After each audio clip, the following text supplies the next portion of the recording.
This celebrated bestseller offers an understanding of your personal financial problems that will guide you through a lifetime.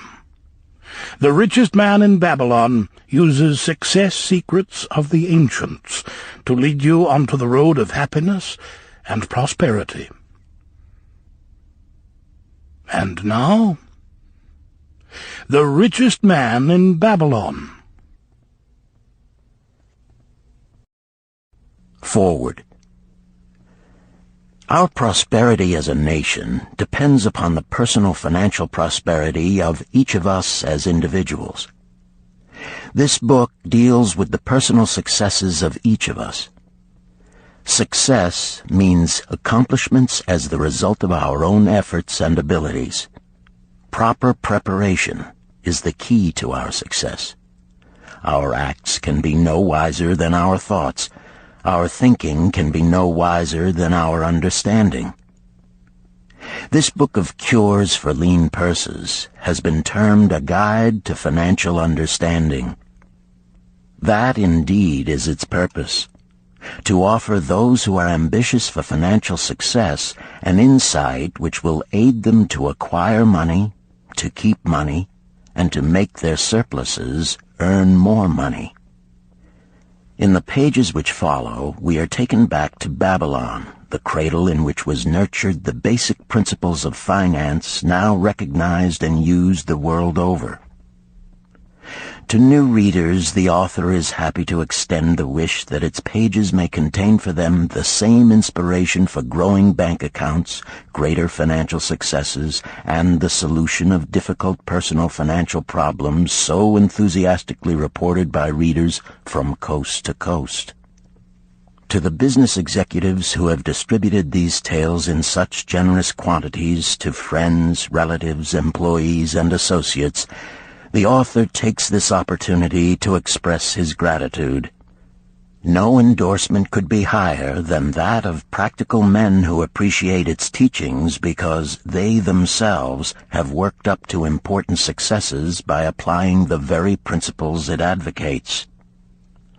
Babylon became the wealthiest city of the ancient world because its citizens were the richest people of their time. They appreciated the value of money. They practiced sound financial principles in acquiring money, keeping money, and making their money earn more money. They provided for themselves what we all desire: incomes for the future. GSC. Chapter 1. The Man Who Desired Gold. Banseer, the chariot builder of Babylon, was thoroughly discouraged. From his seat upon the low wall surrounding his property, he gazed sadly at his simple home and the open workshop in which stood a partially completed chariot. His wife frequently appeared at the open door. Her furtive glances in his direction reminded him that the meal bag was almost empty and he should be at work finishing the chariot, hammering and hewing, polishing and painting, stretching taut the leather over the wheel rims, preparing it for delivery so he could collect from his wealthy customer. Nevertheless, his fat, muscular body sat stolidly upon the wall. His slow mind was struggling patiently with a problem for which he could find no answer. The hot tropical sun, so typical of this valley of the Euphrates, beat down upon him mercilessly. Beads of perspiration formed upon his brow and trickled down unnoticed to lose themselves in the hairy jungle on his chest. Beyond his home towered the high terraced walls surrounding the king's palace. Nearby, cleaving the blue heavens, was the painted tower of the Temple of Bel. In the shadow of such grandeur was his simple home and many others far less neat and well cared for. Babylon was like this, a mixture of grandeur and squalor, of dazzling wealth and direst poverty, crowded together without plan or system within the protecting walls of the city. Behind him, had he cared to turn and look, The noisy chariots of the rich jostled and crowded aside the sandaled tradesmen as well as the barefooted beggars. Even the rich were forced to turn into the gutters to clear the way for the long lines of slave water carriers on the king's business, each bearing a heavy goatskin of water to be poured upon the hanging gardens. Bansir was too engrossed in his own problem to hear or heed the confused hubbub of the busy city. It was the unexpected twanging of the strings from a familiar lyre that aroused him from his reverie. He turned and looked into the sensitive, smiling face of his best friend, Kabai, the musician. "May the gods bless thee with great liberality, my good friend," began Kabai with an elaborate salute. "Yet it does appear they have already been so generous thou needst not to labor. I rejoice with thee in thy good fortune. More, I would even share it with thee. Pray, from thy purse, which must be bulging, else thou wouldst be busy in yon shop, extract but 2 humble shekels and lend them to me until after the nobleman's feast this night. Thou wilt not miss them ere they are returned." "If I did have 2 shekels," Bansir responded gloomily, "to no one could I lend them, not even to you, my best of friends, for they would be my fortune, my entire fortune." No one lends his entire fortune, not even to his best friend. "What?" exclaimed Kabai with genuine surprise. "Thou hast not 1 shekel in thy purse, yet sit like a statue upon a wall? Why not complete that chariot? How else canst thou provide for thy noble appetite? 'Tis not like thee, my friend. Where is thy endless energy? Doth something distress thee? Have the gods brought to thee troubles?" "A torment from the gods it must be," Bansir agreed. "It began with a dream, a senseless dream in which I thought I was a man of means. From my belt hung a handsome purse, heavy with coins. There were shekels which I cast with careless freedom to the beggars. There were pieces of silver with which I did buy finery for my wife and whatever I did desire for myself. There were pieces of gold which made me feel assured of the future and unafraid to spend the silver. A glorious feeling of contentment was within me.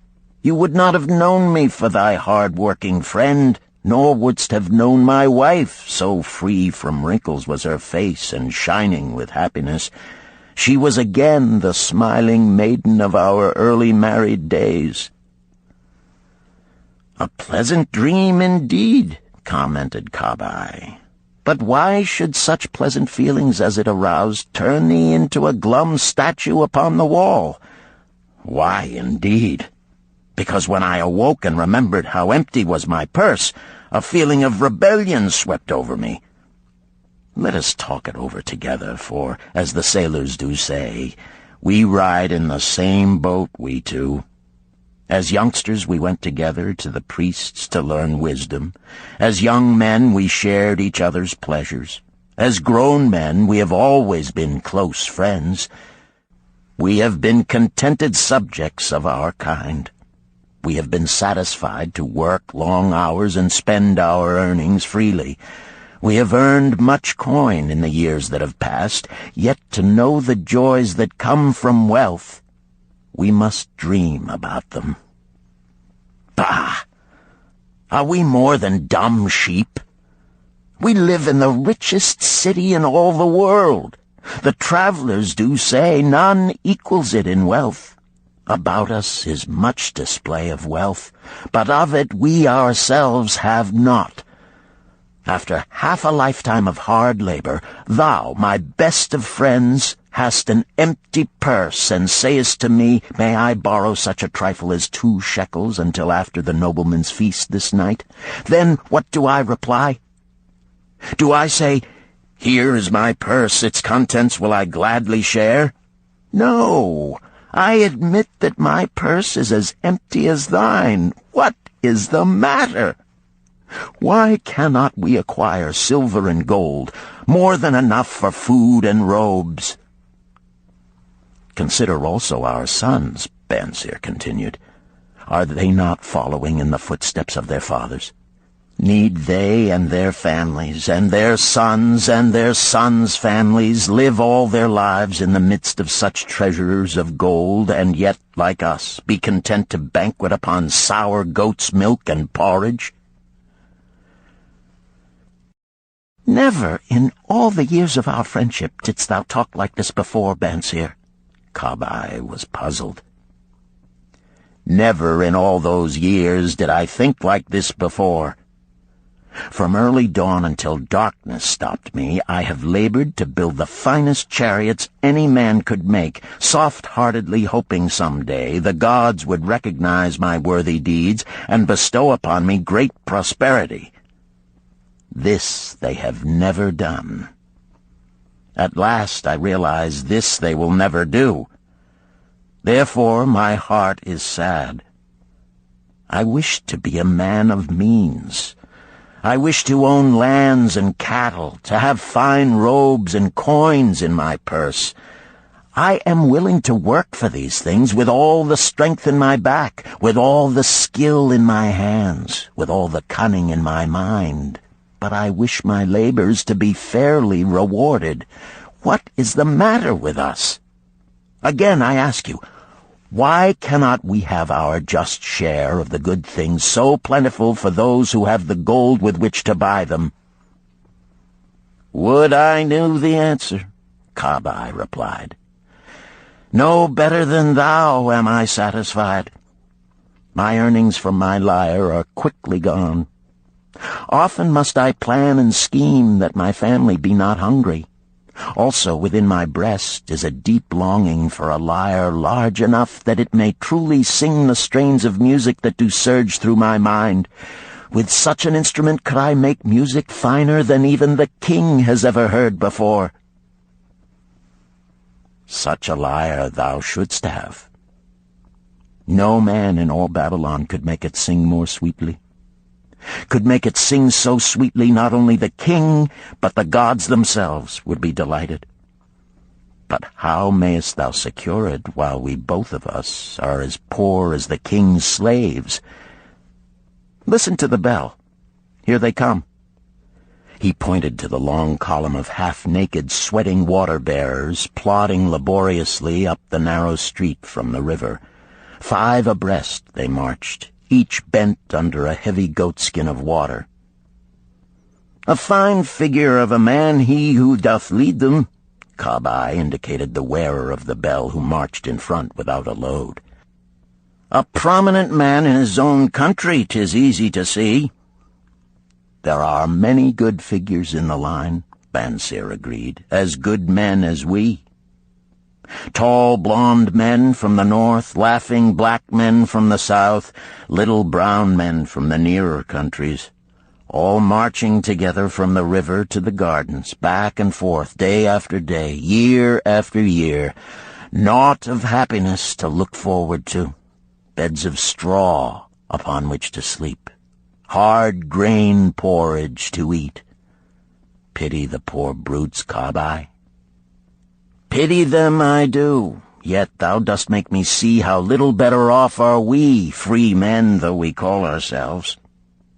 That is truth, Kabai, unpleasant thought though it may be. We do not wish to go on year after year living slavish lives, working, getting nowhere. Might we not find out how others acquire gold and do as they do? Kabai inquired. Perhaps there is some secret we might learn if we but sought from those who knew, replied Bansier thoughtfully. This very day, suggested Kabai, I did pass our old friend Arkad, riding in his golden chariot. This I will say, he did not look over my humble head as many in his station might consider his right. Instead, he did wave his hand that all onlookers might see him pay greetings and bestow his smile of friendship upon Kabai, the musician. He is claimed to be the richest man in all Babylon, Bansir mused. So rich, the king is said to seek his golden aid in affairs of the treasury, Kabai replied. So rich, Bansir interrupted. I fear if I should meet him in the darkness of the night, I should lay my hands upon his fat wallet. Nonsense, reproved Kabai. A man's wealth is not in a purse he carries. A fat purse quickly empties if there be no golden stream to refill it. Arkad has an income that constantly keeps his purse full, no matter how liberally he spends. Income, that is the thing, ejaculated Bansir. I wish an income that will keep flowing into my purse whether I sit upon the wall or travel to far lands. Arkad must know how a man can make an income for himself. Dost suppose it is something he could make clear to a mind as slow as mine? Methinks he did teach his knowledge to his son, Nomasir, Kabai responded. Did he not go to Nineveh and, so it is told at the inn, become, without aid from his father, one of the richest men in that city? Kabai, thou bringest to me a rare thought. A new light gleamed in Bansir's eyes. It costs nothing to ask wise advice from a good friend, and Arkad was always that. Never mind though our purses be as empty as the falcon's nest of a year ago. Let that not detain us. We are weary of being without gold in the midst of plenty. We wish to become men of means. Come, let us go to Arkad and ask how we also may acquire incomes for ourselves. Thou speakest with true inspiration, Bansir. Thou bringest to my mind a new understanding. Thou makest me to realize the reason why we have never found any measure of wealth. We never sought it. Thou hast labored patiently to build the staunchest chariots in Babylon. To that purpose was devoted your best endeavors. Therefore, at it thou didst succeed.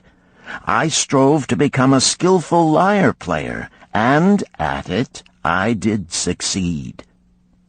In those things toward which we exerted our best endeavors, we succeeded. The gods were content to let us continue thus. Now at last we see a light, bright like that from the rising sun. It biddeth us to learn more, that we may prosper more. With a new understanding, we shall find honorable ways to accomplish our desires. Let us go to Arkad this very day, Bansir urged. Also let us ask other friends of our boyhood days who have fared no better than ourselves to join us, that they too may share in his wisdom. Thou wert ever thus thoughtful to thy friends, Bansir. Therefore hast thou many friends. It shall be as thou sayest. We go this day and take them with us.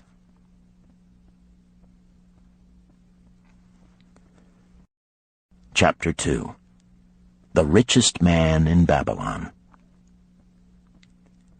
In old Babylon there once lived a certain very rich man named Arkad. Far and wide he was famed for his great wealth. Also was he famed for his liberality. He was generous in his charities. He was generous with his family. He was liberal in his own expenses. But nevertheless, each year his wealth increased more rapidly than he spent it. And there were certain friends of younger days who came to him and said, You, Arkad, are more fortunate than we. You have become the richest man in all Babylon, while we struggle for existence. You can wear the finest garments, and you can enjoy the rarest foods, while we must be content if we can clothe our families in raiment that is presentable and feed them as best we can. Yet once we were equal. We studied under the same master. We played in the same games, and in neither the studies nor the games did you outshine us. And in the years since, you have been no more an honorable citizen than we. Nor have you worked harder or more faithfully in so far as we can judge. Why, then, should a fickle fate single you out to enjoy all the good things of life and ignore us who are equally deserving? Thereupon Arcad remonstrated with them, saying, If you have not acquired more than a bare existence in the years since we were youths, it is because you either have failed to learn the laws that govern the building of wealth, or else you do not observe them. Fickle fate is a vicious goddess who brings no permanent good to anyone. On the contrary, she brings ruin to almost every man upon whom she showers unearned gold. She makes wanton spenders who soon dissipate all they receive and are left beset by overwhelming appetites and desires they have not the ability to gratify. Yet others whom she favors become misers and hoard their wealth, fearing to spend what they have, knowing they do not possess the ability to replace it. They further are beset by fear of robbers and doom themselves to lives of emptiness and secret misery. Others there probably are who can take unearned gold and add to it and continue to be happy and contented citizens, but so few are they, I know of them but by hearsay. Think you of the men who have inherited sudden wealth, and see if these things are not so. His friends admitted that of the men they knew who had inherited wealth, these words were true, and they besought him to explain to them how he had become possessed of so much prosperity, so he continued. In my youth, I looked about me and saw all the good things there were to bring happiness and contentment, and I realized that wealth increased the potency of all these. Wealth is a power. With wealth, many things are possible. One may ornament the home with the richest of furnishings. One may sail the distant seas. One may feast on the delicacies of far lands. One may buy the ornaments of the gold worker and the stone polisher. One may even build mighty temples for the gods.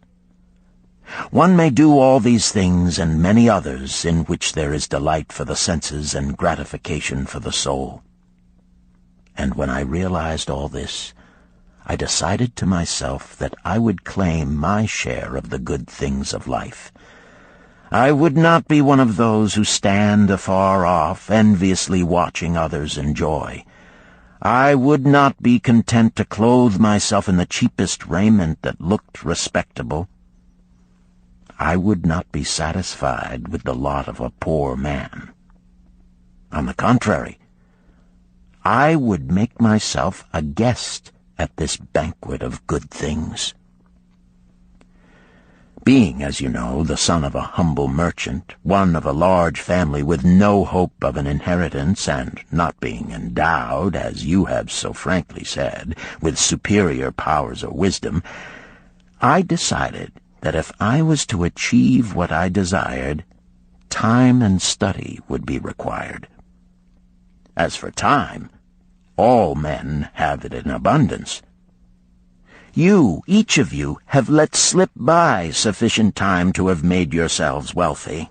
Yet you admit you have nothing to show except your good families, of which you can be justly proud.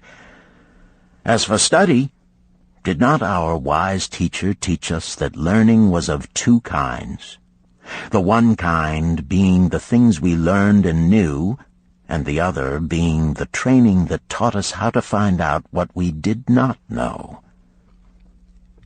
Therefore did I decide to find out how one might accumulate wealth, and, when I had found out, to make this my task and do it well. For is it not wise that we should enjoy while we dwell in the brightness of the sunshine? For sorrows enough shall descend upon us when we depart for the darkness of the world of spirit. I found employment as a scribe in the hall of records, and long hours each day I labored upon the clay tablets. Week after week, and month after month I labored, yet for my earnings I had naught to show. Food and clothing and penance to the gods, and other things of which I could remember not what, absorbed all my earnings, but my determination did not leave me. And one day Algamish, the moneylender, came to the house of the city master and ordered a copy of the 9th law, and he said to me, I must have this in 2 days, and if the task is done by that time, 2 coppers will I give to thee. So I labored hard, but the law was long, and when Algamish returned, the task was unfinished. He was angry, and had I been his slave, he would have beaten me. But knowing the city master would not permit him to injure me, I was unafraid. So I said to him, Algamish, you are a very rich man. Tell me how I may also become rich, and all night I will carve upon the clay, and when the sun rises, it shall be completed. He smiled at me and replied, You are a forward knave, but we will call it a bargain. All that night I carved, though my back pained and the smell of the wick made my head ache until my eyes could hardly see. But when he returned at sunup, the tablets were complete. Now, I said, tell me what you promised. You have fulfilled your part of our bargain, my son, he said to me kindly, and I am ready to fulfill mine. I will tell you these things you wish to know, because I am becoming an old man, and an old tongue loves to wag. And when youth comes to age for advice, he receives the wisdom of years. But too often does youth think that age knows only the wisdom of days that are gone, and therefore profits not.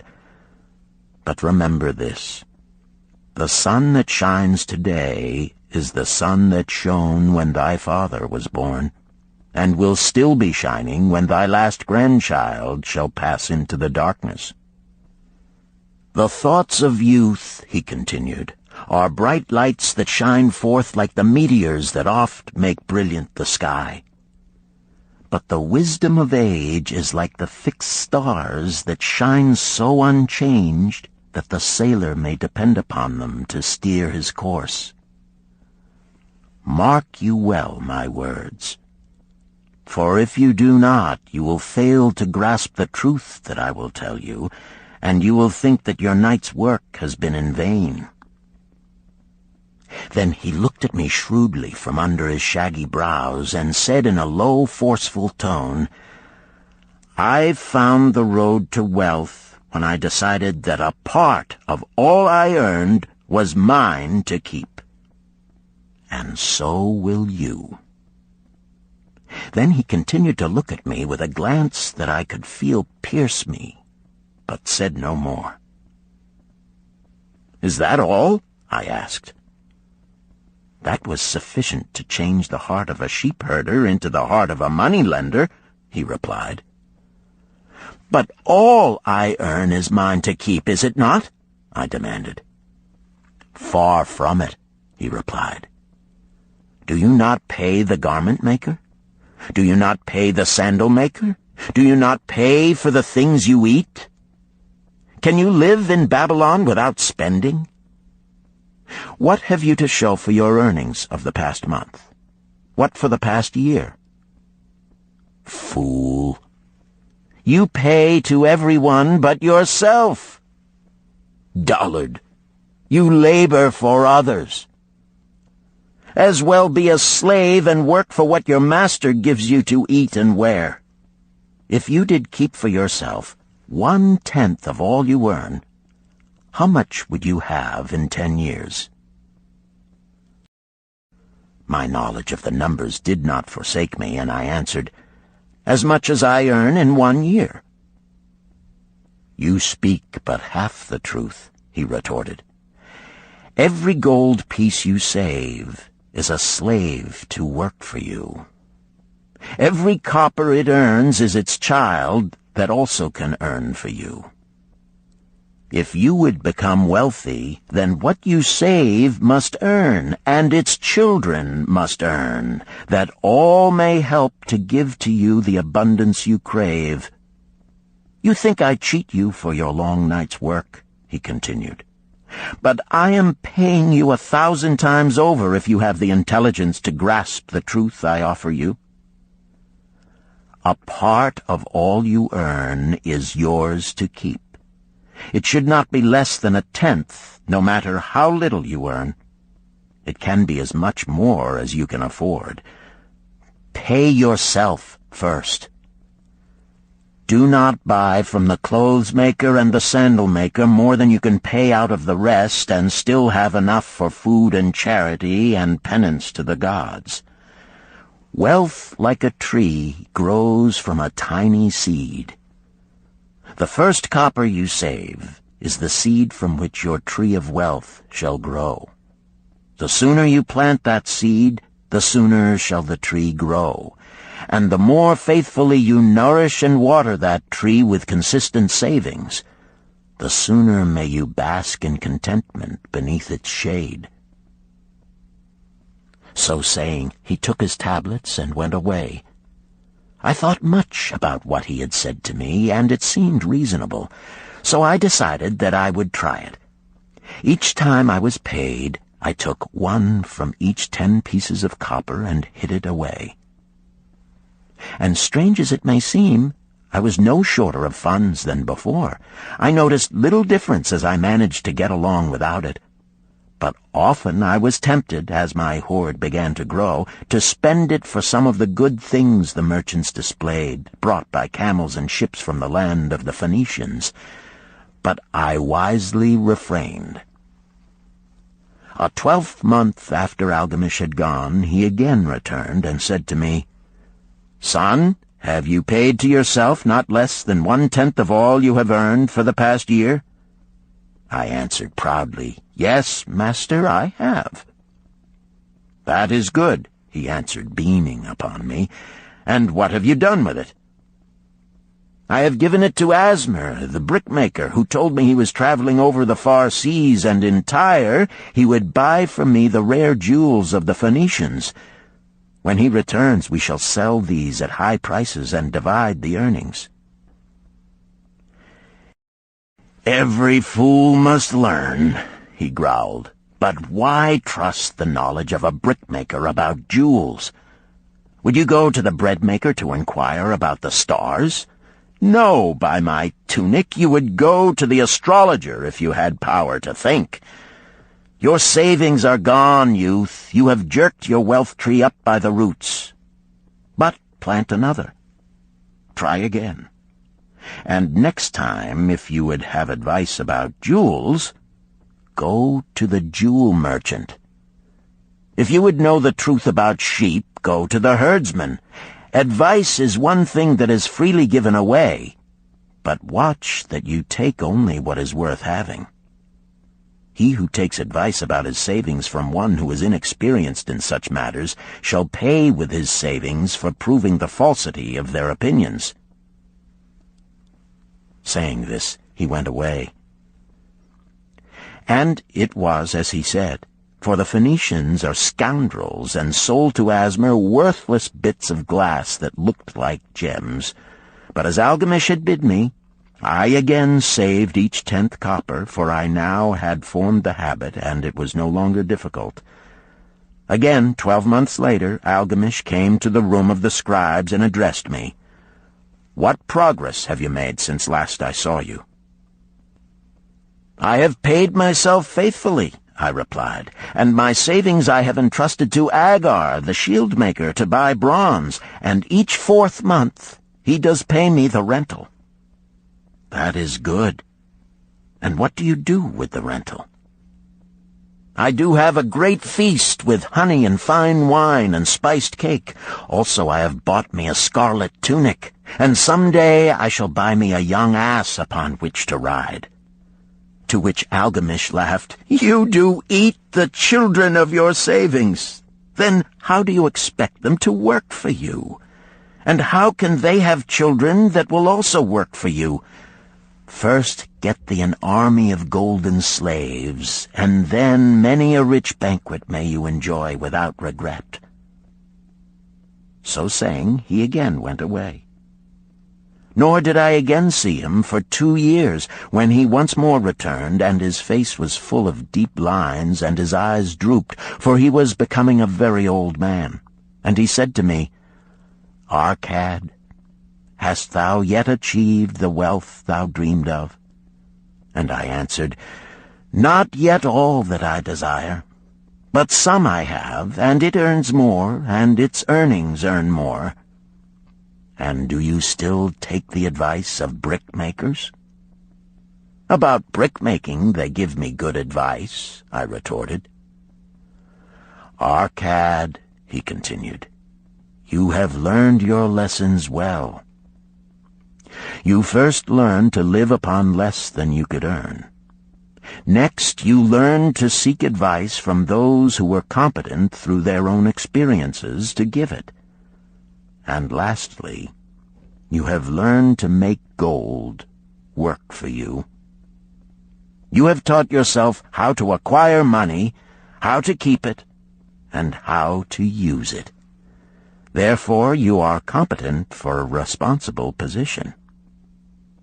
I am becoming an old man.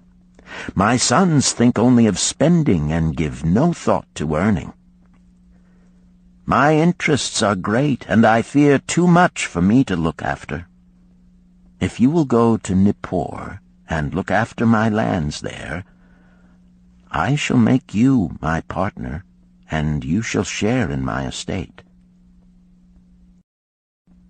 So I went to Nippur and took charge of his holdings, which were large, and because I was full of ambition, and because I had mastered the 3 laws of successfully handling wealth, I was enabled to increase greatly the value of his properties.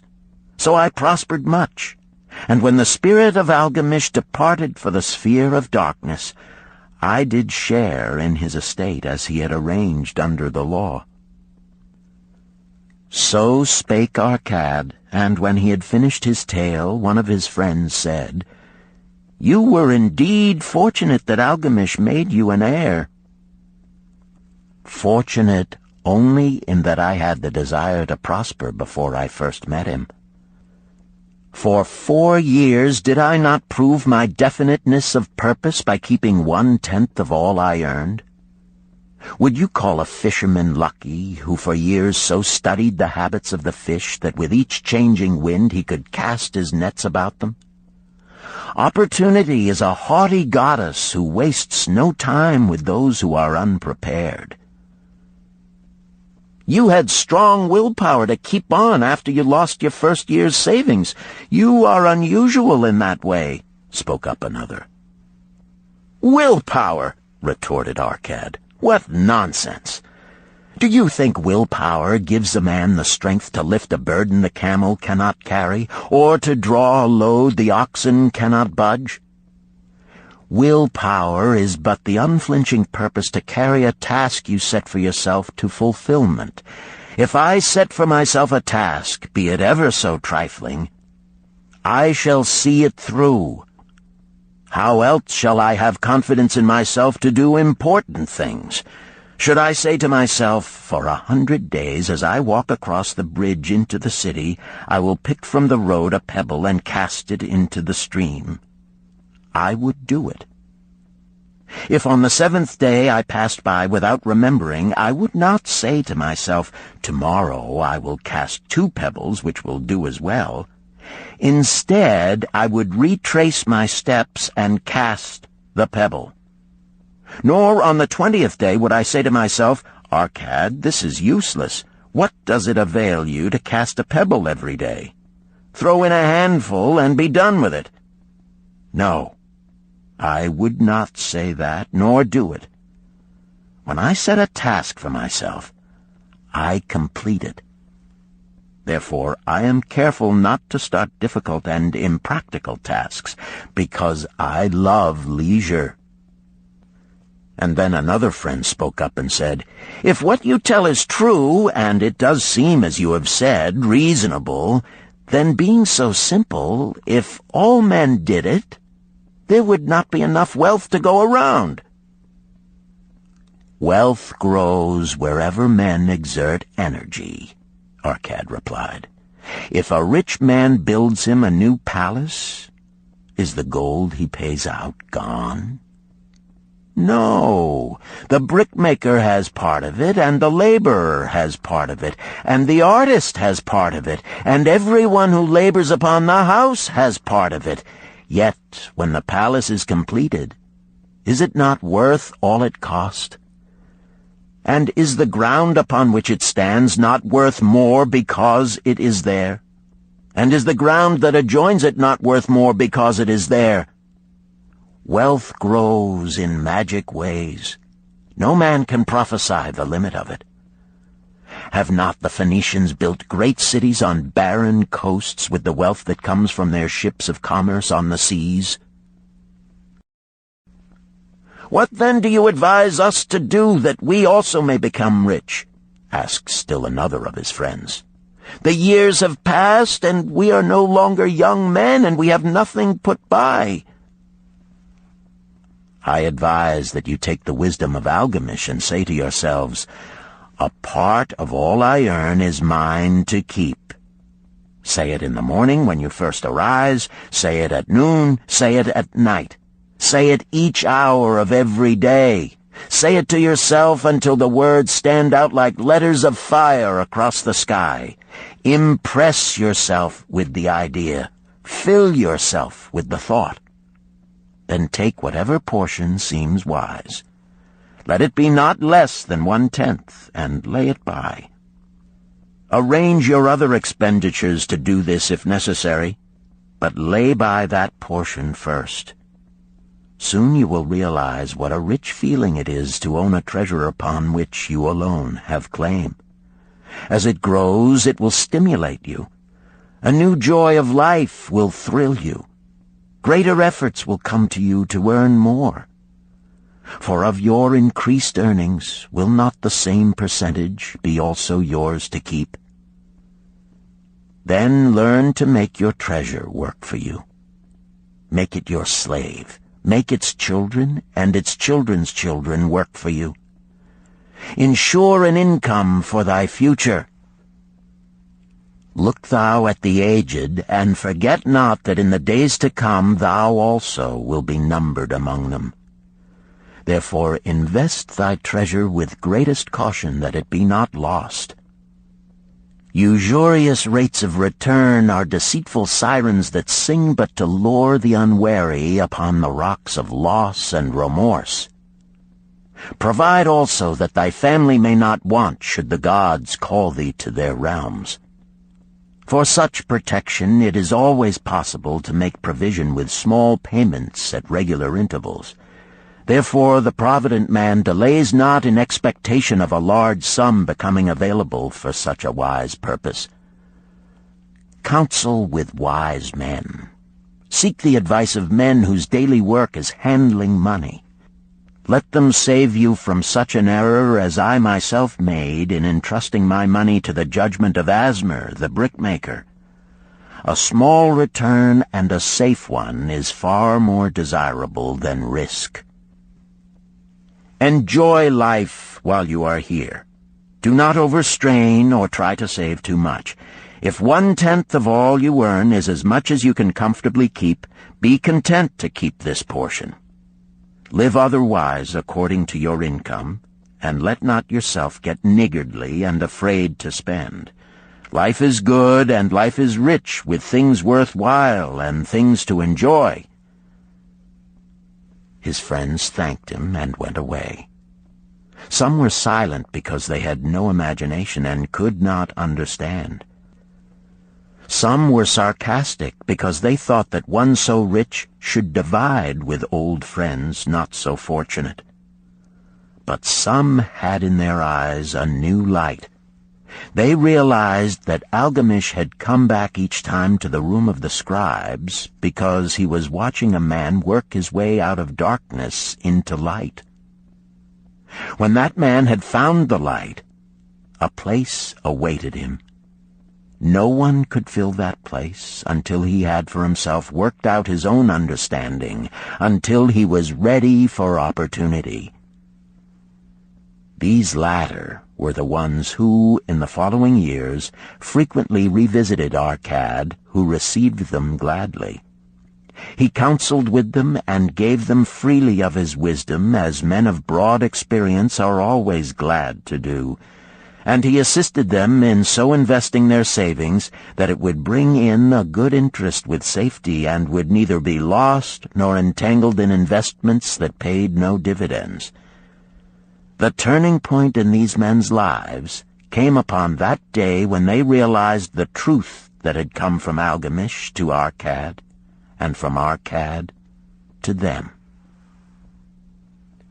A part of all you earn is yours to keep.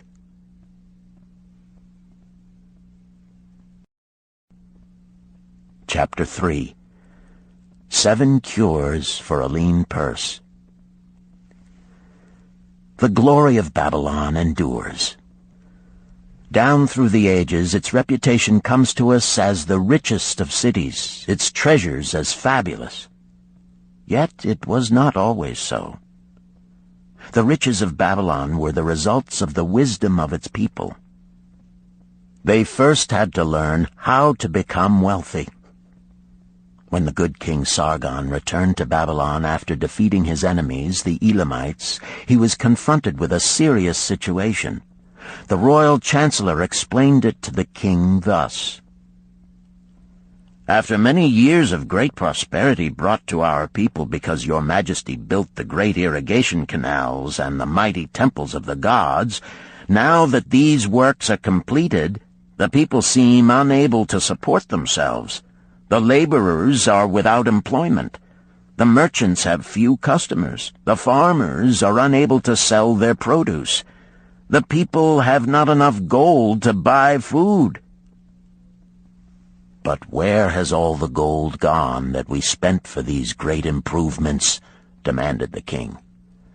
"It has found its way, I fear," responded the chancellor, "into the possession of a few very rich men of our city. It filtered through the fingers of most of our people as quickly as the goat's milk goes through the strainer. Now that the stream of gold has ceased to flow, most of our people have nothing to show for their earnings." The king was thoughtful for some time. Then he asked, "Why should so few men be able to acquire all the gold?" "Because they know how," replied the chancellor. "One may not condemn a man for succeeding because he knows how. Neither may one with justice take away from a man what he has fairly earned, to give to men of less ability." "But why," demanded the king, "should not all the people learn how to accumulate gold and therefore become themselves rich and prosperous?" "Quite possible, Your Excellency. But who can teach them? Certainly not the priests, because they know naught of money-making." "Who knows best in all our city how to become wealthy, Chancellor?" asked the king. "Thy question answers itself, Your Majesty. Who has amassed the greatest wealth in Babylon?" "Well said, my able Chancellor. It is Arcad. He is the richest man in Babylon. Bring him before me on the morrow." Upon the following day, as the king had decreed, Arcad appeared before him, straight and sprightly, despite his 80 years and 10. "Arcad," spoke the king, "is it true thou art the richest man in Babylon?" "So it is reported, Your Majesty, and no man disputes it." "How becamest thou so wealthy?" "By taking advantage of opportunities available to all citizens of our good city." thou hadst nothing to start with? Only a great desire for wealth. Besides this, nothing. Arcad, continued the king, our city is in a very unhappy state because a few men know how to acquire wealth and therefore monopolize it, while the mass of our citizens lack the knowledge of how to keep any part of the gold they receive. It is my desire that Babylon be the wealthiest city in the world. Therefore it must be a city of many wealthy men. Therefore we must teach all the people how to acquire riches. Tell me, Arcad, is there any secret to acquiring wealth? Can it be taught? It is practical, Your Majesty. That which one man knows can be taught to others. The king's eyes glowed. Arcad, thou speakest the words I wish to hear. Wilt thou lend thyself to this great cause? Wilt thou teach thy knowledge to a school for teachers, each of whom shall teach others until there are enough trained to teach these truths to every worthy subject in my domain? Arcad bowed and said, I am thy humble servant to command. Whatever knowledge I possess will I gladly give for the betterment of my fellow men and the glory of my king.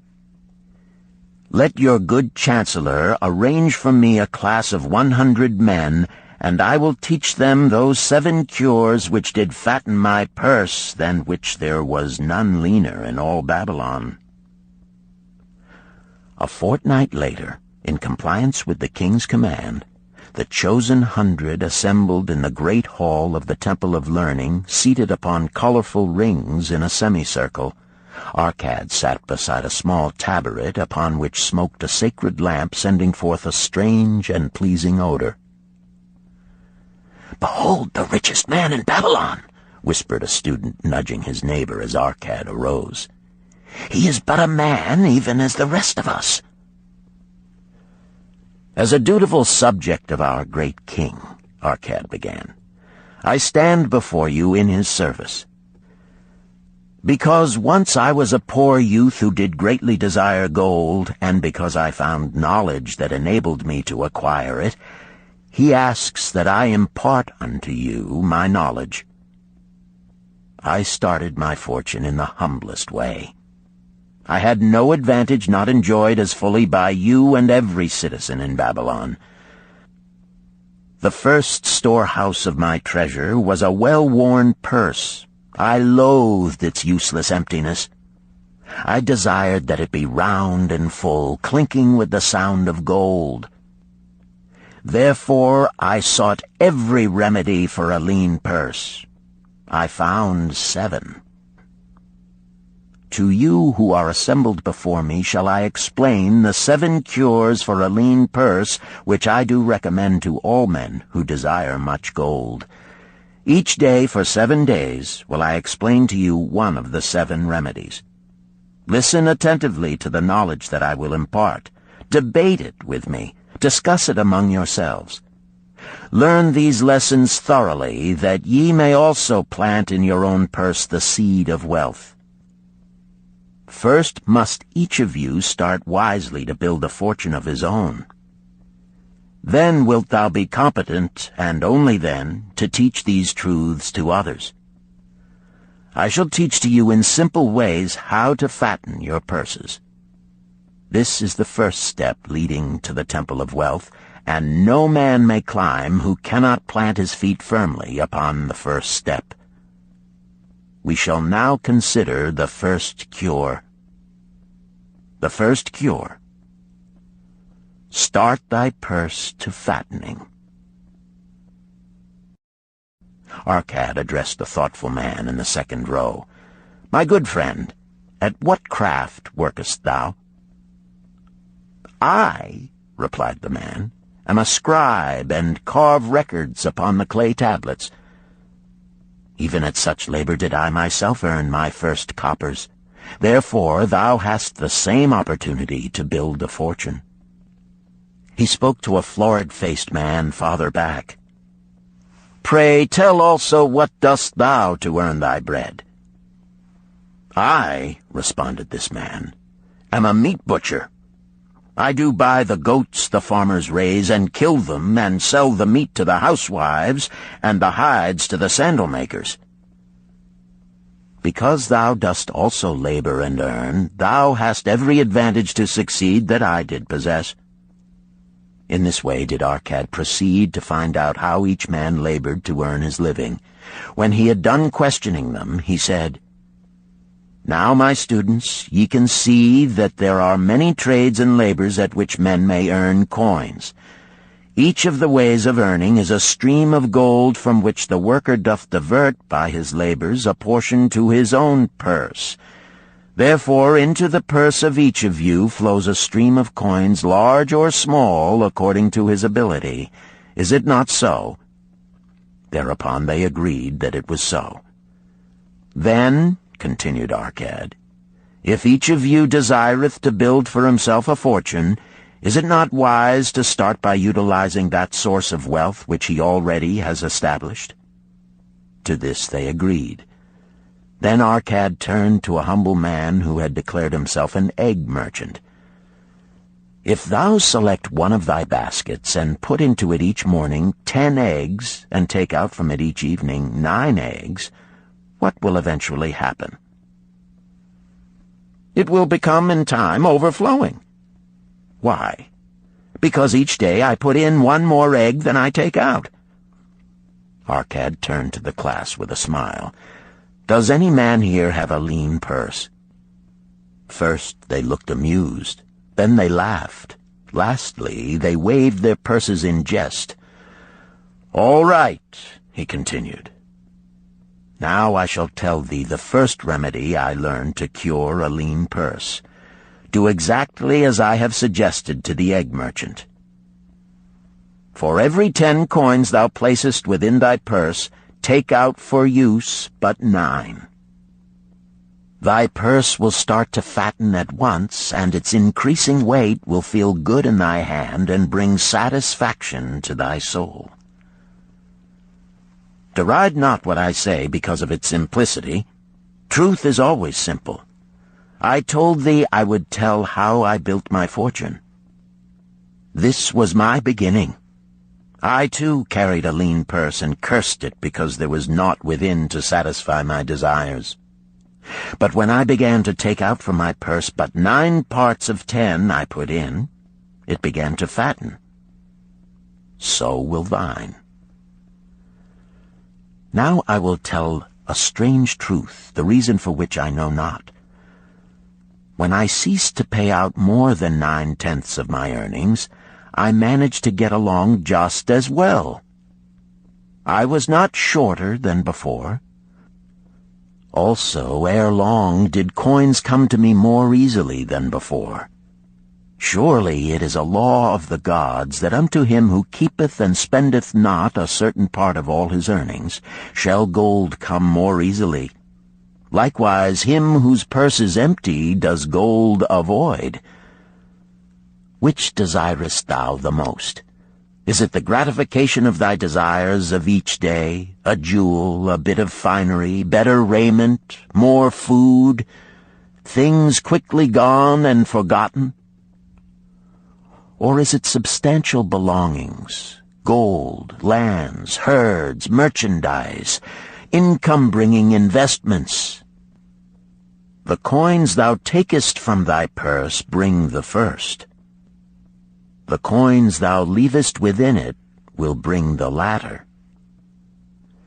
This, my students, was the first cure I did discover for my lean purse. For each 10 coins I put in, to spend but 9. Debate this among yourselves. If any man proves it untrue, tell me upon the morrow when we shall meet again. The second cure. Control thy expenditures. Some of your members, my students, have asked me this. How can a man keep 1/10 of all he earns in his purse when all the coins he earns are not enough for his necessary expenses? So did Arcad address his students upon the second day. "Yesterday, how many of thee carried lean purses?" "All of us," answered the class. "Yet thou do not all earn the same. Some earn much more than others. Some have much larger families to support. Yet all purses were equally lean. Now I will tell thee an unusual truth about men and sons of men. It is this, that what each of us calls our necessary expenses will always grow to equal our incomes unless we protest to the contrary. Confuse not the necessary expenses with thy desires. Each of you, together with your good families, have more desires than your earnings can gratify. Therefore are thy earnings spent to gratify these desires in so far as they will go. Still thou retainest many ungratified desires. All men are burdened with more desires than they can gratify. Because of my wealth, thinkest thou I may gratify every desire? 'Tis a false idea. There are limits to my time. There are limits to my strength. There are limits to the distance I may travel. There are limits to what I may eat. There are limits to the zest with which I may enjoy. I say to you that just as weeds grow in a field wherever the farmer leaves space for their roots, even so freely do desires grow in men whenever there is a possibility of their being gratified. Thy desires are a multitude, and those that thou mayest gratify are but few. Study thoughtfully thy accustomed habits of living. Herein may be most often found certain accepted expenses that may wisely be reduced or eliminated. Let thy motto be 100% of appreciated value demanded for each coin spent. Therefore engrave upon the clay each thing for which thou desireth to spend. Select those that are necessary and others that are possible through the expenditure of 9/10 of thy income. Cross out the rest and consider them but a part of that great multitude of desires that must go unsatisfied, and regret them not. Budget then thy necessary expenses. Touch not the 1/10 that is fattening thy purse. Let this be thy great desire that is being fulfilled. Keep working with thy budget. Keep adjusting it to help thee. Make it thy first assistant in defending thy fattening purse. Hereupon one of the students, wearing a robe of red and gold, arose and said, "I am a free man. I believe that it is my right to enjoy the good things of life. Therefore do I rebel against the slavery of a budget which determines just how much I may spend and for what. I feel it would take much pleasure from my life and make me little more than a pack-ass to carry a burden." To him Arcad replied, "Who, my friend, would determine thy budget?" "I would make it for myself," responded the protesting one. "In that case, were a pack-ass to budget his burden, would he include therein jewels and rugs and heavy bars of gold? Not so. He would include hay and grain and a bag of water for the desert trail. The purpose of a budget is to help thy purse to fatten. It is to assist thee to have thy necessities and, insofar as attainable, thy other desires. It is to enable thee to realize thy most cherished desires by defending them from thy casual wishes. Like a bright light in a dark cave, thy budget shows up the leaks from thy purse and enables thee to stop them and control thy expenditures for definite and gratifying purposes. This, then, is the second cure for a lean purse. Budget thy expenses, that thou mayest have coins to pay for thy necessities, to pay for thy enjoyments, and to gratify thy worthwhile desires without spending more than 9/10 of thy earnings. The third cure. Make thy gold multiply. Behold, thy lean purse is fattening. Thou hast disciplined thyself to leave therein 1/10 of all thou earnest.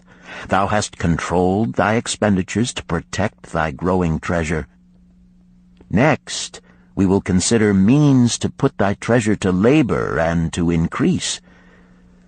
Gold in a purse is gratifying to own, and satisfieth a miserly soul, but earns nothing. The gold we may retain from our earnings is but the start. The earnings it will make shall build our fortunes. So spoke our cat upon the third day to his class. How, therefore, may we put our gold to work? My first investment was unfortunate, for I lost all.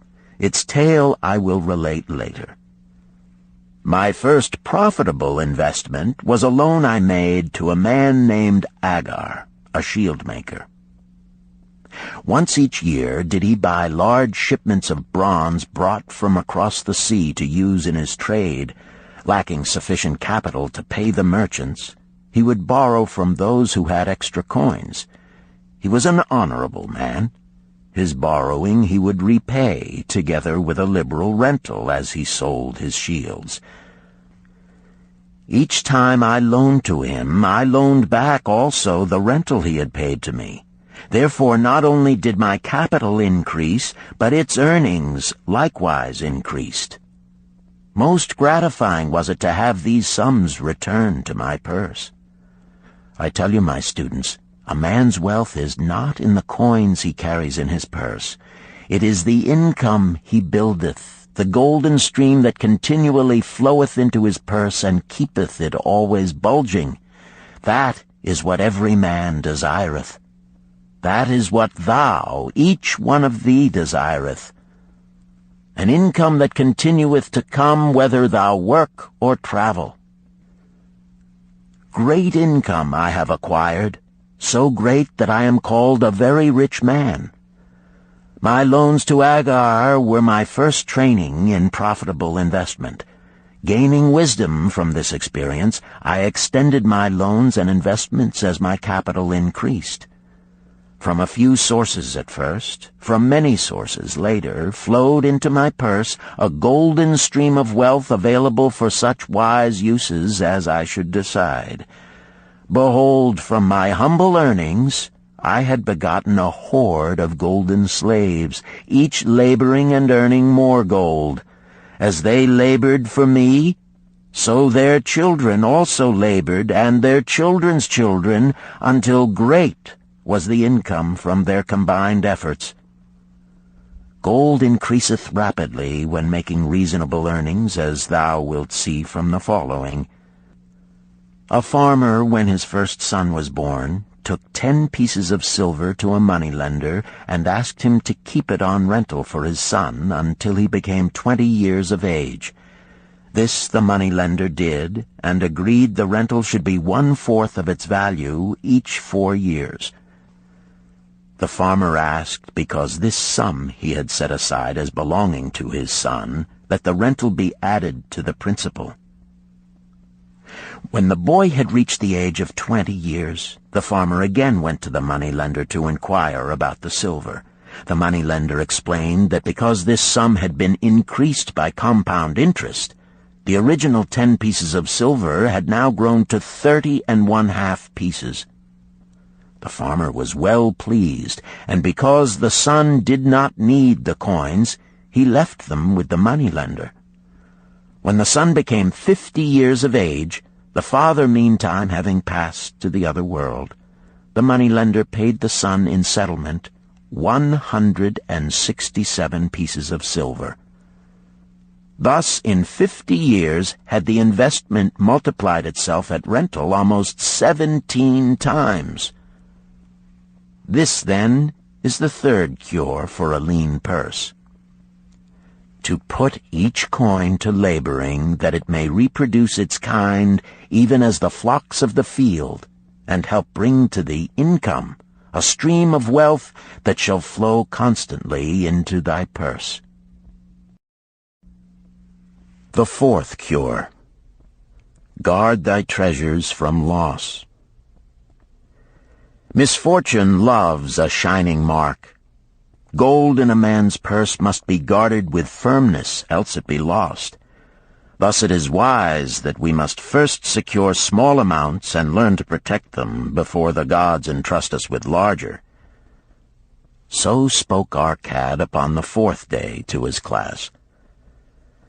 Every owner of gold is tempted by opportunities whereby it would seem that he could make large sums by its investment in most plausible projects.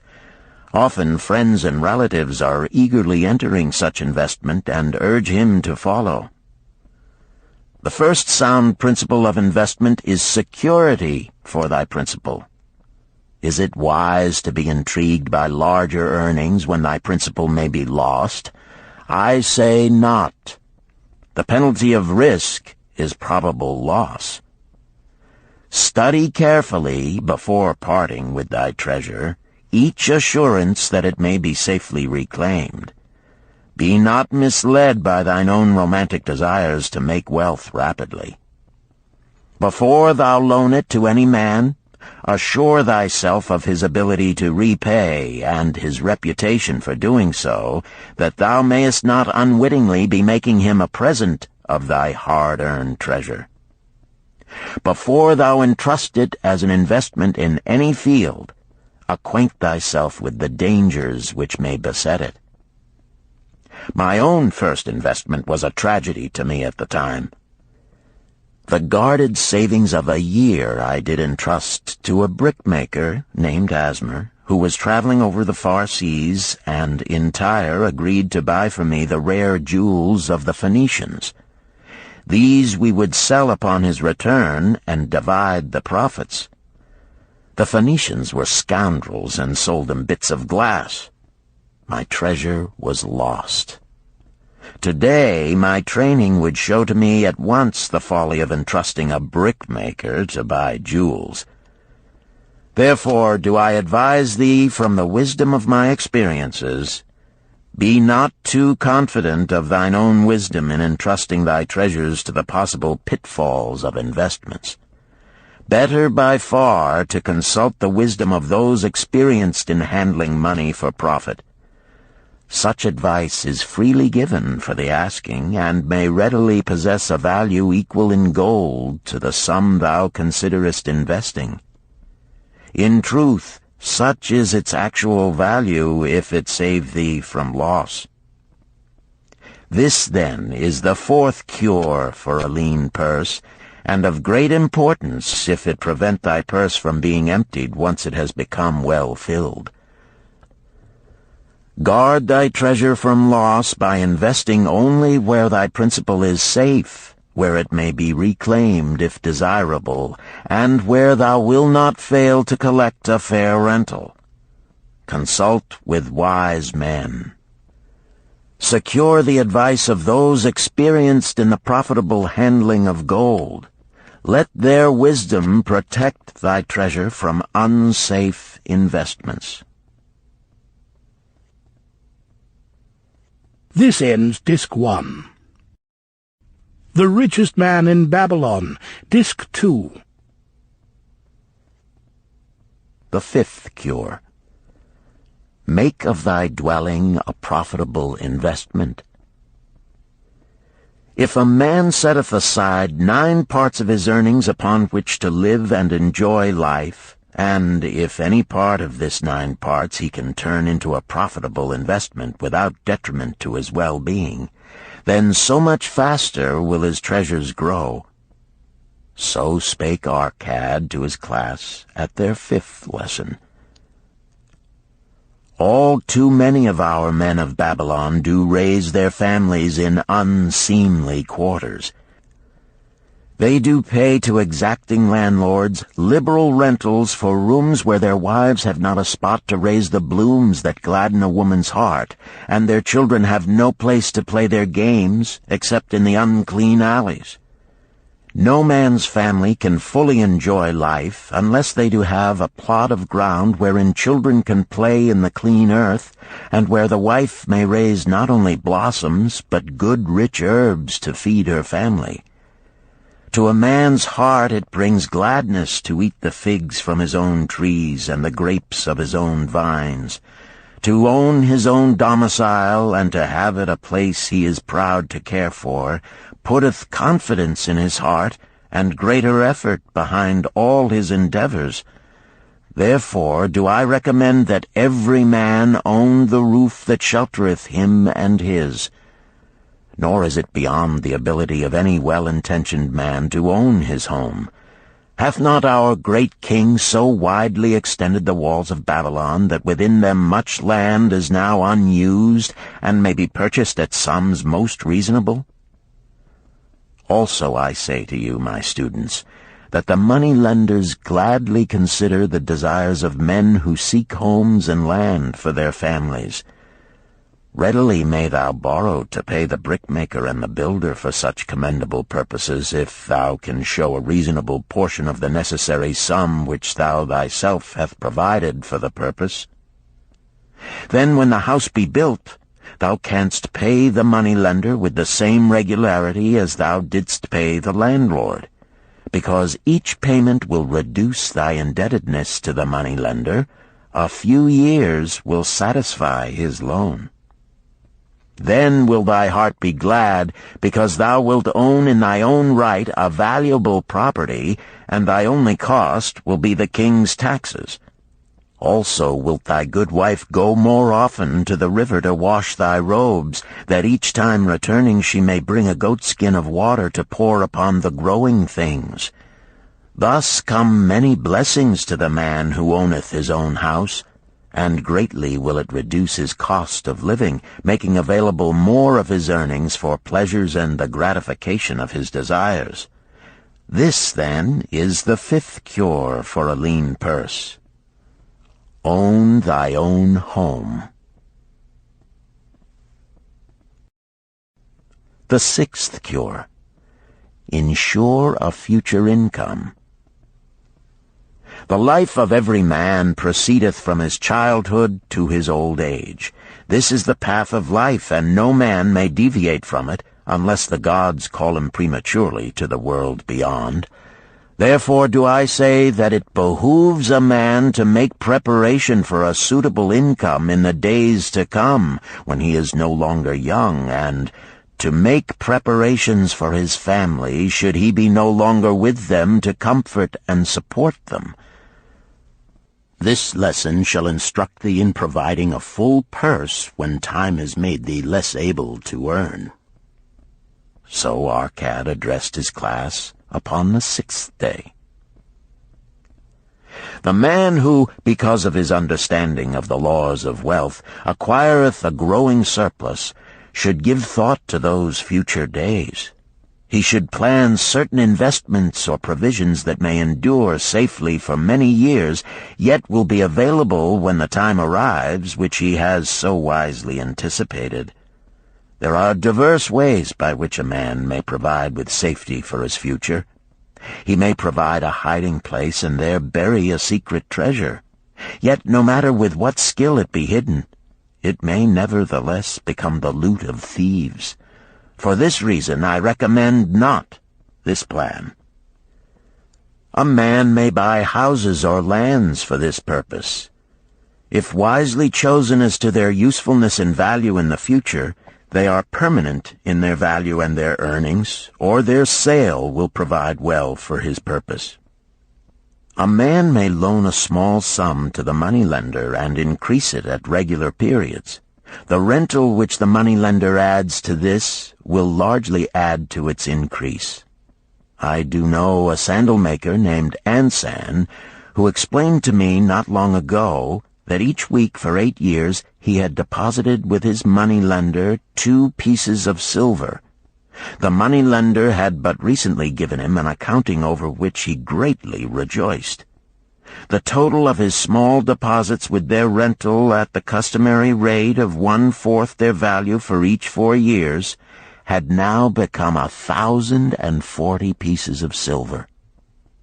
I did gladly encourage him further by demonstrating to him with my knowledge of the numbers that in 12 years more, if he would keep his regular deposits of but 2 pieces of silver each week, the moneylender would then owe him 4,000 pieces of silver, a worthy competence for the rest of his life. Surely when such a small payment made with regularity doth produce such profitable results, no man can afford not to insure a treasure for his old age and the protection of his family, no matter how prosperous his business and his investments may be. I would that I might say more about this. In my mind rests a belief that someday wise-thinking men will devise a plan to insure against death, whereby many men pay in but a trifling sum regularly, the aggregate making a handsome sum for the family of each member who passeth to the beyond. This do I see as something desirable, and which I could highly recommend. But today it is not possible, because it must reach beyond the life of any man or any partnership to operate. It must be as stable as the king's throne.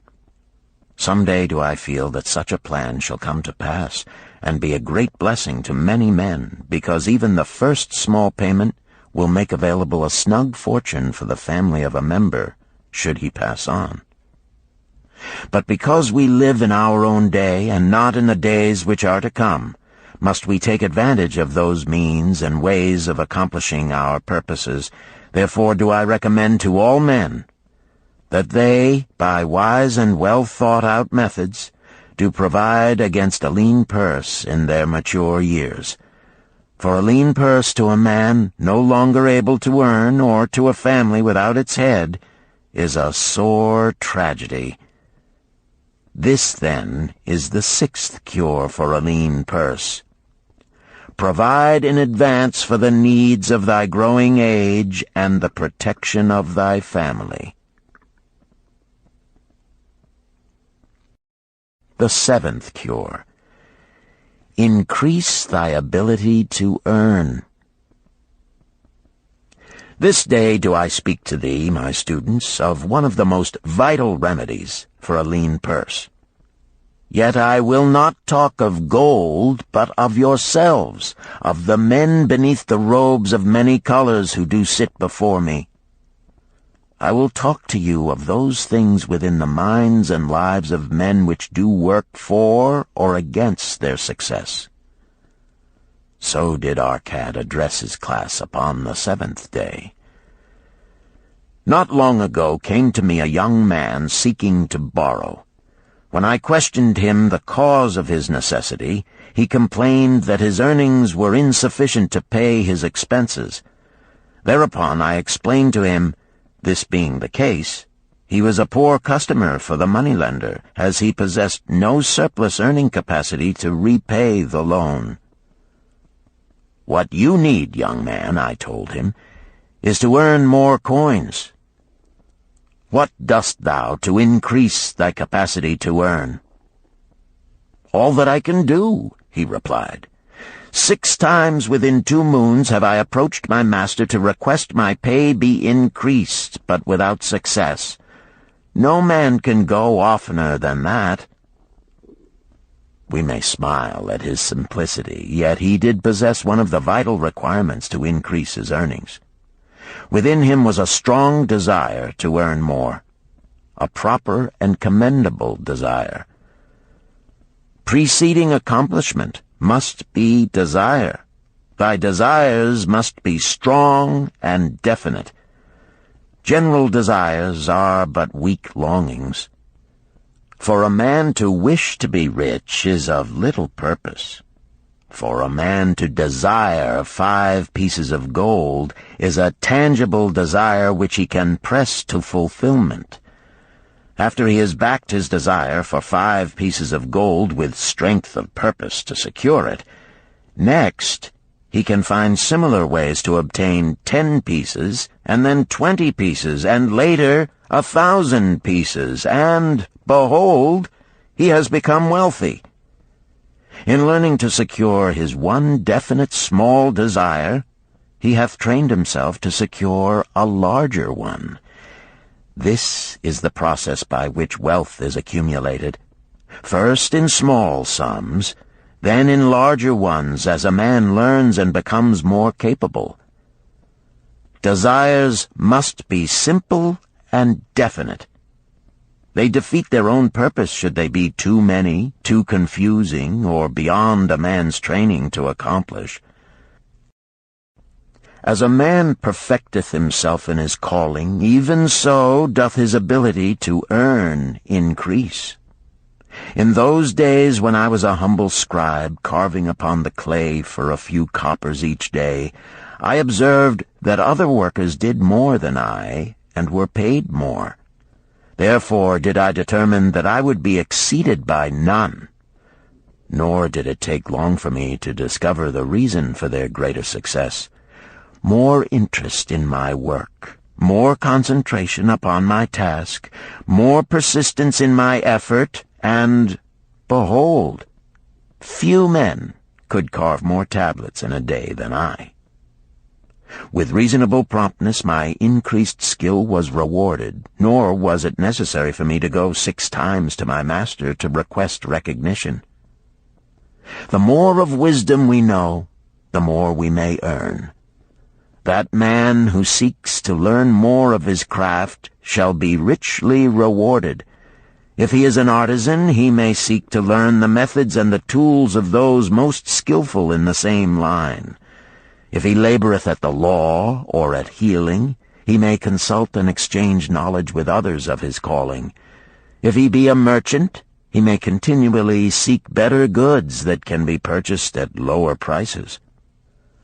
Always do the affairs of men change and improve, because keen-minded men seek greater skill that they may better serve those upon whose patronage they depend. Therefore, I urge all men to be in the front rank of progress and not to stand still, lest they be left behind. Many things come to make a man's life rich with gainful experiences. Such things as the following a man must do if he respects himself. He must pay his debts with all the promptness within his power, not purchasing that for which he is unable to pay. He must take care of his family, that they may think and speak well of him. He must make a will of record, that in case the gods call him, proper and honorable division of his property be accomplished. He must have compassion upon those who are injured and smitten by misfortune, and aid them within reasonable limits. He must do deeds of thoughtfulness to those dear to him.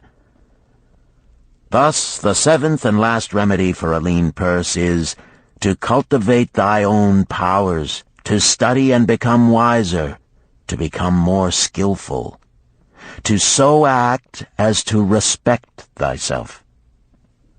Thereby shalt thou acquire confidence in thyself to achieve thy carefully considered desires. These, then, are the 7 cures for a lean purse, which, out of the experience of a long and successful life, I do urge for all men who desire wealth.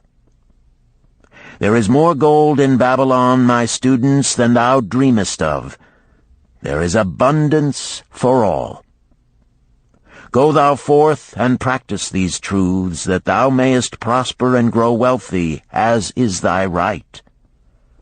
Go thou forth and teach these truths, that every honorable subject of his majesty may also share liberally in the ample wealth of our beloved city. Chapter 4. Meet the Goddess of Good Luck. Babylonian Proverb. If a man be lucky, there is no foretelling the possible extent of his good fortune. Pitch him into the Euphrates, and like as not he will swim out with a pearl in his hand. The desire to be lucky is universal. It was just as strong in the breasts of men 4,000 years ago in ancient Babylon as it is in the hearts of men today. We all hope to be favored by the whimsical goddess of good luck. Is there some way we can meet her and attract not only her favorable attention, but her generous favors? Is there a way to attract good luck? That is just what the men of ancient Babylon wished to know. It is exactly what they decided to find out. They were shrewd men and keen thinkers. That explains why their city became the richest and most powerful city of their time. In that distant past, they had no schools or colleges. Nevertheless, they had a center of learning, and a very practical one it was. Among the towered buildings in Babylon was one that ranked in importance with the palace of the king, the hanging gardens, and the temples of the gods. You will find scant mention of it in the history books, more likely no mention at all, yet it exerted a powerful influence upon the thought of that time. This building was the temple of learning, where the wisdom of the past was expounded by voluntary teachers, and where subjects of popular interest were discussed in open forums. Within its walls, all men met as equals. The humblest of slaves could dispute with impunity the opinions of a prince of the royal house. Among the many who frequented the Temple of Learning was a wise rich man named Arcad, called the richest man in Babylon. He had his own special hall where almost any evening a large group of men, some old, some very young, but mostly middle-aged, gathered to discuss and argue interesting subjects. Suppose we listen in to see whether they knew how to attract good luck. The sun had just set like a great red ball of fire shining through the haze of desert dust when Arcad strolled to his accustomed platform. Already full 80 men were awaiting his arrival, reclining on their small rugs spread upon the floor. More were still arriving. "What shall we discuss this night?" Arcad inquired. After a brief hesitation, a tall cloth weaver addressed him, arising as was the custom. "I have a subject I would like to hear discussed, yet hesitate to offer, lest it seem ridiculous to you, Arcad, and my good friends here." Upon being urged to offer it, both by Arcad and by calls from the others, he continued, "This day I have been lucky, for I have found a purse in which there are pieces of gold. To continue to be lucky is my great desire. Feeling that all men share with me this desire, I do suggest we debate how to attract good luck, that we may discover ways it can be enticed to one." "A most interesting subject has been offered," Arcad commented. "One most worthy of our discussion. To some men, good luck bespeaks but a chance happening that, like an accident, may befall one without purpose or reason. Others do believe that the instigator of all good fortune is our most bounteous goddess Ashtar, ever anxious to reward with generous gifts those who please her. Speak up, my friends, what say you? Shall we seek to find if there be means by which good luck may be enticed to visit each and all of us?" "Yea, and much of it," responded the growing group of eager listeners. Thereupon Arcad continued, "To start our discussion, let us first hear from those among us who have enjoyed experiences similar to that of the cloth weaver in finding or receiving, without effort upon their part, valuable treasures or jewels." There was a pause in which all looked about, expecting someone to reply, but no one did. "What? No one?" Arcad asked. then rare indeed must be this kind of good luck.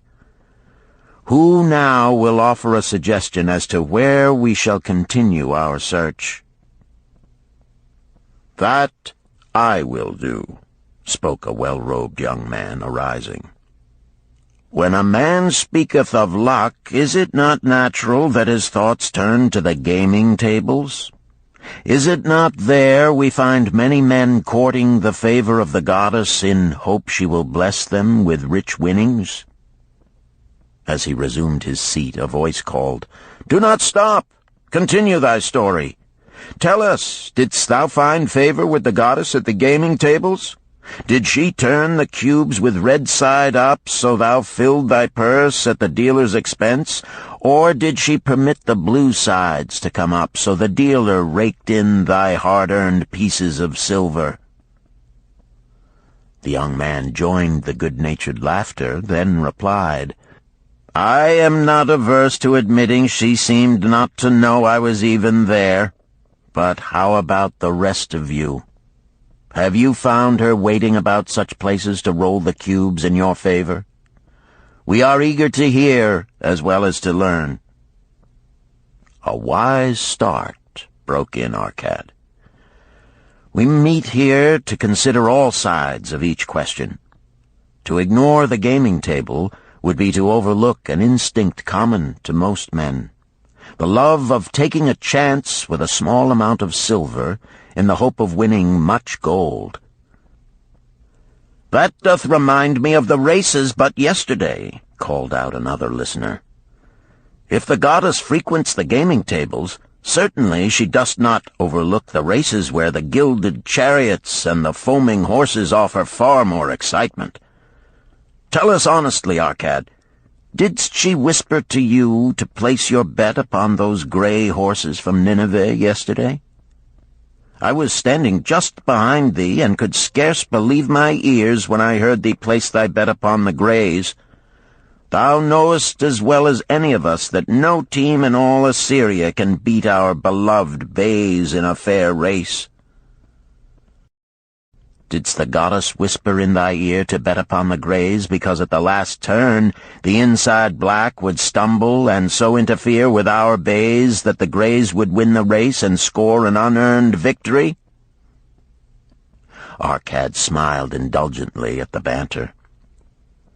"What reason have we to feel the good goddess would take that much interest in any man's bet upon a horse race? To me she is a goddess of love and dignity, whose pleasure it is to aid those who are in need and to reward those who are deserving. I look to find her, not at the gaming tables or the races where men lose more gold than they win, but in other places where the doings of men are more worthwhile and more worthy of reward. In tilling the soil, in honest trading, in all of man's occupations, there is opportunity to make a profit upon his efforts and his transactions. Perhaps not all the time will he be rewarded, because sometimes his judgment may be faulty, and other times the winds and the weather may defeat his efforts. Yet, if he persists, he may usually expect to realize his profit. This is so because the chances of profit are always in his favor. But when a man playeth the games, the situation is reversed, for the chances of profit are always against him, and always in favor of the gamekeeper. The game is so arranged that it will always favor the keeper. It is his business at which he plans to make a liberal profit for himself from the coins bet by the players. Few players realize how certain are the gamekeeper's profits and how uncertain are their own chances to win. For example, let us consider wagers placed upon the cube. Each time it is cast, we bet which side will be uppermost. If it be the red side, the game master pays to us 4 times our bet. But if any other of the 5 sides come uppermost, we lose our bet. Thus, the figures show that for each cast we have 5 chances to lose, but because the red pays 4 for 1, we have 4 chances to win. In a night's play, the game master can expect to keep for his profit 1/5 of all the coins wagered. Can a man expect to win more than occasionally against odds so arranged that he should lose 1/5 of all his bets? Yet some men do win large sums at times, volunteered one of the listeners. Quite so, they do, Arcad continued. Realizing this, the question comes to me whether money secured in such ways brings permanent value to those who are thus lucky. Among my acquaintances are many of the successful men of Babylon, yet among them I am unable to name a single one who started his success from such a source. You who are gathered here tonight know many more of our substantial citizens. To me, it would be of much interest to learn how many of our successful citizens can credit the gaming tables with their start to success. Suppose each of you tell of those you know. What say you? After a prolonged silence, a wag ventured, "Wouldst thy inquiry include the gamekeepers?" "If you think of no one else," Arcad responded. "If not one of you can think of anyone else, then how about yourselves? Are there any consistent winners with us who hesitate to advise such a source for their incomes?" His challenge was answered by a series of groans from the rear, taken up and spread amid much laughter. "It would seem we are not seeking good luck in such places as the goddess frequents," he continued. "Therefore let us explore other fields. We have not found it in picking up lost wallets, neither have we found it haunting the gaming tables. As to the races, I must confess to have lost far more coins there than I have ever won. Now suppose we consider our trades and businesses. Is it not natural, if we conclude a profitable transaction, to consider it not good luck, but a just reward for our efforts? I am inclined to think we may be overlooking the gifts of the goddess. Perhaps she really does assist us when we do not appreciate her generosity. Who can suggest further discussion?" Thereupon an elderly merchant arose, smoothing his genteel white robe. "With thy permission, most honorable Arcad and my friends, I offer a suggestion. If, as you have said, we take credit to our own industry and ability for our business success, why not consider the successes we almost enjoyed but which escaped us, happenings which would have been most profitable? They would have been rare examples of good luck if they had actually happened. Because they were not brought to fulfillment, we cannot consider them as our just rewards. Surely many men here have such experiences to relate." "Here is a wise approach," Arcad approved. "Who among you have had good luck within your grasp only to see it escape?" Many hands were raised, among them that of the merchant. Arcad motioned to him to speak. "As you suggested this approach, we should like to hear first from you."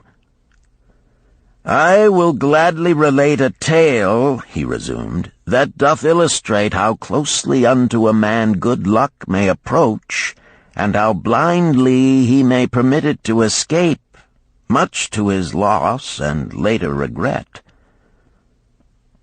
Many years ago, when I was a young man, just married and well started to earning, my father did come one day and urge most strongly that I enter upon an investment. The son of one of his good friends had taken notice of a barren tract of land not far beyond the outer walls of our city. It lay high above the canal where no water could reach it. The son of my father's friend devised a plan to purchase this land, build 3 large water wheels that could be operated by oxen, and thereby raise the life-giving waters to the fertile soil. This accomplished, he planned to divide it into small tracts and sell to the residents of the city for herb patches.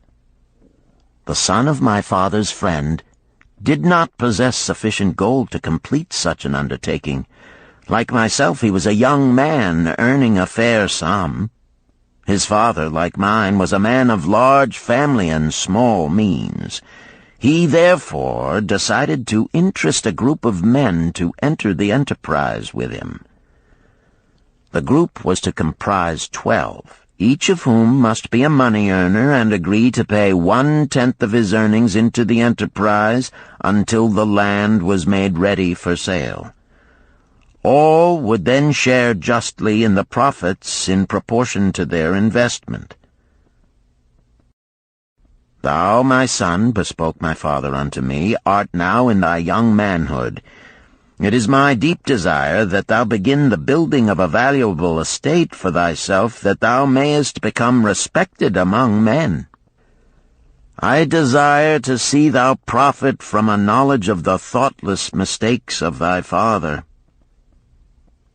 This do I most ardently desire, my father, I replied. Then this do I advise. Do what I should have done at thy age. From thy earnings keep out 1/10 to put into favorable investments. With this 1/10 of thy earnings, and what it will also earn, thou canst, before thou art my age, accumulate for thyself a valuable estate. Thy words are words of wisdom, my father. Greatly do I desire riches.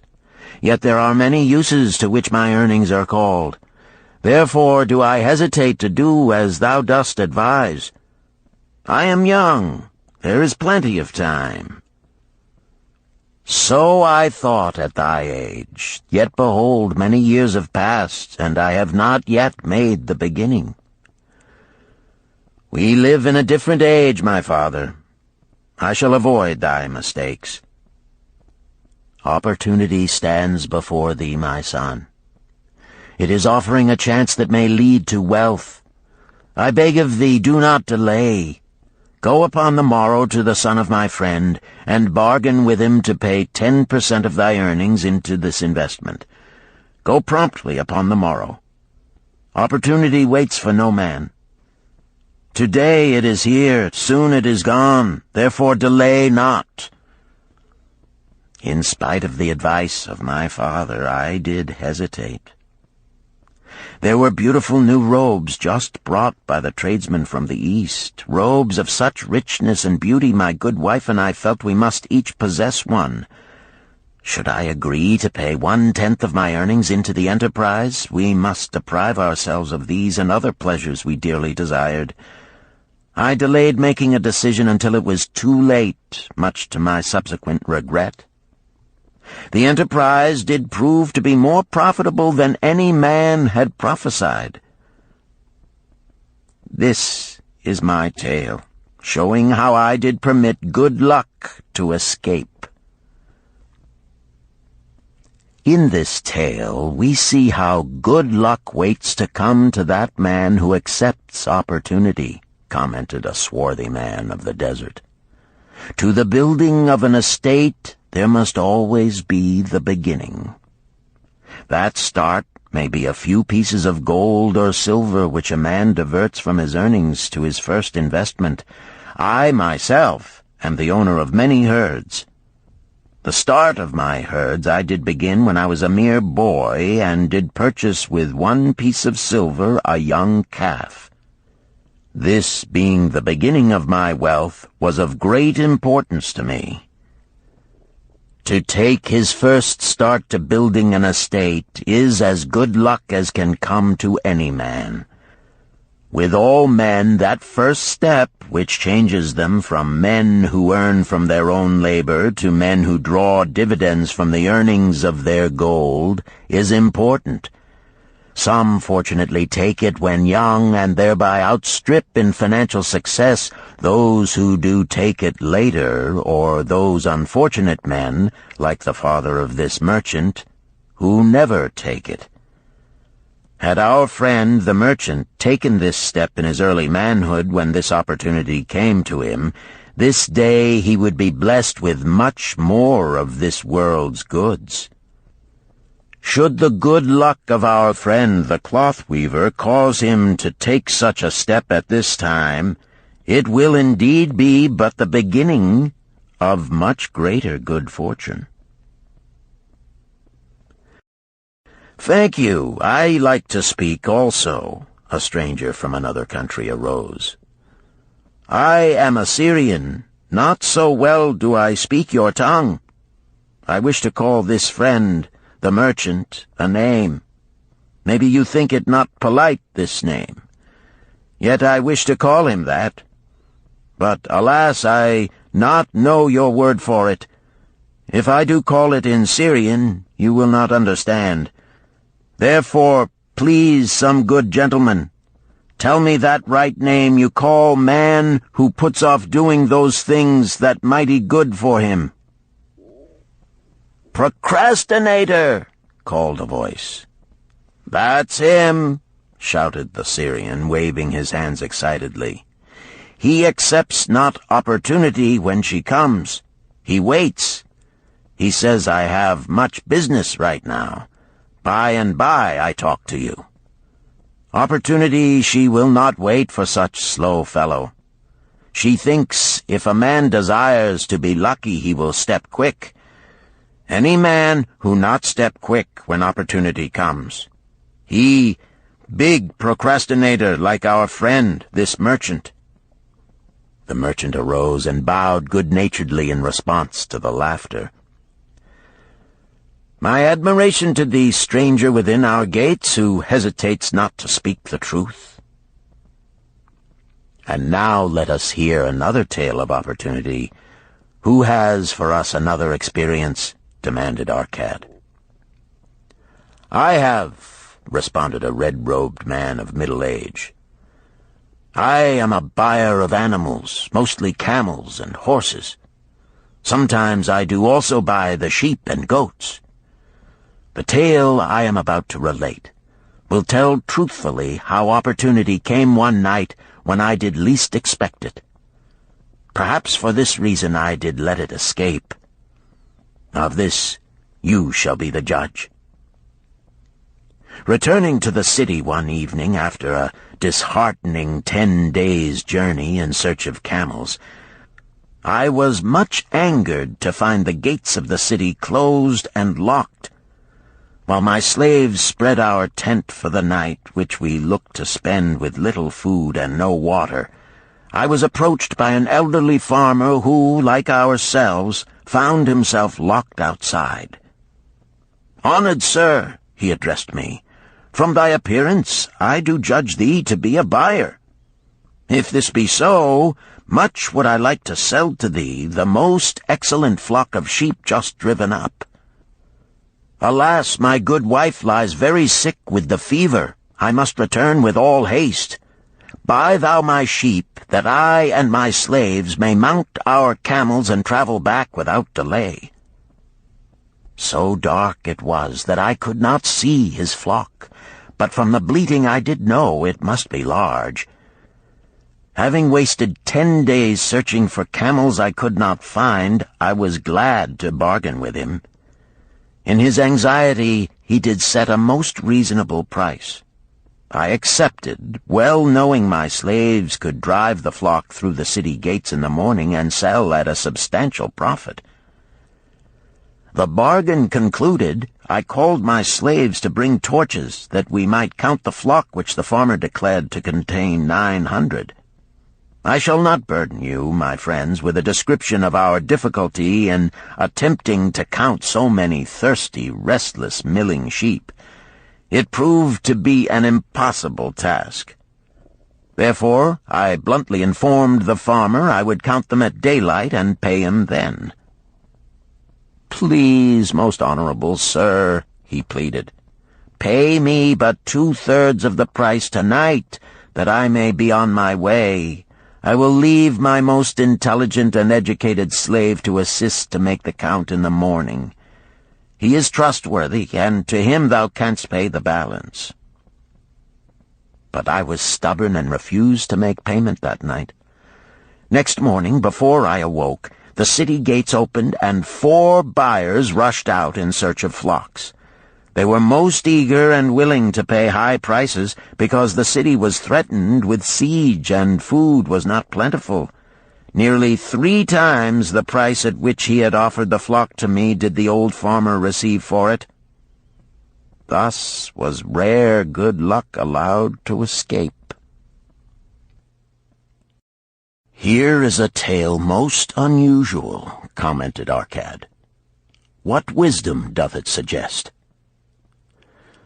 "The wisdom of making a payment immediately when we are convinced our bargain is wise," suggested a venerable saddle-maker. "If the bargain be good, then dost thou need protection against thy own weaknesses as much as against any other man. We mortals are changeable. Alas, I must say, more apt to change our minds when right than wrong. Wrong, we are stubborn indeed. Right, we are prone to vacillate and let opportunity escape. My first judgment is my best. Yet always have I found it difficult to compel myself to proceed with a good bargain when made. Therefore, as a protection against my own weaknesses, I do make a prompt deposit thereon. This doth save me from later regrets for the good luck that should have been mine." "Thank you. Again I like to speak." The Syrian was upon his feet once more. "These tales much alike. Each time opportunity fly away for same reason. Each time she come to procrastinator, bringing good plan. Each time they hesitate, not say, right now, best time, I do it quick. How can men succeed that way?" "Wise are thy words, my friend," responded the buyer.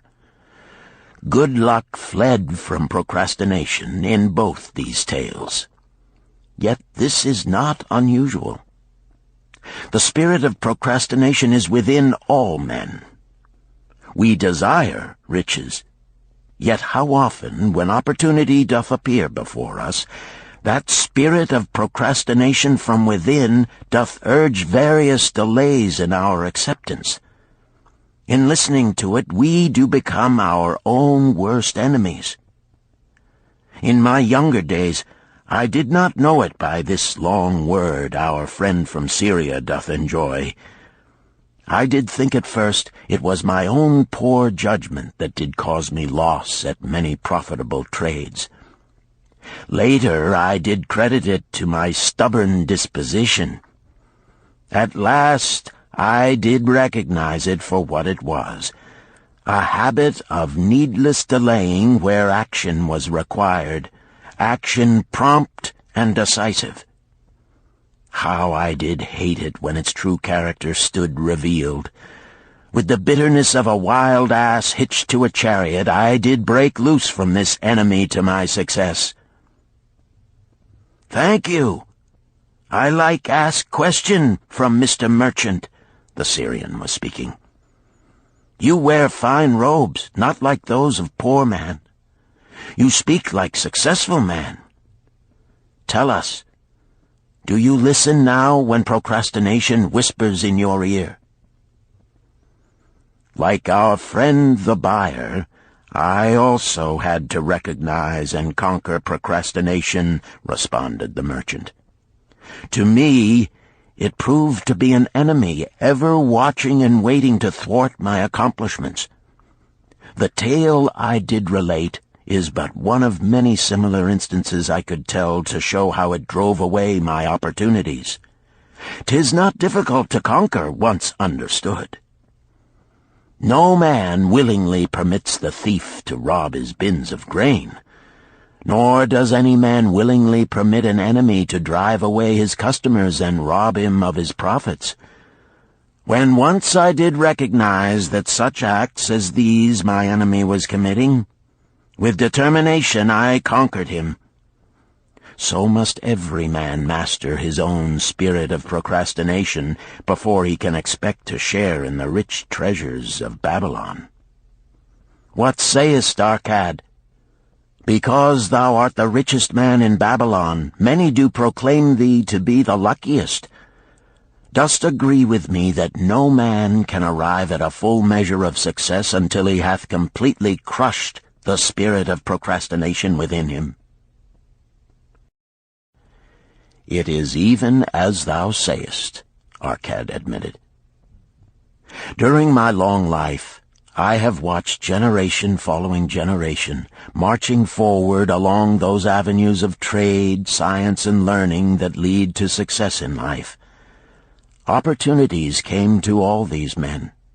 Some grasped theirs and moved steadily to the gratification of their deepest desires, but the majority hesitated, faltered, and fell behind. Arcad turned to the cloth weaver. Thou didst suggest that we debate good luck. Let us hear what thou now thinkest upon the subject. I do see good luck in a different light. I had thought of it as something most desirable that might happen to a man without effort upon his part. Now I do realize such happenings are not the sort of thing one may attract to himself. From our discussion have I learned that to attract good luck to oneself, it is necessary to take advantage of opportunities. Therefore, in the future, I shall endeavor to make the best of such opportunities as do come to me. Thou hast well grasped the truths brought forth in our discussion, Arcad replied. Good luck, we do find, often follows opportunity, but seldom comes otherwise. Our merchant friend would have found great good luck had he accepted the opportunity the good goddess did present to him.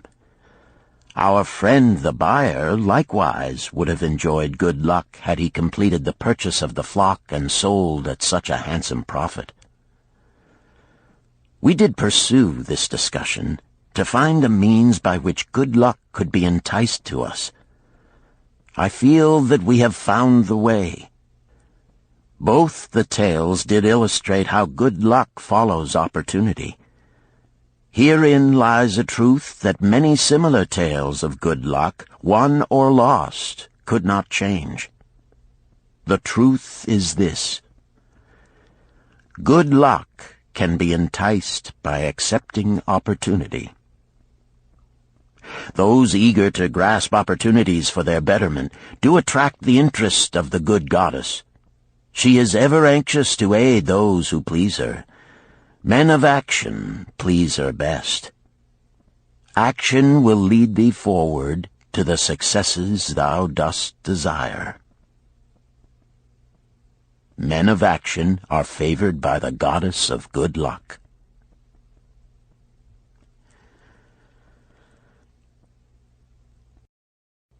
Chapter 5. The 5 Laws of Gold. A bag heavy with gold, or a clay tablet carved with words of wisdom. If thou hadst thy choice, which wouldst thou choose? By the flickering light from the fire of desert shrubs, the sun-tanned faces of the listeners gleamed with interest. "The gold! The gold!" chorused the 27. Old Calibab smiled knowingly. "Hark!" he resumed, raising his hand. "Hear the wild dogs out there in the night? They howl and wail because they are lean with hunger. Yet feed them, and what do they? Fight and strut. Then fight and strut some more, giving no thought to the morrow that will surely come. Just so it is with the sons of men. Give them a choice of gold and wisdom. What do? Ignore the wisdom and waste the gold. On the morrow they wail because they have no more gold. Gold is reserved for those who know its laws and abide by them." Calabab drew his white robe close about his lean legs, for a cool night wind was blowing. "Because thou hast served me faithfully upon our long journey, because thou cared well for my camels, because thou toiled uncomplainingly across the hot sands of the desert, because thou fought bravely the robbers that sought to despoil my merchandise, I will tell thee this night the tale of the 5 laws of gold, such a tale as thou never hast heard before. Hark ye with deep attention to the words I speak, for if you grasp their meaning and heed them, in the days that come thou shalt have much gold." He paused impressively. Above, in a canopy of blue, the stars shone brightly in the crystal-clear skies of Babylonia. Behind the group loomed their faded tents tightly staked against possible desert storms. Beside the tents were neatly stacked bales of merchandise covered with skins. Nearby, the camel herd sprawled in the sand, some chewing their cuds contentedly, others snoring in hoarse discord. "Thou hast told us many good tales, Calabab," spoke up the chief packer. "We look to thy wisdom to guide us upon the morrow when our service with thee shall be at an end. I have but told thee of my adventures in strange and distant lands, but this night I shall tell thee of the wisdom of Arkad, the wise rich man." "Much have we heard of him," acknowledged the chief packer, "for he was the richest man that ever lived in Babylon." "The richest man he was, and that because he was wise in the ways of gold, even as no man had ever been before him. This night shall I tell you of his great wisdom as it was told to me by Nomasir, his son, many years ago in Nineveh, when I was but a lad. My master and myself had tarried long into the night in the palace of Nomasir.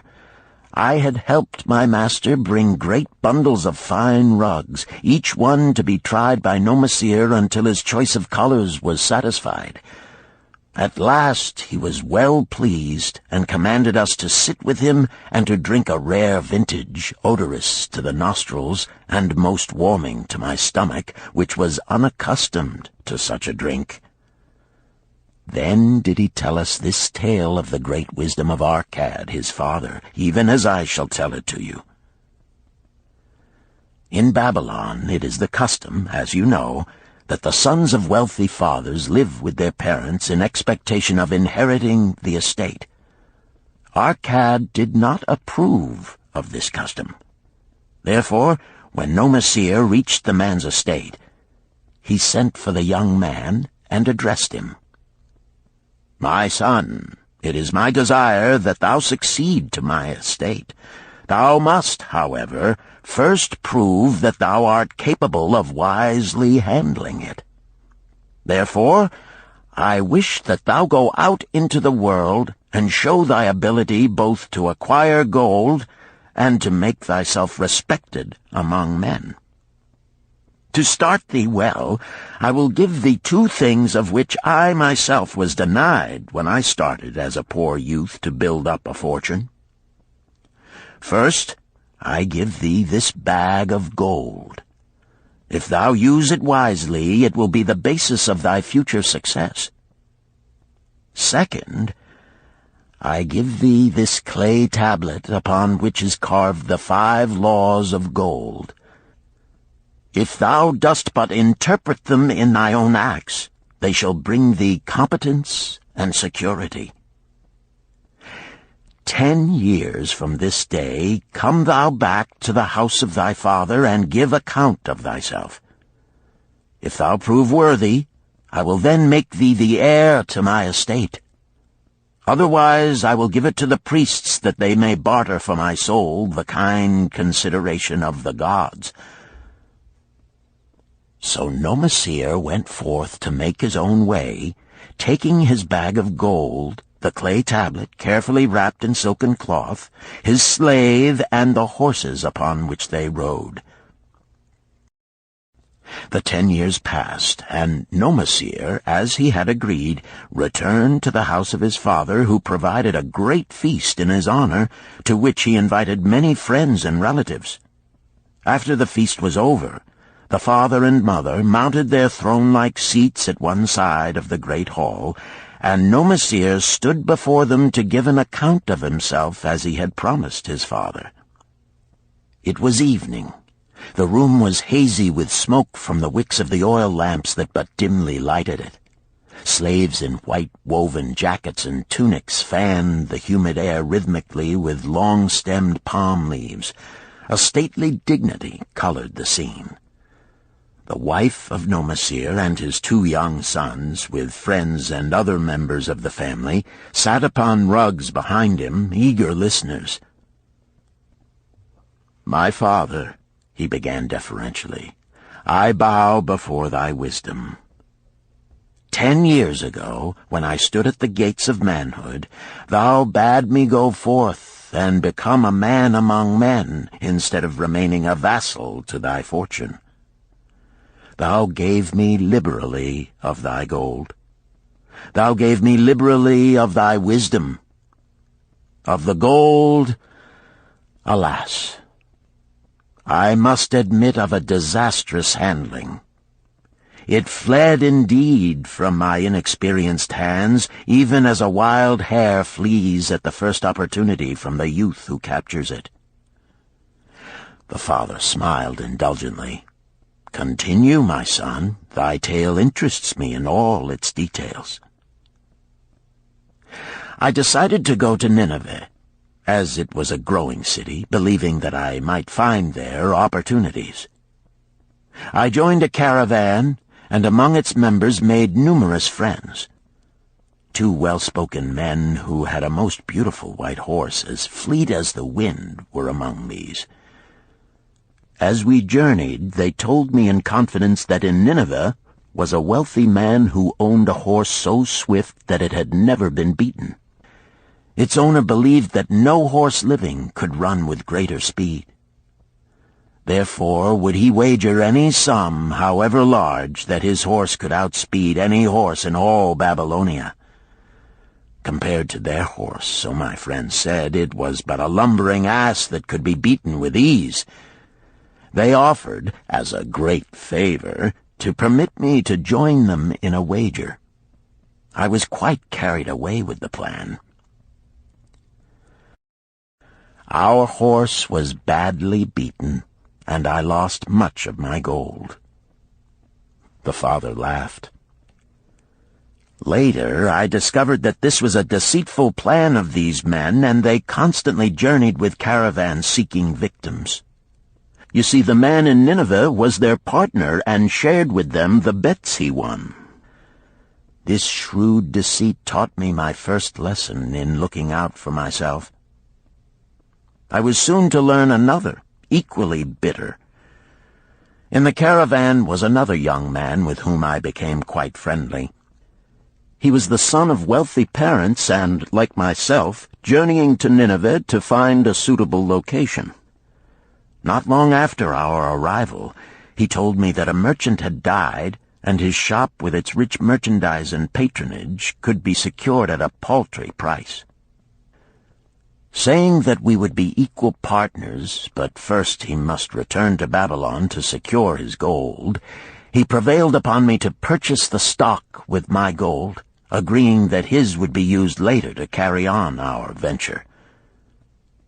He long delayed the trip to Babylon, proving in the meantime to be an unwise buyer and a foolish spender. I finally put him out, but not before the business had deteriorated to where we had only unsaleable goods and no gold to buy other goods. I sacrificed what was left to an Israelite for a pitiful sum. Soon there followed, I tell you, my father, bitter days.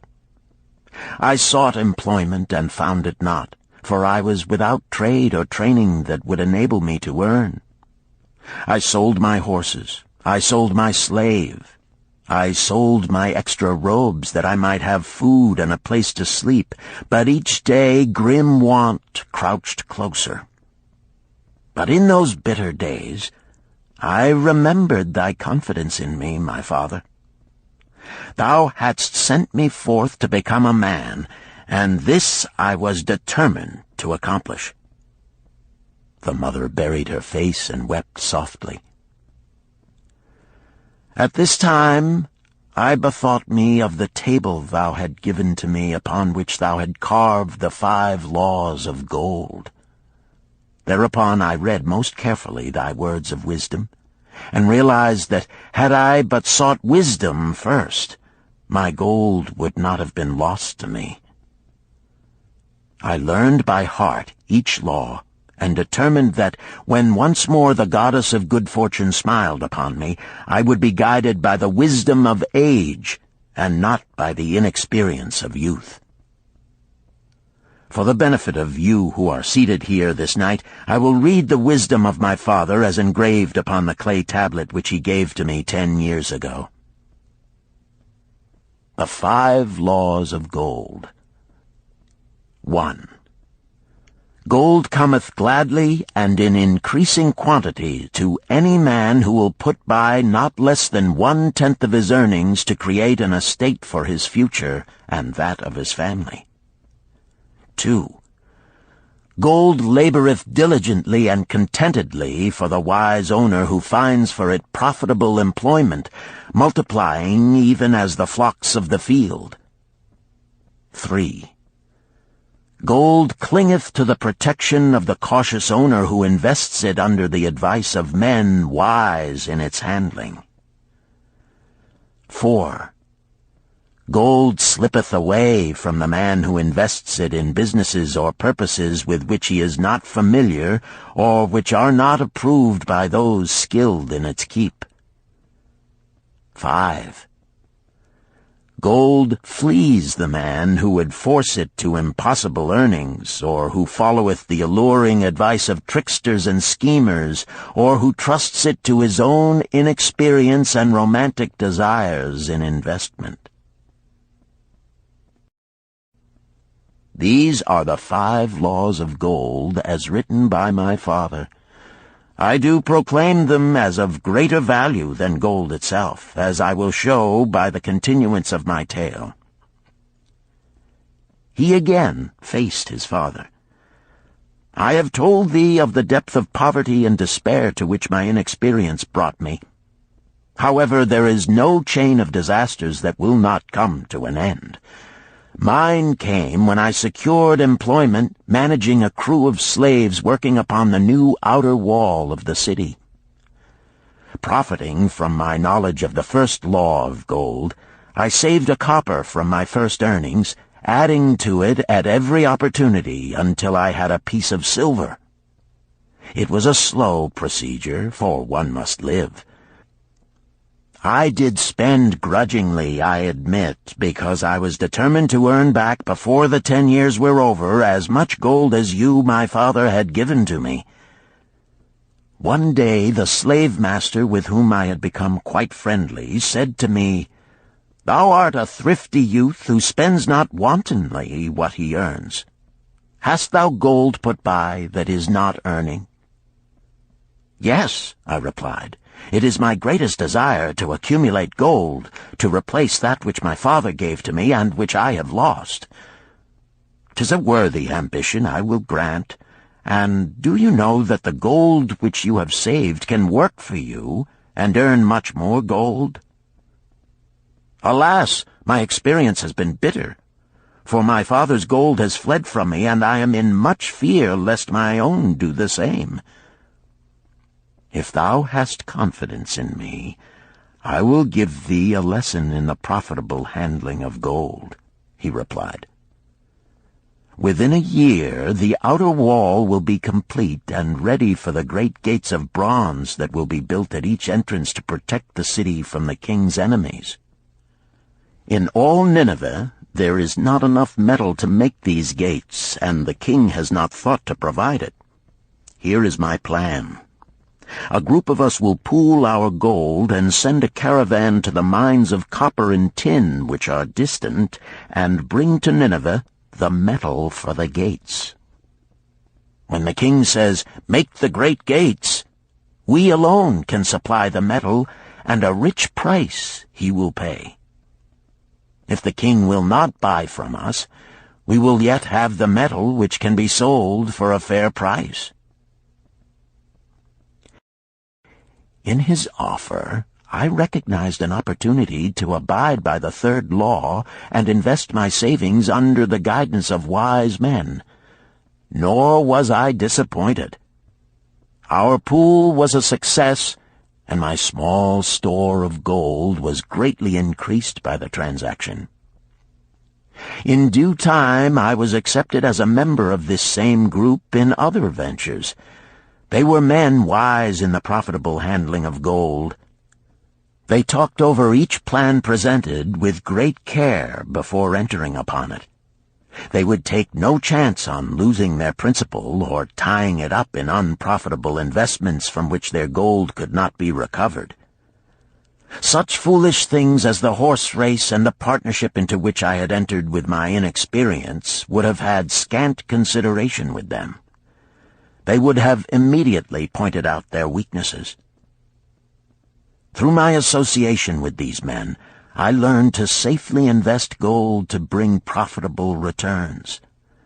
As the years went on, my treasure increased more and more rapidly. I not only made back as much as I lost, but much more. Through my misfortunes, my trials, and my success, I have tested time and again the wisdom of the 5 laws of gold, my father, and have proven them true in every test. To him who is without knowledge of the 5 laws, gold comes not often, and goeth away quickly. But to him who abide by the 5 laws, gold comes and works as his dutiful slave. Nomasir ceased speaking and motioned to a slave in the back of the room. The slave brought forward, one at a time, 3 heavy leather bags. One of these Nomasir took and placed upon the floor before his father, addressing him again. "Thou didst give to me a bag of gold, Babylon gold. Behold, in its place I do return to thee a bag of Nineveh gold of equal weight, an equal exchange, as all will agree. Thou didst give to me a clay tablet inscribed with wisdom. Behold, in its stead I do return 2 bags of gold." So saying, he took from the slave the other 2 bags, and likewise placed them upon the floor before his father. "This I do to prove to thee, my father, of how much greater value I consider thy wisdom than thy gold. Yet who can measure in bags of gold the value of wisdom? Without wisdom, gold is quickly lost by those who have it. But with wisdom, gold can be secured by those who have it not, as these 3 bags of gold do prove. It does indeed give to me the deepest satisfaction, my father, to stand before thee and say that, because of thy wisdom, I have been able to become rich and respected before men." The father placed his hand fondly upon the head of Nomasir. "Thou hast learned well thy lessons, and I am indeed fortunate to have a son to whom I may entrust my wealth." Calibab ceased his tale and looked critically at his listeners. "What means this to thee, this tale of Nomasir?" he continued. "Who among thee can go to thy father or to the father of thy wife and give an account of wise handling of his earnings? What would these venerable men think were you to say, 'I have traveled much and learned much and labored much and earned much, yet alas, of gold I have little. Some I spent wisely, some I spent foolishly, and much I lost in unwise ways'? Dost still think it but an inconsistency of fate that some men have much gold and others have naught? Then you err. Men have much gold when they know the 5 laws of gold and abide thereby. Because I learned these 5 laws in my youth and abided by them, I have become a wealthy merchant. Not by some strange magic did I accumulate my wealth. Wealth that comes quickly goeth the same way.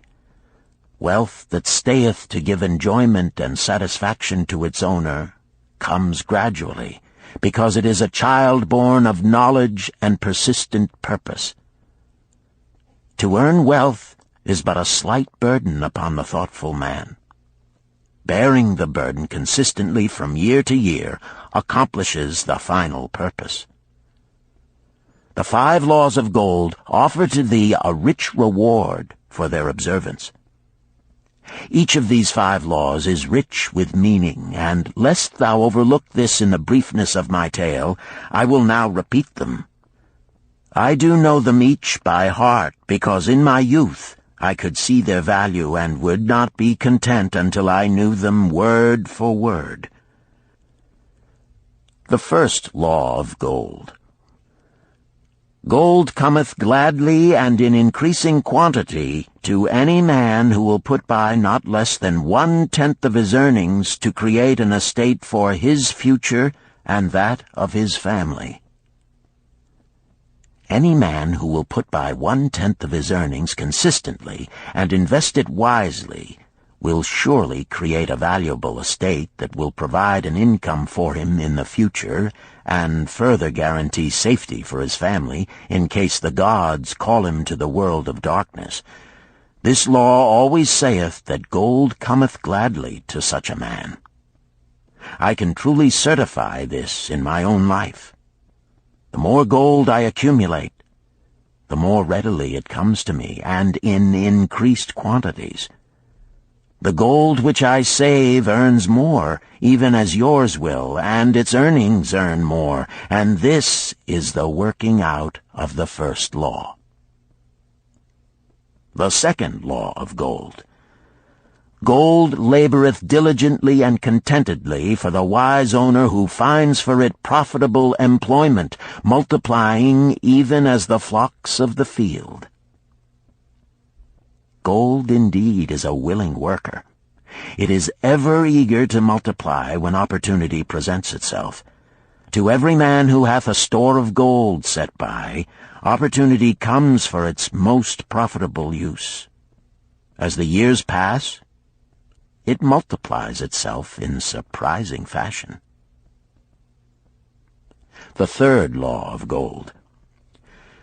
Gold clingeth to the protection of the cautious owner who invests it under the advice of men wise in its handling. Gold indeed clingeth to the cautious owner, even as it flees the careless owner. The man who seeks the advice of men wise in handling gold soon learneth not to jeopardize his treasure, but to preserve in safety and to enjoy in contentment its consistent increase. This ends Disc 2. The Richest Man in Babylon, Disc 3. The fourth law of gold. Gold slippeth away from the man who invests it in businesses or purposes with which he is not familiar or which are not approved by those skilled in its keep. To the man who hath gold yet is not skilled in its handling, many uses for it appear most profitable. Too often these are fraught with danger of loss, and if properly analyzed by wise men, show small possibility of profit. Therefore, the inexperienced owner of gold who trusts to his own judgment and invests it in businesses or purposes with which he is not familiar, too often finds his judgment imperfect and pays with his treasure for his inexperience. Wise indeed is he who investeth his treasures under the advice of men skilled in the ways of gold. the 5th law of gold. Gold flees the man who would force it to impossible earnings, or who followeth the alluring advice of tricksters and schemers, or who trusts it to his own inexperience and romantic desires in investment. Fanciful propositions that thrill like adventure tales always come to the new owner of gold. These appear to endow his treasure with magic powers that will enable it to make impossible earnings. Yet heed ye the wise men, for verily they know the risks that lurk behind every plan to make great wealth suddenly. Forget not the rich men of Nineveh, who would take no chance of losing their principal or tying it up in unprofitable investments. This ends my tale of the 5 laws of gold. In telling it to thee, I have told the secrets of my own success. Yet they are not secrets, but truths which every man must first learn and then follow, who wishes to step out of the multitude that, like yon wild dogs, must worry each day for food to eat. Tomorrow we enter Babylon.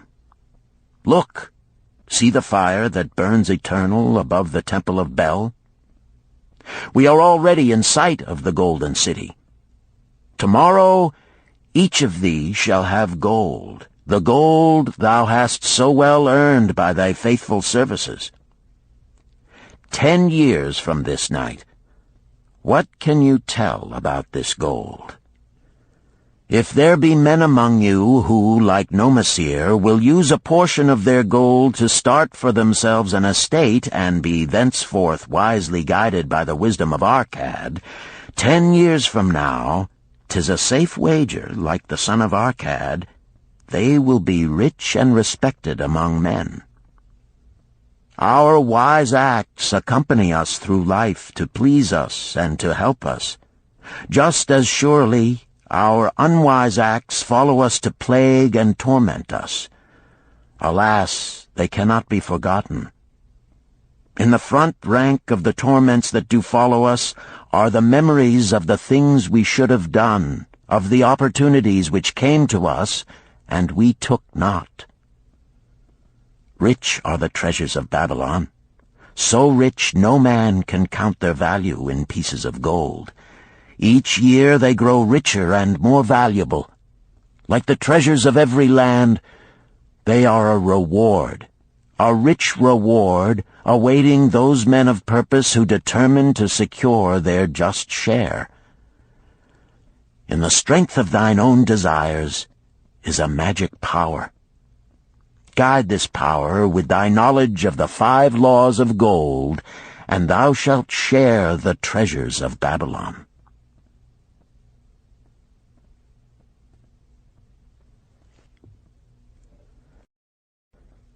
Chapter 6. The Gold Lender of Babylon. 50 pieces of gold. Never before had Rodan, the spearmaker of old Babylon, carried so much gold in his leather wallet. Happily down the king's highway from the palace of his most liberal majesty he strode. Cheerfully the gold clinked as the wallet at his belt swayed with each step, the sweetest music he had ever heard. 50 pieces of gold, all his.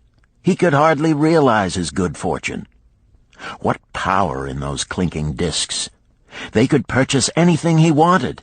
A grand house, land, cattle, camels, horses, chariots, whatever he might desire. What use should he make of it? This evening, as he turned into a side street toward the home of his sister, he could think of nothing he would rather possess than those same glittering, heavy pieces of gold, his to keep. It was upon an evening some days later that a perplexed Rodan entered the shop of Mathon, the lender of gold and dealer in jewels and rare fabrics. Glancing neither to the right nor the left at the colorful articles artfully displayed, he passed through to the living quarters at the rear. Here he found the genteel Mathon lounging upon a rug partaking of a meal served by a black slave. I would counsel with thee, for I know not what to do." Rodan stood stolidly, feet apart, hairy breast exposed by the gaping front of his leather jacket. Mathon's narrow, sallow face smiled a friendly greeting. "What indiscretions hast thou done that thou shouldst seek the lender of gold? Hast been unlucky at the gaming table? Or hath some plump dame entangled thee? For many years have I known thee, yet never hast thou sought me to aid thee in thy troubles. No, no, not such as that. I seek no gold. Instead I crave thy wise advice. Hear, hear, what this man doth say.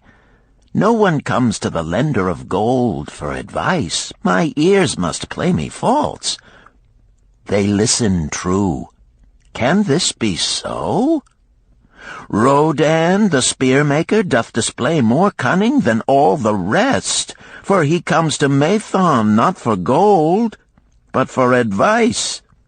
Many men come to me for gold to pay for their follies, but as for advice, they want it not. Yet who is more able to advise than the lender of gold to whom many men come in trouble? Thou shalt eat with me, Rodan, he continued. Thou shalt be my guest for the evening.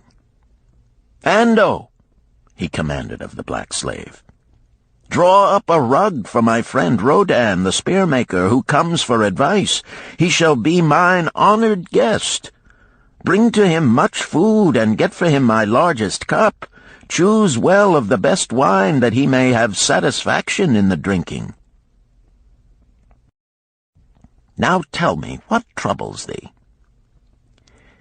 It is the king's gift. The king's gift?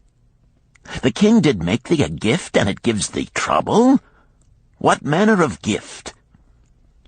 Because he was much pleased with the design I did submit to him for a new point on the spears of the royal guard, he did present me with 50 pieces of gold, and now I am much perplexed. I am beseeched each hour the sun doth travel across the sky by those who would share it with me. That is natural.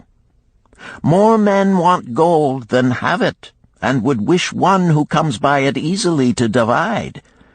But can you not say no? Is thy will not as strong as thy fist? To many I can say no, yet sometimes it would be easier to say yes. Can one refuse to share with one's sister to whom he is deeply devoted?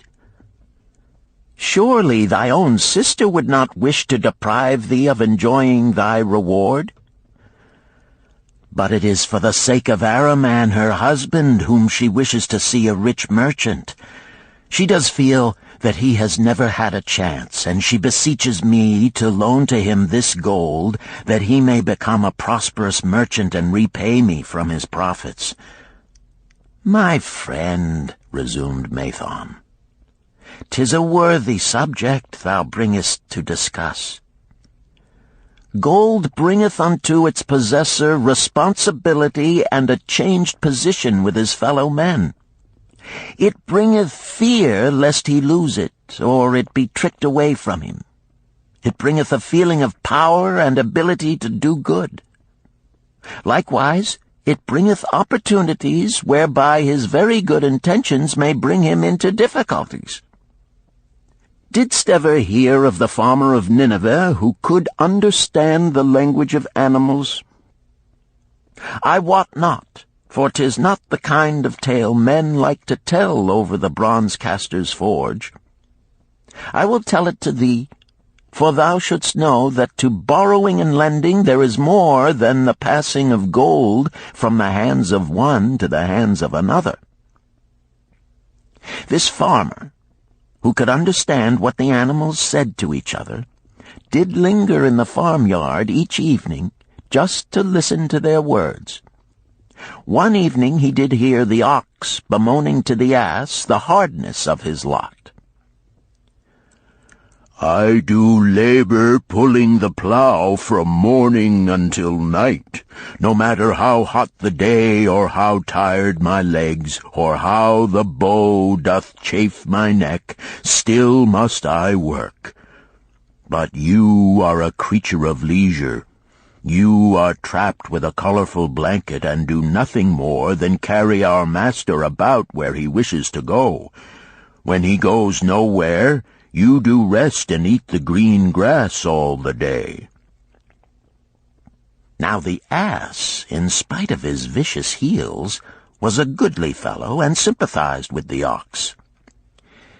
"My good friend," he replied, "you do work very hard, and I would help ease your lot. Therefore will I tell you how you may have a day of rest. In the morning, when the slave comes to fetch you to the plow, lie upon the ground and bellow much, that he may say you are sick and cannot work." So the ox took the advice of the ass, and the next morning the slave returned to the farmer and told him the ox was sick and could not pull the plow. "Then," said the farmer, "hitch the ass to the plow, for the plowing must go on."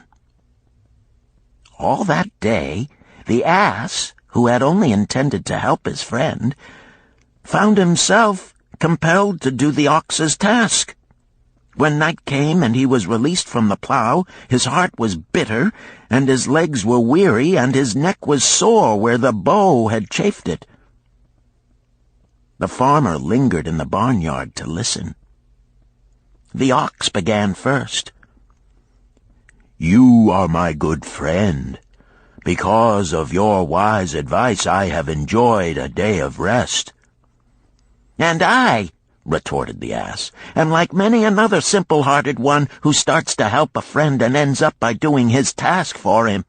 Hereafter you draw your own plow, for I did hear the master tell the slave to send for the butcher were you sick again. I wish he would, for you are a lazy fellow."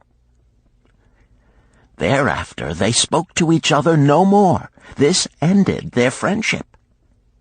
Canst thou tell the moral to this tale, Rodan?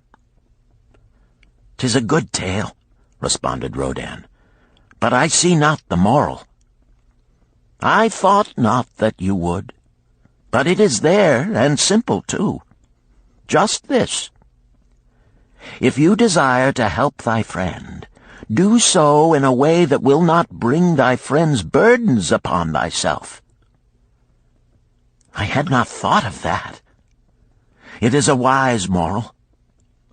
I wish not to assume the burdens of my sister's husband. But tell me, you lend to many. Do not the borrowers repay?" Mathon smiled the smile of one whose soul is rich with much experience. "Could a loan be well made if the borrower cannot repay? Must not the lender be wise and judge carefully whether his gold can perform a useful purpose to the borrower and return to him once more? Or whether it will be wasted by one unable to use it wisely and leave him without his treasure, and leave the borrower with a debt he cannot repay?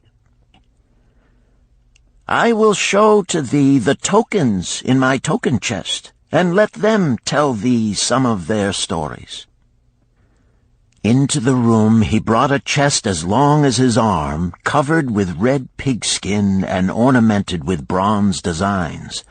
He placed it upon the floor and squatted before it, both hands upon the lid.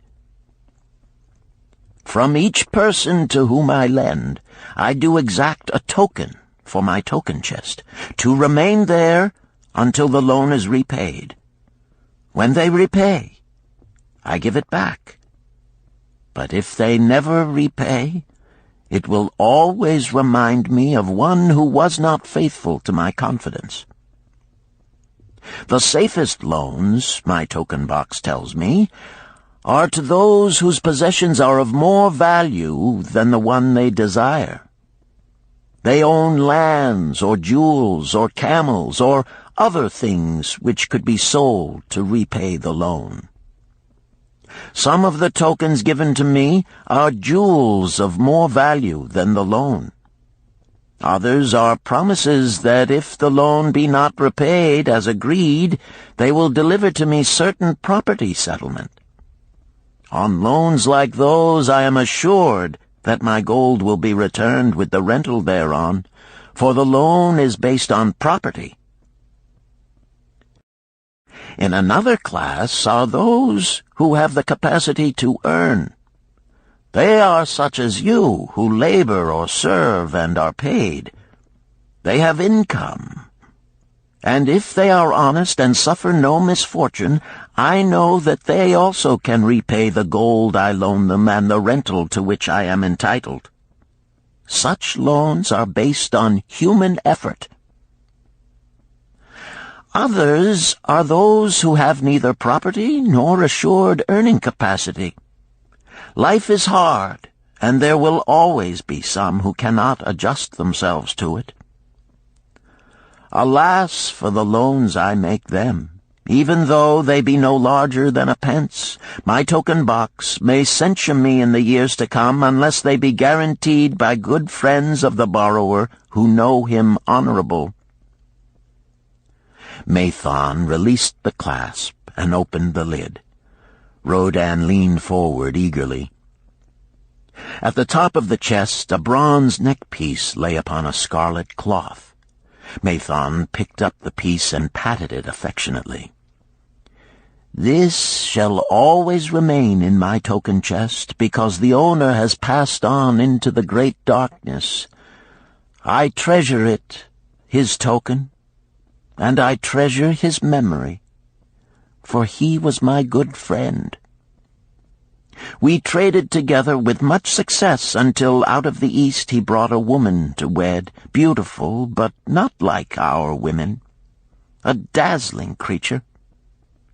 He spent his gold lavishly to gratify her desires. He came to me in distress when his gold was gone.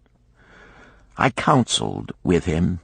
I told him I would help him to once more master his own affairs. He swore by the sign of the great bull that he would. But it was not to be. In a quarrel she thrust a knife into the heart he dared her to pierce."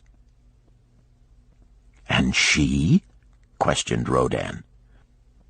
"Yes, of course. This was hers." He picked up the scarlet cloth.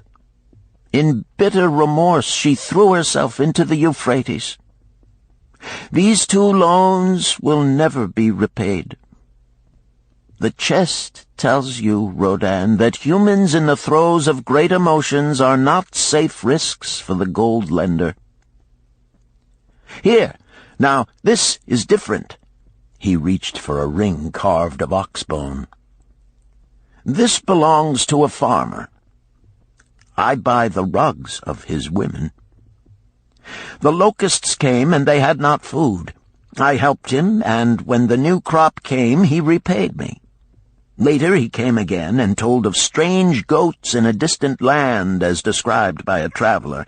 They had long hair so fine and soft it would weave into rugs more beautiful than any ever seen in Babylon. He wanted a herd, but he had no money. So I did lend him gold to make the journey and bring back goats. Now his herd is begun, and next year I shall surprise the lords of Babylon with the most expensive rugs it has been their good fortune to buy. Soon I must return his ring. He doth insist on repaying promptly." "Some borrowers do that?" queried Rodan. "If they borrow for purposes that bring money back to them, I find it so.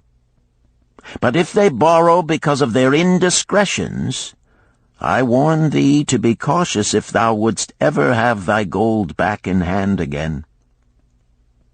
"Tell me about this," requested Rodan, picking up a heavy gold bracelet inset with jewels in rare designs. "The women do appeal to my good friend," bantered Mathon. "I am still much younger than you," retorted Rodin. "I grant that, but this time thou doth suspicion romance where it is not. The owner of this is fat and wrinkled, and doth talk so much and say so little, she drives me mad. Once they had much money and were good customers, but ill times came upon them. She has a son of whom she would make a merchant. So she came to me and borrowed gold that he might become a partner of a caravan owner who travels with his camels, bartering in one city what he buys in another. This man proved a rascal, for he left the poor boy in a distant city without money and without friends, pulling out early while the youth slept. Perhaps when this youth has grown to manhood he will repay. Until then I get no rental for the loan, only much talk. But I do admit the jewels are worthy of the loan." "Did this lady ask thy advice as to the wisdom of the loan?" "Quite otherwise. She had pictured to herself this son of hers as a wealthy and powerful man of Babylon. To suggest the contrary was to infuriate her. A fair rebuke I had. I knew the risk for this inexperienced boy, but as she offered security, I could not refuse her." "This," continued Mathon, waving a bit of pack rope tied into a knot, "belongs to Nebator, the camel trader. When he would buy a herd larger than his funds, he brings to me this knot, and I lend to him according to his needs. He is a wise trader. I have confidence in his good judgment and can lend him freely. Many other merchants of Babylon have my confidence because of their honorable behavior. Their tokens come and go frequently in my token box. Good merchants are an asset to our city, and it profits me to aid them to keep trade moving that Babylon be prosperous." Mathon picked out a beetle carved in turquoise and tossed it contemptuously on the floor. "A bug from Egypt. The lad who owns this does not care whether I ever receive back my gold.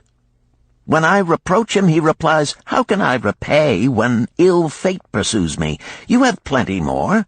What can I do?'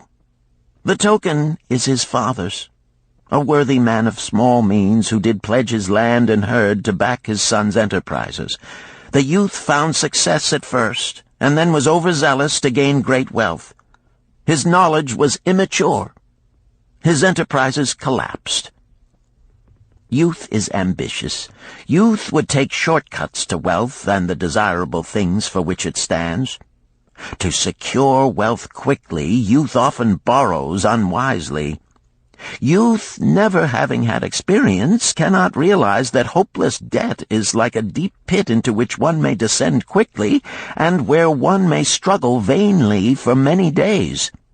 It is a pit of sorrow and regrets, where the brightness of the sun is overcast, and night is made unhappy by restless sleeping. Yet I do not discourage borrowing gold. I encourage it. I recommend it if it be for a wise purpose.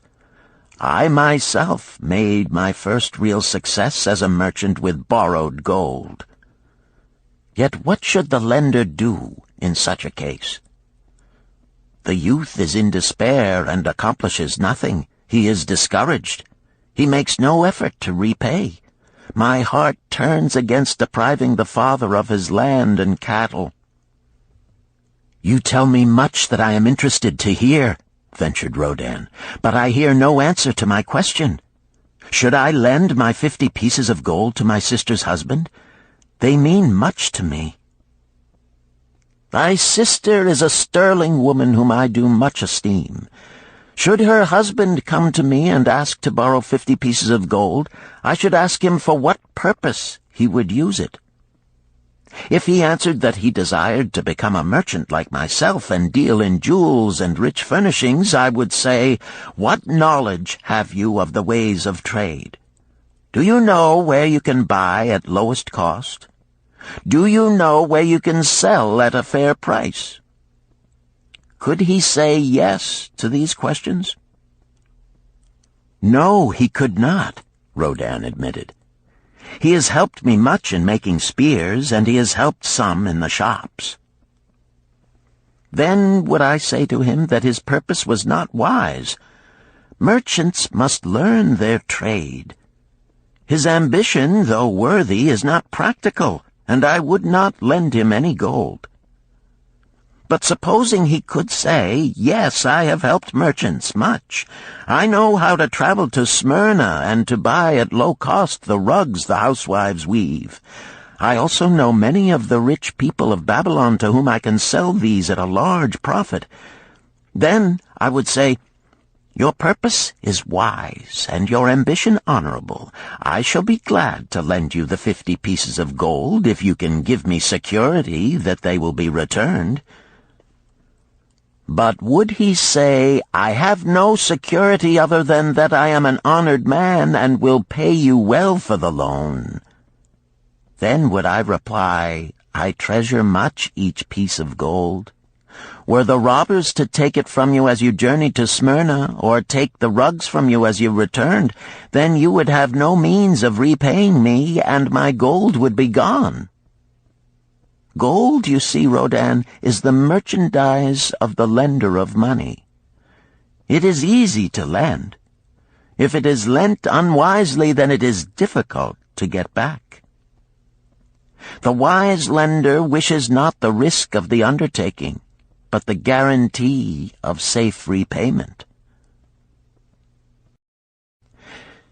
"'Tis well," he continued, "to assist those that are in trouble. 'Tis well to help those upon whom fate has laid a heavy hand. 'Tis well to help those who are starting, that they may progress and become valuable citizens.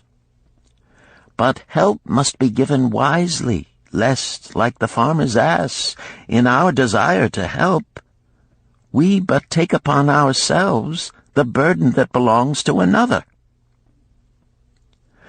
Again I wandered from thy question, Rodin, but hear my answer. Keep thy 50 pieces of gold.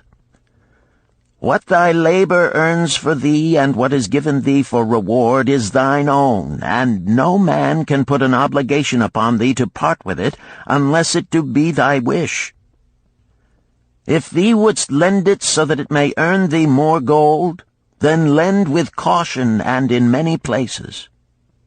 I like not idle gold, even less I like too much of risk. How many years hast thou labored as a spear-maker? Fully 3. How much besides the king's gift hast saved? 3 gold pieces. Each year that thou hast labored, thou hast denied thyself good things to save from thine earnings 1 piece of gold? 'Tis as you say. Then mightest save in 50 years of labor 50 pieces of gold by thy self-denial? A lifetime of labor it would be.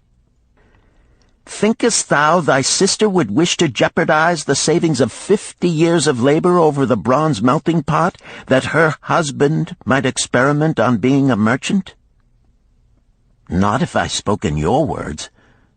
Then go to her and say, 3 years I have labored each day except fast days, from morning until night, and I have denied myself many things that my heart craved.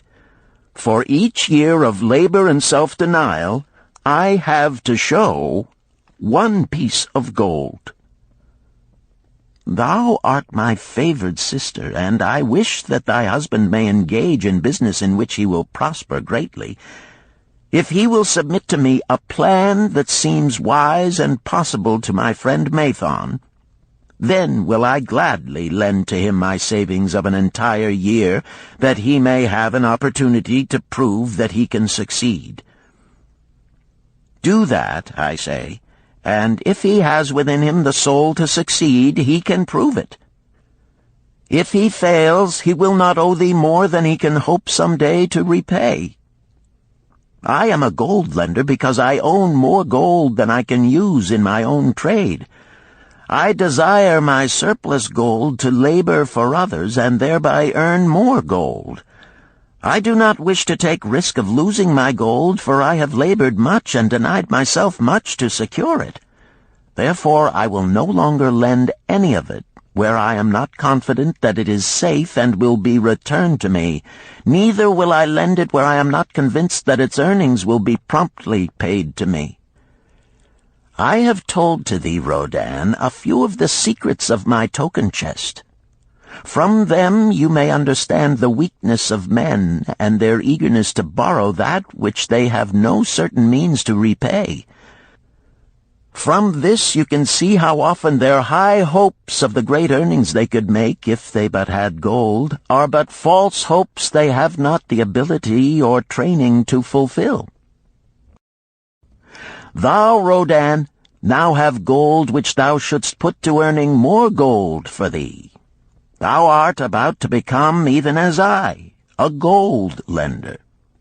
If thou dost safely preserve thy treasure, it will produce liberal earnings for thee, and be a rich source of pleasure and profit during all thy days.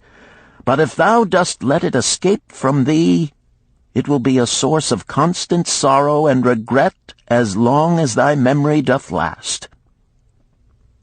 What desirest thou most of this gold in thy wallet? To keep it safe. Wisely spoken, replied Mathon approvingly. Thy first desire is for safety. Thinkest thou that in the custody of thy sister's husband it would be truly safe from possible loss? I fear not, for he is not wise in guarding gold. Then be not swayed by foolish sentiments of obligation to trust thy treasure to any person. If thou wouldst help thy family or thy friends, find other ways than risking the loss of thy treasure. Forget not that gold slippeth away in unexpected ways from those unskilled in guarding it. As well waste thy treasure in extravagance as let others lose it for thee. What next after safety dost desire of this treasure of thine? That it earn more gold. Again thou speakest with wisdom. It should be made to earn and grow larger. Gold wisely lent may even double itself with its earnings before a man like you groweth old. If you risk losing it, you risk losing all that it would earn as well. Therefore be not swayed by the fantastic plans of impractical men who think they see ways to force thy gold to make earnings unusually large. Such plans are the creations of dreamers unskilled in the safe and dependable laws of trade. Be conservative in what thou expectest to earn, that thou mayest keep and enjoy thy treasure. To hire it out with a promise of usurious returns is to invite loss. Seek to associate thyself with men and enterprises whose success is established, that thy treasure may earn liberally under their skillful use and be guarded safely by their wisdom and experience. Thus mayest thou avoid the misfortunes that follow most of the sons of men to whom the gods see fit to entrust gold. When Rodan would thank him for his wise advice, he would not listen, saying, "The king's gift shall teach thee much wisdom.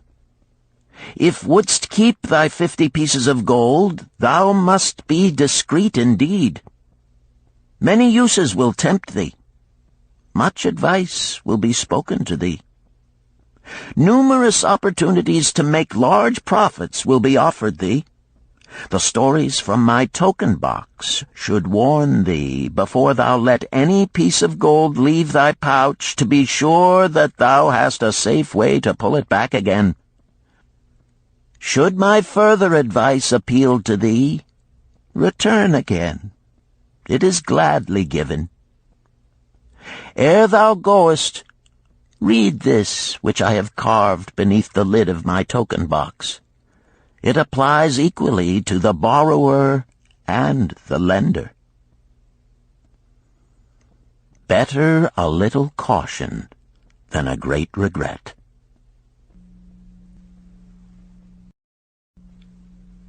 Chapter 7. The Walls of Babylon. Old Banzar, grim warrior of another day, stood guard at the passageway leading to the top of the ancient walls of Babylon. Up above, valiant defenders were battling to hold the walls. Upon them depended the future existence of this great city with its hundreds of thousands of citizens. Over the walls came the roar of the attacking armies, the yelling of many men, the trampling of thousands of horses, the deafening boom of the battering rams pounding the bronzed gates. In the street behind the gate lounged the spearmen, waiting to defend the entrance should the gates give way. They were but few for the task. The main armies of Babylon were with their king, far away in the east on a great expedition against the Elamites. No attack upon the city having been anticipated during their absence, the defending forces were small. Unexpectedly from the north bore down the mighty armies of the Assyrians, and now the walls must hold or Babylon was doomed. About Banzar were great crowds of citizens, white-faced and terrified, eagerly seeking news of the battle.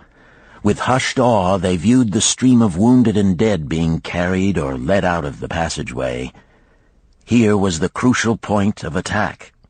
After 3 days of circling about the city, the enemy had suddenly thrown his great strength against this section and this gate. The defenders from the top of the wall fought off the climbing platforms and the scaling ladders of the attackers with arrows, burning oil, and, if any reached the top, spears. Against the defenders, thousands of the enemy's archers poured a deadly barrage of arrows. Old Banzar had the vantage point for news. He was closest to the conflict and first to hear of each fresh repulse of the frenzied attackers. An elderly merchant crowded close to him, his palsied hands quivering. "Tell me, he pleaded. "They cannot get in. My sons are with the good king. There is no one to protect my old wife. My goods, they will steal all. My food, they will leave nothing. We are old, too old to defend ourselves, too old for slaves. We shall starve, we shall die. Tell me they cannot get in." "Calm thyself, good merchant," the guard responded. "The walls of Babylon are strong. Go back to the bazaar and tell your wife that the walls will protect you and all of your possessions as safely as they protect the rich treasures of the king. Keep close to the walls, lest the arrows flying over strike you." A woman with a babe in arms took the old man's place as he withdrew. "Sergeant, what news from the top? Tell me truly that I may reassure my poor husband. He lies with fever from his terrible wounds, yet insists upon his armor and his spear to protect me who am with child. Terrible, he says, will be the vengeful lust of our enemies should they break in." "Be thou good of heart, thou mother that is and is again to be. The walls of Babylon will protect you and your babes. They are high and strong. Hear ye not the yells of our valiant defenders as they empty the cauldrons of burning oil upon the ladder scalers?" "Yes, that do I hear, and also the roar of the battering rams that do hammer at our gates." "Back to thy husband. Tell him the gates are strong and withstand the rams. Also that the scalers climb the walls, but to receive the waiting spear thrust. Watch thy way, and hasten behind yon buildings." Banzar stepped aside to clear the passage for heavily armed reinforcements. As, with clanking bronze shields and heavy tread, they tramped by, a small girl plucked at his girdle. "Tell me, soldier, are we safe?" she pleaded. "I hear the awful noises. I see the men all bleeding. I am so frightened. What will become of our family, of my mother, little brother, and the baby?" The grim old campaigner blinked his eyes and thrust forward his chin as he beheld the child. "Be not afraid, little one," he reassured her. "The walls of Babylon will protect you and mother and little brother and the baby. It was for the safety of such as you that the good Queen Semiramis built them over 100 years ago. Never have they been broken through. Go back and tell your mother and little brother and the baby that the walls of Babylon will protect them and they need have no fear." Day after day old Banzar stood at his post and watched the reinforcements file up the passageway, there to stay and fight until wounded or dead they came down once more. Around him unceasingly crowded the throngs of frightened citizens eagerly seeking to learn if the walls would hold. To all he gave his answer with the fine dignity of an old soldier: "The walls of Babylon will protect you." For 3 weeks and 5 days the attack waged with scarcely ceasing violence. Harder and grimmer set the jaw of Banzar as the passage behind, wet with the blood of the many wounded, was churned into mud by the never-ceasing streams of men passing up and staggering down. Each day the slaughtered attackers piled up in heaps before the wall. Each night they were carried back and buried by their comrades. Upon the 5th night of the 4th week, the clamor without diminished. The first streaks of daylight illuminated the plains, disclosed great clouds of dust raised by the retreating armies. A mighty shout went up from the defenders. There was no mistaking its meaning. It was repeated by the waiting troops behind the walls. It was echoed by the citizens upon the streets. It swept over the city with the violence of a storm. People rushed from the houses. The streets were jammed with a throbbing mob. The pent-up fear of weeks found an outlet in the wild chorus of joy. From the top of the high tower of the Temple of Bel burst forth the flames of victory. Skyward floated the column of blue smoke to carry the message far and wide. The walls of Babylon had once again repulsed a mighty and vicious foe determined to loot her rich treasures and to ravish and enslave her citizens. Babylon endured century after century because it was fully protected. It could not afford to be otherwise. The walls of Babylon were an outstanding example of man's need and desire for protection. This desire is inherent in the human race. It is just as strong today as it ever was, but we have developed broader and better plans to accomplish the same purpose. In this day, behind the impregnable walls of insurance, savings accounts, and dependable investments, we can guard ourselves against the unexpected tragedies that may enter any door and seat themselves before any fireside. We cannot afford to be without adequate protection.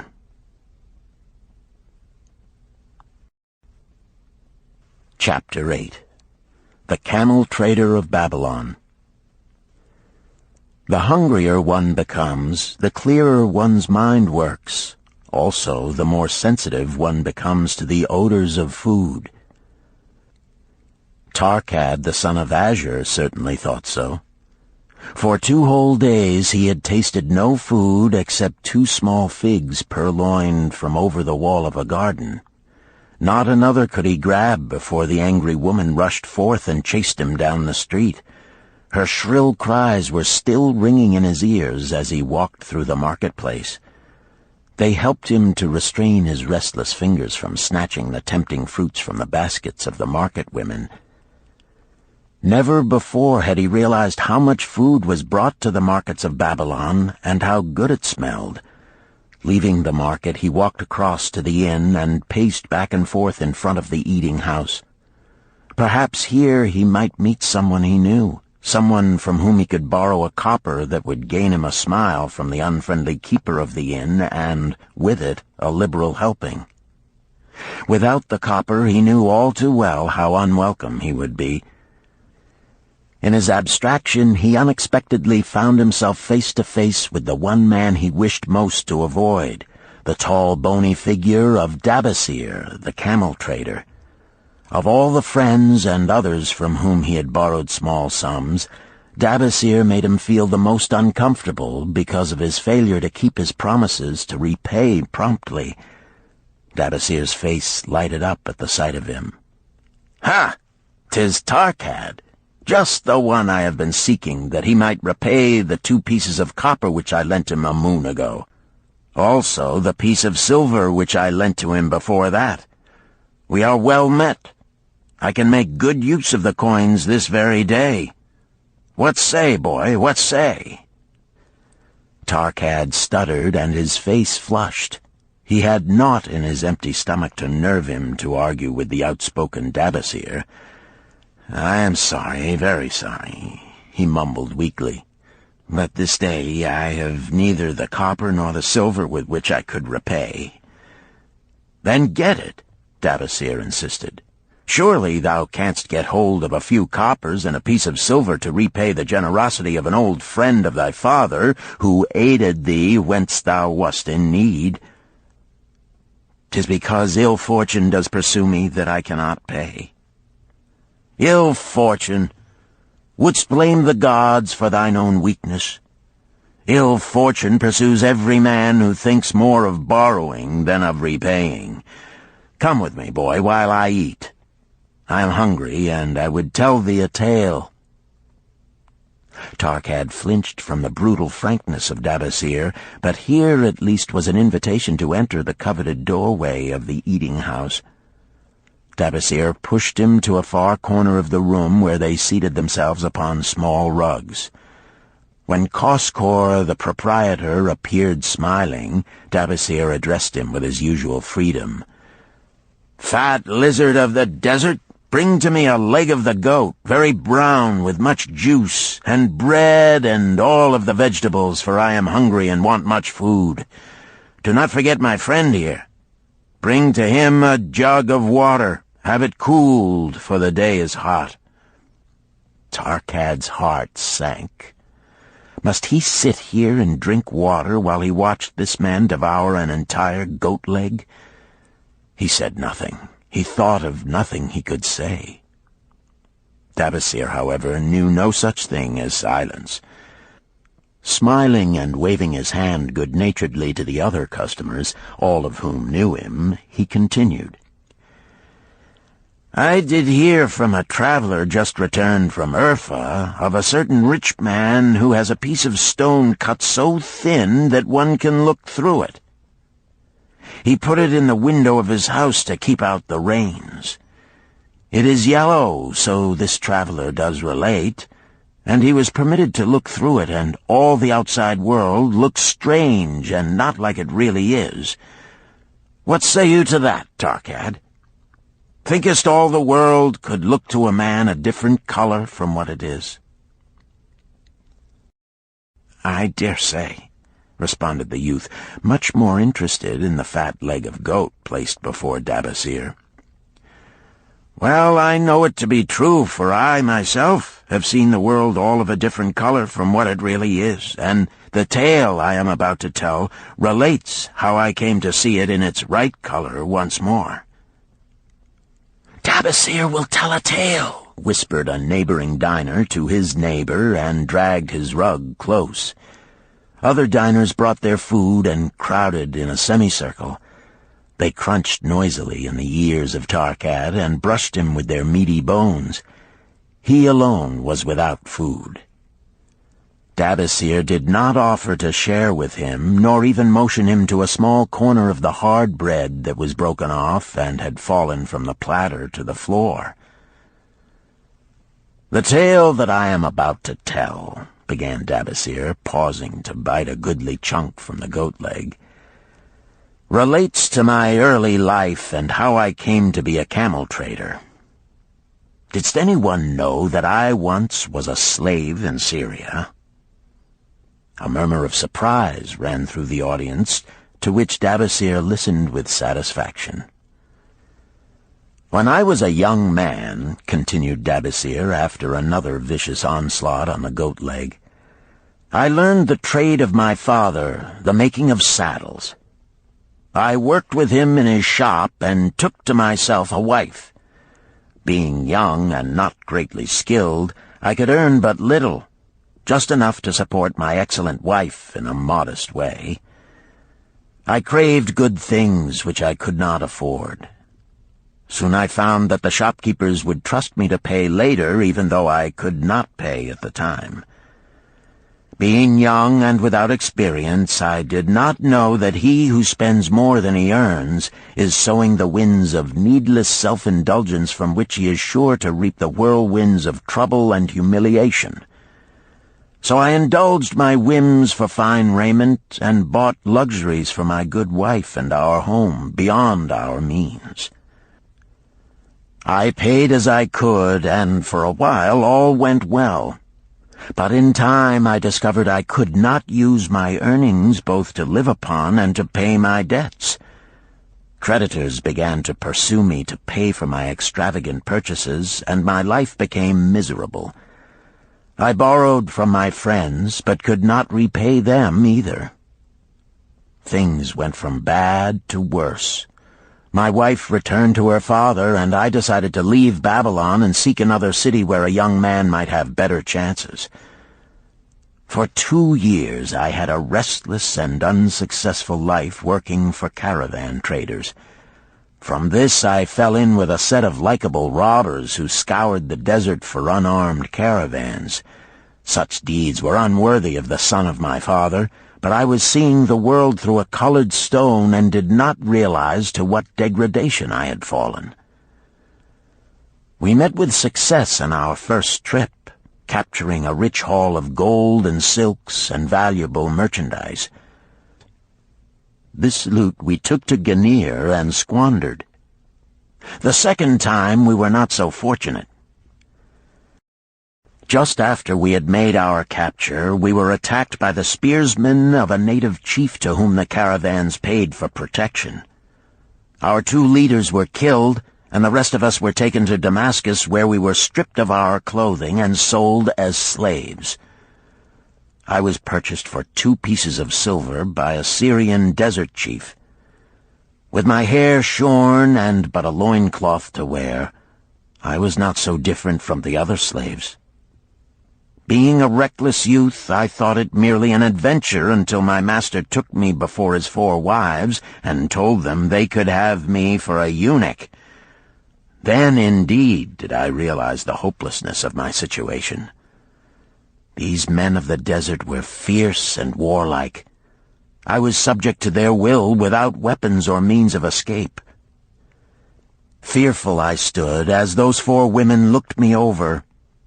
I wondered if I could expect pity from them. Sirah, the first wife, was older than the others. Her face was impassive as she looked upon me. I turned from her with little consolation.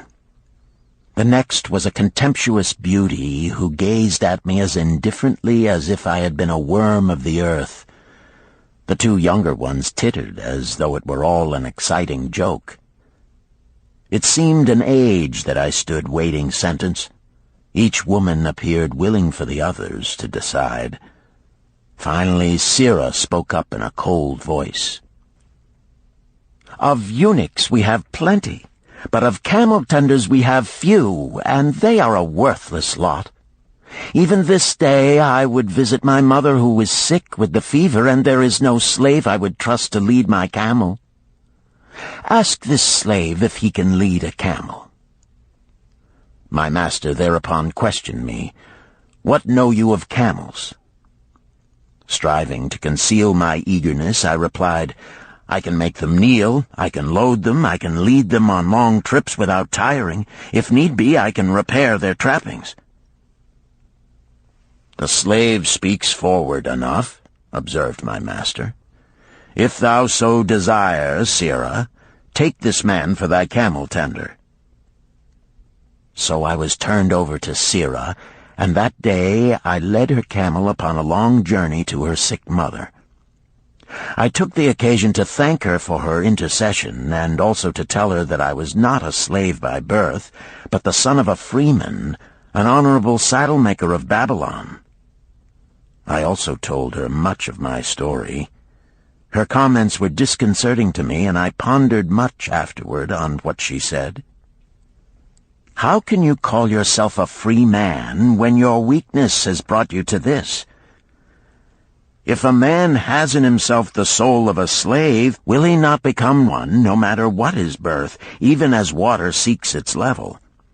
If a man has within him the soul of a free man, will he not become respected and honored in his own city in spite of his misfortune?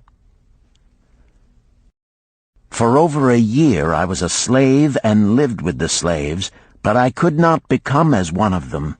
One day Sira asked me, "In the eventime, when the other slaves can mingle and enjoy the society of each other, why dost thou sit in thy tent alone?" To which I responded, "I am pondering what you have said to me. I wonder if I have the soul of a slave. I cannot join them, so I must sit apart." "I, too, must sit apart," she confided. "My dowry was large, and my lord married me because of it. Yet he does not desire me. What every woman longs for is to be desired. Because of this, and because I am barren and have neither son nor daughter, must I sit apart. Were I a man, I would rather die than be such a slave, but the conventions of our tribe make slaves of women." "What think thou of me by this time?" I asked her suddenly. "Have I the soul of a man, or have I the soul of a slave?" "Have you a desire to repay the just debts you owe in Babylon?" she parried. "Yes, I have the desire, but I see no way." "If thou contentedly let the years slip by and make no effort to repay, then thou hast but the contemptible soul of a slave. No man is otherwise who cannot respect himself, and no man can respect himself who does not repay honest debts." "But what can I do who am a slave in Syria?" "Stay a slave in Syria, thou weakling." "I am not a weakling," I denied hotly. "Then prove it." "How?" "Does not thy great king fight his enemies in every way he can and with every force he has? Thy debts are thy enemies. They ran thee out of Babylon. You left them alone, and they grew too strong for thee. Hadst fought them as a man, thou couldst have conquered them and been one honored among the townspeople. But thou had not the soul to fight them, and behold, thy pride hast gone down until thou art a slave in Syria." Much I thought over her unkind accusations, and many defensive phrases I worded to prove myself not a slave at heart. But I was not to have the chance to use them. 3 days later, the maid of Sira took me to her mistress. "My mother is again very sick," she said. "Saddle the 2 best camels in my husband's herd. Tie on waterskins and saddlebags for a long journey. The maid will give thee food at the kitchen tent." I packed the camels, wondering much at the quantity of provisions the maid provided, for the mother dwelt less than a day's journey away. The maid rode the rear camel which followed, and I led the camel of my mistress. When we reached her mother's house, it was just dark. Sira dismissed the maid and said to me, "Tabasir, hast thou the soul of a free man, or the soul of a slave?" "The soul of a free man," I insisted. "Now is thy chance to prove it. Thy master hath imbibed deeply, and his chiefs are in a stupor. Take then these camels and make thy escape. Here in this bag is raiment of thy master's to disguise thee. I will say thou stole the camels and ran away while I visited my sick mother." "Thou hast the soul of a queen," I told her. "Much do I wish that I might lead thee to happiness." "Happiness," she responded, "awaits not the runaway wife who seeks it in far lands among strange people. Go thy own way, and may the gods of the desert protect thee, for the way is far and barren of food or water." I needed no further urging, but thanked her warmly and was away into the night. I knew not this strange country, and had only a dim idea of the direction in which lay Babylon, but struck out bravely across the desert toward the hills. One camel I rode, and the other I led.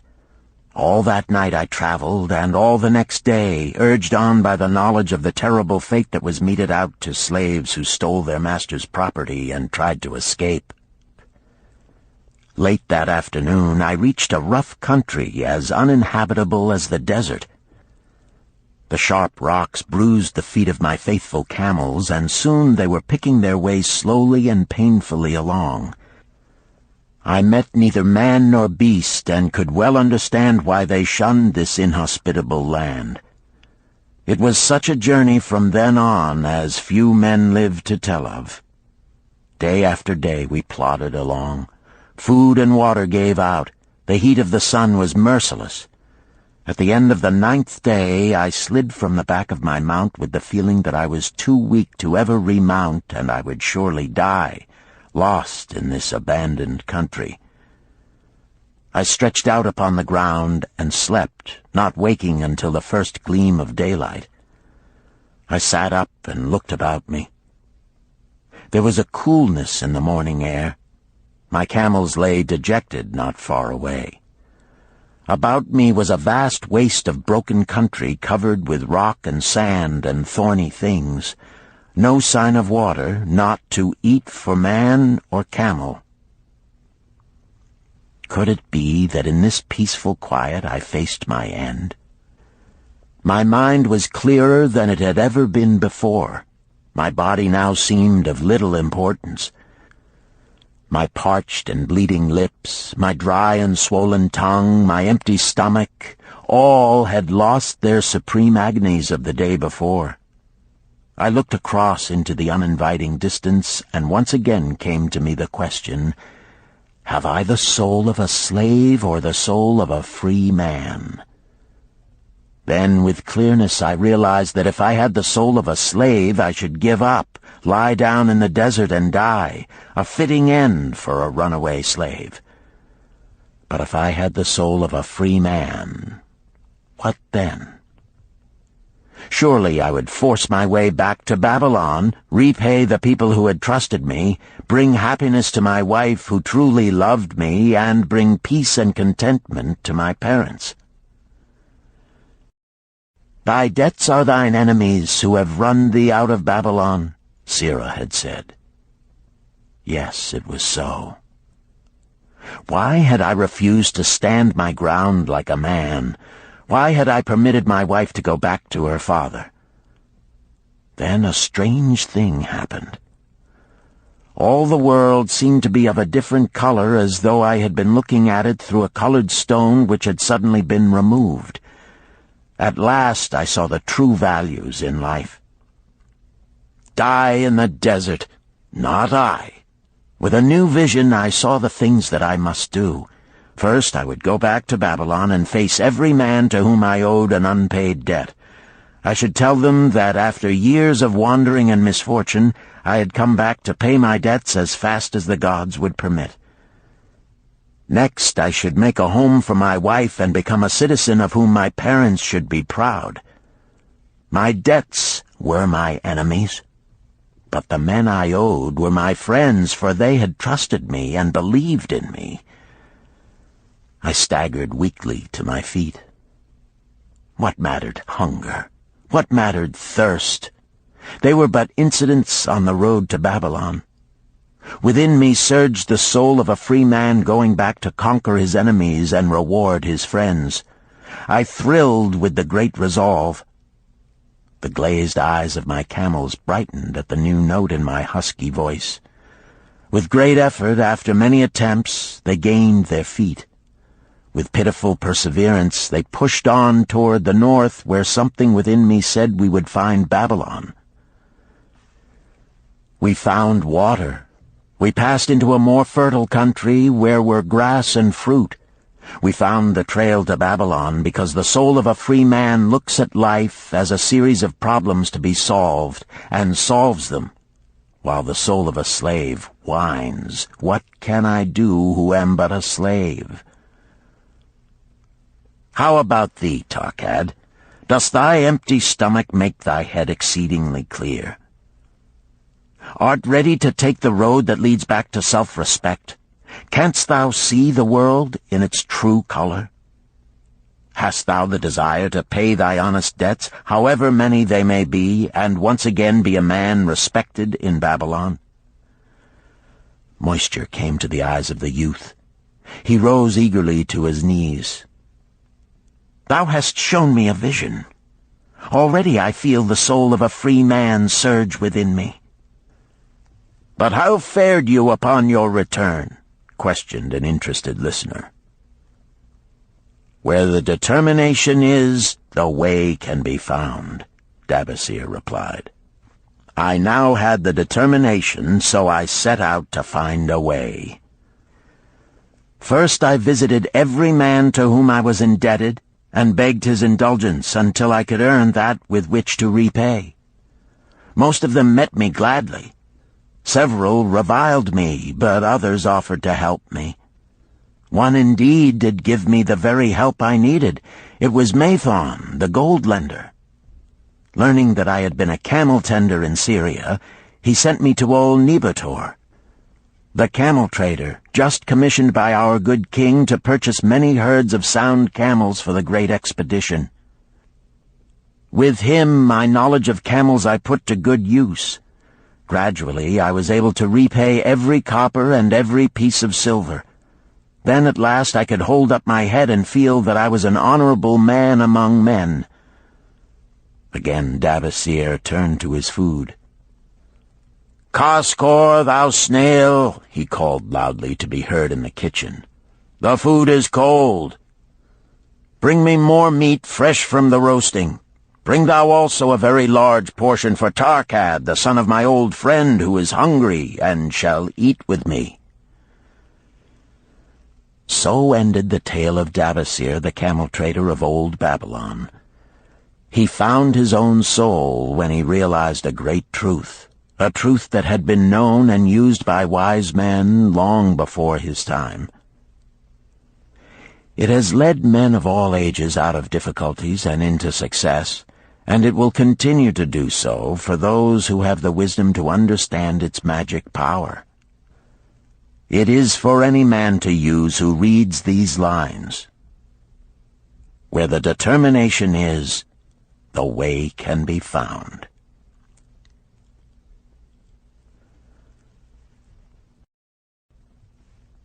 Chapter 9. The Clay Tablets from Babylon. St. Swithin's College, Nottingham University, Newark-on-Trent, Nottingham. October 21st, 1934. Professor Franklin Caldwell, care of British Scientific Expedition, Hilla, Mesopotamia. My dear Professor, the 5 clay tablets from your recent excavation in the ruins of Babylon arrived on the same boat with your letter. I have been fascinated no end and have spent many pleasant hours translating their inscriptions. I should have answered your letter at once, but delayed until I could complete the translations which are attached. The tablets arrived without damage thanks to your careful use of preservatives and excellent packing. You will be as astonished as we in the laboratory at the story they relate. One expects the dim and distant past to speak of romance and adventure. Arabian Nights sort of things, you know. When instead it discloses the problem of a person named Dabasir to pay off his debts, one realizes that conditions upon this old world have not changed as much in 5,000 years as one might expect. It's odd, you know, but these old inscriptions rather rag me, as the students say. Being a college professor, I am supposed to be a thinking human being possessing a working knowledge of most subjects. Yet here comes this old chap out of the dust-covered ruins of Babylon to offer a way I had never heard of to pay off my debts and at the same time acquire gold to jingle in my wallet. Pleasant thought, I say, and interesting to prove whether it will work as well nowadays as it did in old Babylon. Mrs. Shrewsbury and myself are planning to try out his plan upon our own affairs, which could be much improved.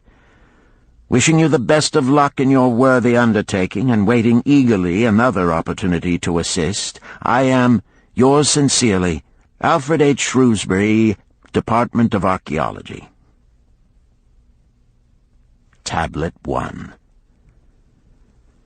Now, when the moon becometh full, I, Davasir, who am but recently returned from slavery in Syria, with the determination to pay my many just debts and become a man of means worthy of respect in my native city of Babylon, do here engrave upon the clay a permanent record of my affairs to guide and assist me in carrying through my high desires. Under the wise advice of my good friend Mathon, the gold lender, I am determined to follow an exact plan that he doth say will lead any honorable man out of debt into means and self-respect. This plan includeth 3 purposes which are my hope and desire. First, the plan doth provide for my future prosperity. Therefore 1/10 of all I earn shall be set aside as my own to keep. For Mathon speaketh wisely when he saith, That man who keepeth in his purse both gold and silver that he need not spend is good to his family and loyal to his king. The man who hath but a few coppers in his purse is indifferent to his family and indifferent to his king. But the man who hath naught in his purse is unkind to his family and disloyal to his king, for his own heart is bitter. Therefore the man who wisheth to achieve must have coin that he may keep to jingle in his purse, that he have in his heart love for his family and loyalty to his king. Second, the plan doth provide that I shall support and clothe my good wife who hath returned to me with loyalty from the house of her father. For Mathon doth say that to take good care of a faithful wife putteth self-respect into the heart of a man, and addeth strength and determination to his purposes. Therefore 7/10 of all I earn shall be used to provide a home, clothes to wear, and food to eat, with a bit extra to spend, that our lives be not lacking in pleasure and enjoyment. But he doth further enjoin the greatest care that we spend not greater than 7/10 of what I earn for these worthy purposes. Herein lieth the success of the plan. I must live upon this portion, and never use more, nor buy what I may not pay for out of this portion. This ends Disc 3. The Richest Man in Babylon, Disc 4. Tablet 2. Third, the plan doth provide that out of my earnings my debts shall be paid. Therefore each time the moon is full, 2/10 of all I have earned shall be divided honorably and fairly among those who have trusted me and to whom I am indebted. Thus in due time will all my indebtedness be surely paid. Therefore do I here engrave the name of every man to whom I am indebted, and the honest amount of my debt. Faru the cloth weaver, 2 silver, 6 copper. Sinjar the couch maker, 1 silver. Amar my friend, 3 silver, 1 copper. Zantkar my friend, 4 silver, 7 copper. Askamir my friend, 1 silver, 3 copper. Haransir the jewel maker, 6 silver, 2 copper. Diarbekir, my father's friend, 4 silver, 1 copper. Alkahad, the house owner, 14 silver. Mathon, the gold lender, 9 silver. Birajik, the farmer, 1 silver, 7 copper. From here on, disintegrated, cannot be deciphered. Tablet 3. To these creditors do I owe in total 119 pieces of silver and 141 pieces of copper. Because I did owe these sums and saw no way to repay, in my folly I did permit my wife to return to her father, and didst leave my native city and seek easy wealth elsewhere, only to find disaster and to see myself sold into the degradation of slavery. Now that Mathon doth show me how I can repay my debts in small sums of my earnings, do I realize the great extent of my folly in running away from the results of my extravagances. Therefore have I visited my creditors and explained to them that I have no resources with which to pay except my ability to earn, and that I intend to apply 2/10 of all I earn upon my indebtedness evenly and honestly. This much can I pay, but no more. Therefore, if they be patient, in time my obligations will be paid in full. Amar, whom I thought my best friend, reviled me bitterly, and I left him in humiliation. Birajik, the farmer, pleaded that I pay him first, as he didst badly need help. Alcahad, the house owner, was indeed disagreeable, and insisted that he would make me trouble unless I did soon settle in full with him. All the rest willingly accepted my proposal. Therefore am I more determined than ever to carry through, being convinced that it is easier to pay one's just debts than to avoid them. Even though I cannot meet the needs and demands of a few of my creditors, I will deal impartially with all. Tablet 4. Again the moon shines full. I have worked hard with a free mind. My good wife hath supported my intentions to pay my creditors. Because of our wise determination, I have earned during the past moon, buying camels of sound wind and good legs for Nebertor, the sum of 19 pieces of silver. This I have divided according to the plan. 1/10 have I set aside to keep as my own, 7/10 have I divided with my good wife to pay for our living, 2/10 have I divided among my creditors as evenly as could be done in coppers.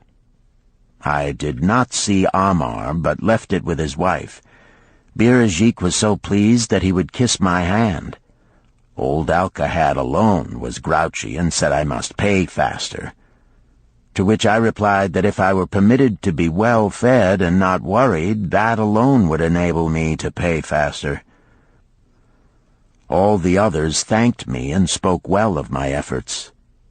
Therefore, at the end of one moon, my indebtedness is reduced by almost 4 pieces of silver, and I possess almost 2 pieces of silver besides, upon which no man hath claim. My heart is lighter than it hath been for a long time. Again the moon shines full. I have worked hard, but with poor success. Few camels have I been able to buy. Only 11 pieces of silver have I earned. Nevertheless, my good wife and I have stood by the plan, even though we have bought no new raiment and eaten little but herbs. Again I paid ourselves 1/10 of the 11 pieces, while we lived upon 7/10.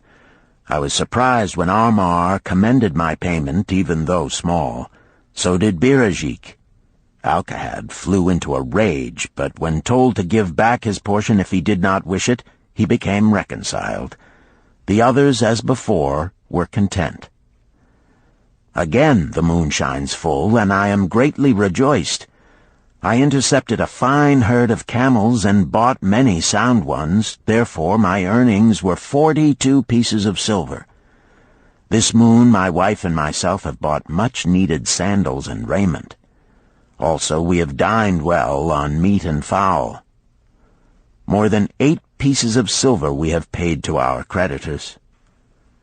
Even Alcahad did not protest.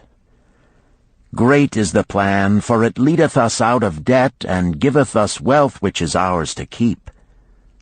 3 times the moon hath been full since I last carved upon this clay. Each time I paid to myself 1/10 of all I earned. Each time my good wife and I have lived upon 7/10, even though at times it was difficult. Each time have I paid to my creditors 2/10. In my purse I now have 21 pieces of silver that are mine. It maketh my head to stand straight upon my shoulders, and maketh me proud to walk among my friends. My wife keepeth well our home, and is becomingly gowned. We are happy to live together. The plan is of untold value. Hath it not made an honorable man of an ex-slave? Tablet 5. Again the moon shines full, and I remember that it is long since I carved upon the clay. 12 moons in truth have come and gone. But this day I will not neglect my record, because upon this day I have paid the last of my debts. This is the day upon which my good wife and my thankful self celebrate with great feasting that our determination hath been achieved. Many things occurred upon my final visit to my creditors that I shall long remember. Amar begged my forgiveness for his unkind words, and said that I was one of all others he most desired for a friend. Old Alcahad is not so bad after all, for he said, "Thou wert once a piece of soft clay to be pressed and molded by any hand that touched thee. But now thou art a piece of bronze capable of holding an edge. If thou needst silver or gold at any time, come to me." Nor is he the only one who holdeth me in high regard. Many others speak deferentially to me. My good wife looketh upon me with a light in her eyes that doth make a man have confidence in himself. Yet it is the plan that hath made my success. It hath enabled me to pay all my debts and to jingle both gold and silver in my purse. I do commend it to all who wish to get ahead. For truly, if it will enable an ex-slave to pay his debts and have gold in his purse, will it not aid any man to find independence? Nor am I, myself, finished with it, for I am convinced that if I follow it further, it will make me rich among men. St. Swithin's College, Nottingham University, Newark-on-Trent, Nottingham, November 7th, 1936. Professor Franklin Caldwell, care of British Scientific Expedition, Hilla, Mesopotamia. My dear Professor, if in your further digging into those ruins of Babylon you encounter the ghost of a former resident, an old camel-trader named Dabasir, do me a favor. Tell him that his scribbling upon those clay tablets so long ago has earned for him the lifelong gratitude of a couple of college folks back here in England. You will possibly remember my writing a year ago that Mrs. Shrewsbury and myself intended to try his plan for getting out of debt and at the same time having gold to jingle. You may have guessed, even though we tried to keep it from our friends, our desperate straits.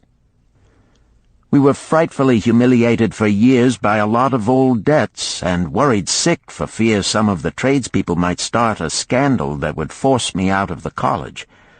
We paid and paid, every shilling we could squeeze out of income, but it was hardly enough to hold things even.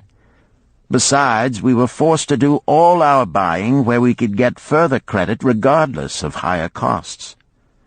It developed into one of those vicious circles that grow worse instead of better. Our struggles were getting hopeless. We could not move to less costly rooms because we owed the landlord. There did not appear to be anything we could do to improve our situation. Then here comes your acquaintance, the old camel-trader from Babylon, with a plan to do just what we wished to accomplish. He jolly well stirred us up to follow his system. We made a list of all our debts, and I took it around and showed it to every one we owed. I explained how it was simply impossible for me to ever repay them the way things were going along. They could readily see this themselves from the figures. Then I explained that the only way I saw to pay in full was to set aside 20% of my income each month to be divided pro rata, which would pay them in full in a little over 2 years. That in the meantime we would go on a cash basis and give them the further benefit of our cash purchases. They were really quite decent. Our greengrocer, a wise old chap, put it in a way that helped to bring around the rest.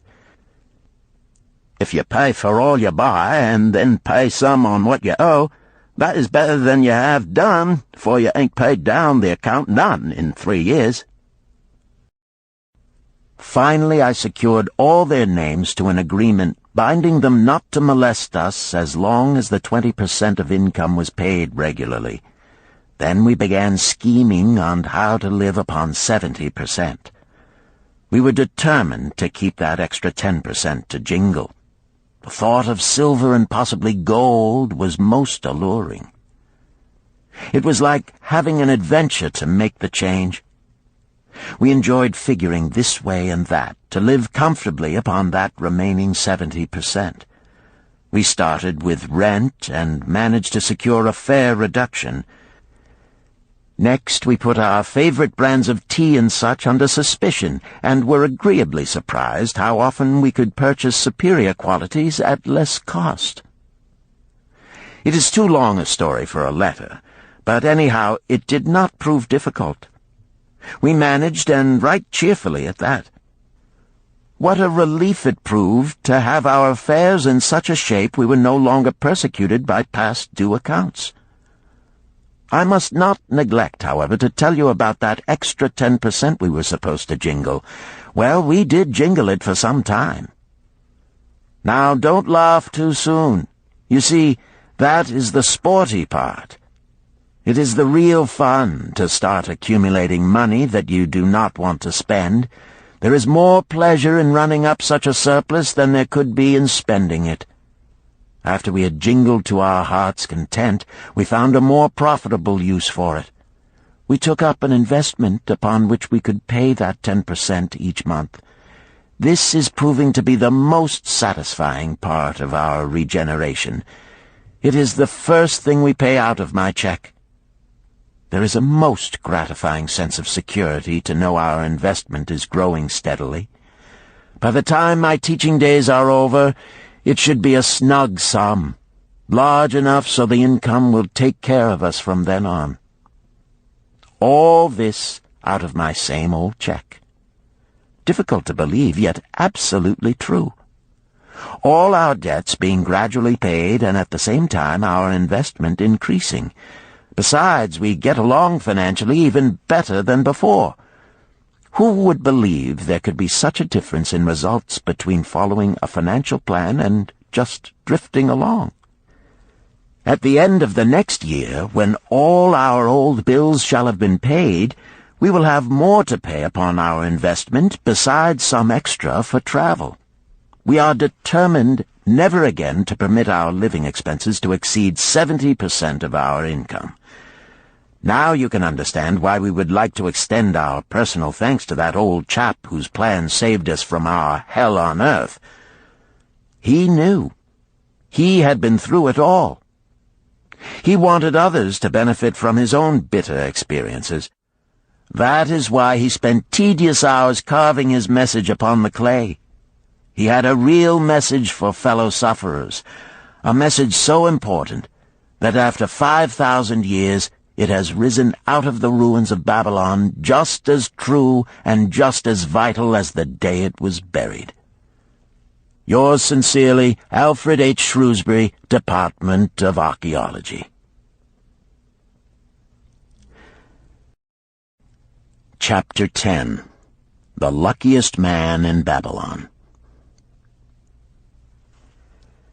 At the head of his caravan proudly rode Sharu-Nada, the merchant prince of Babylon. He liked fine cloth and wore rich and becoming robes. He liked fine animals and sat easily upon his spirited Arabian stallion. To look at him, one would hardly have guessed his advanced years. Certainly they would not have suspected that he was inwardly troubled. The journey from Damascus is long, and the hardships of the desert many. These he minded not. The Arab tribes are fierce and eager to loot rich caravans. These he feared not, for his many fleet-mounted guards were a safe protection. About the youth at his side, whom he was bringing from Damascus, was he disturbed. This was Hayden Gula, the grandson of his partner of other years, Arid Gula, to whom he felt he owed a debt of gratitude which could never be repaid.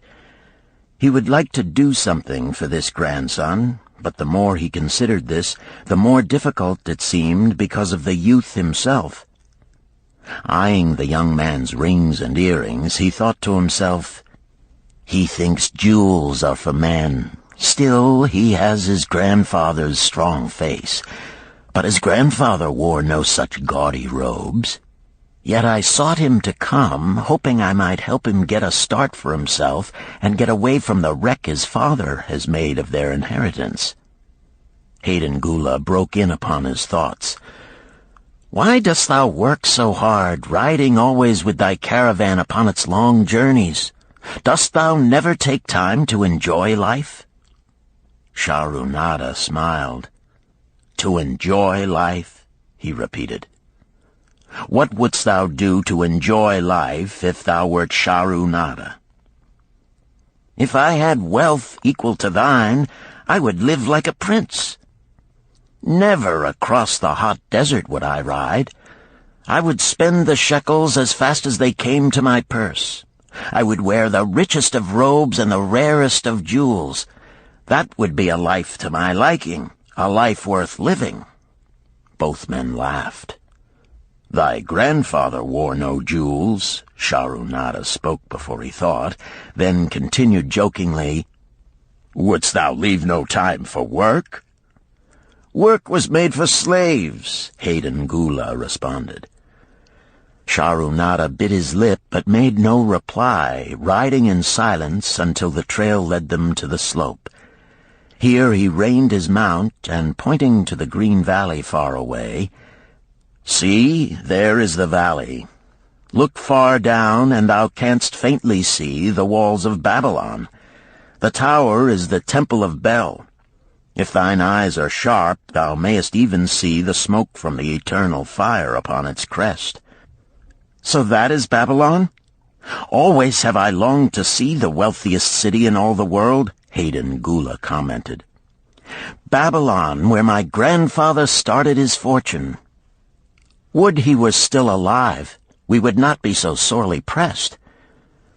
Why wish his spirit to linger on earth beyond its allotted time? Thou and thy father can well carry on his good work. Alas, of us neither has his gift. Father and myself know not his secret for attracting the golden shekels." Shahrunada did not reply, but gave rein to his mount and rode thoughtfully down the trail to the valley. Behind them followed the caravan in a cloud of reddish dust. Some time later they reached the King's Highway and turned south through the irrigated farms. 3 old men plowing a field caught Shahrunada's attention. They seemed strangely familiar. How ridiculous! One does not pass a field after 40 years and find the same men plowing there. Yet something within him said they were the same. One, with an uncertain grip, held the plow. The others laboriously plodded beside the oxen, ineffectually beating them with their barrel staves to keep them pulling. 40 years ago, he had envied these men. How gladly he would have exchanged places. But what a difference now! With pride he looked back at his trailing caravan, well-chosen camels and donkeys loaded high with valuable goods from Damascus. All this was but one of his possessions. He pointed to the plowers, saying, "Still plowing the same field where they were 40 years ago. They look it, but why thinkest thou they are the same?" "I saw them there," Shahrunada replied. Recollections were racing rapidly through his mind. Why could he not bury the past and live in the present? Then he saw, as in a picture, the smiling face of Arid Gula. The barrier between himself and the cynical youth beside him dissolved. But how could he help such a superior youth with his spendthrift ideas and bejeweled hands? Work he could offer in plenty to willing workers, but not for men who considered themselves too good for work. Yet he owed it to Arid Gula to do something, not a half-hearted attempt. He and Arid Gula had never done things that way. They were not that sort of men. A plan came almost in a flash. There were objections. He must consider his own family and his own standing. It would be cruel. It would hurt. Being a man of quick decisions, he waived objections and decided to act. "Wouldst thou be interested in hearing how thy worthy grandfather and myself joined in the partnership which proved so profitable?" he questioned. "Why not just tell me how thou madest the golden shekels? That is all I need to know," the young man parried. Sharunada ignored the reply and continued, "We start with those men plowing. I was no older than thou.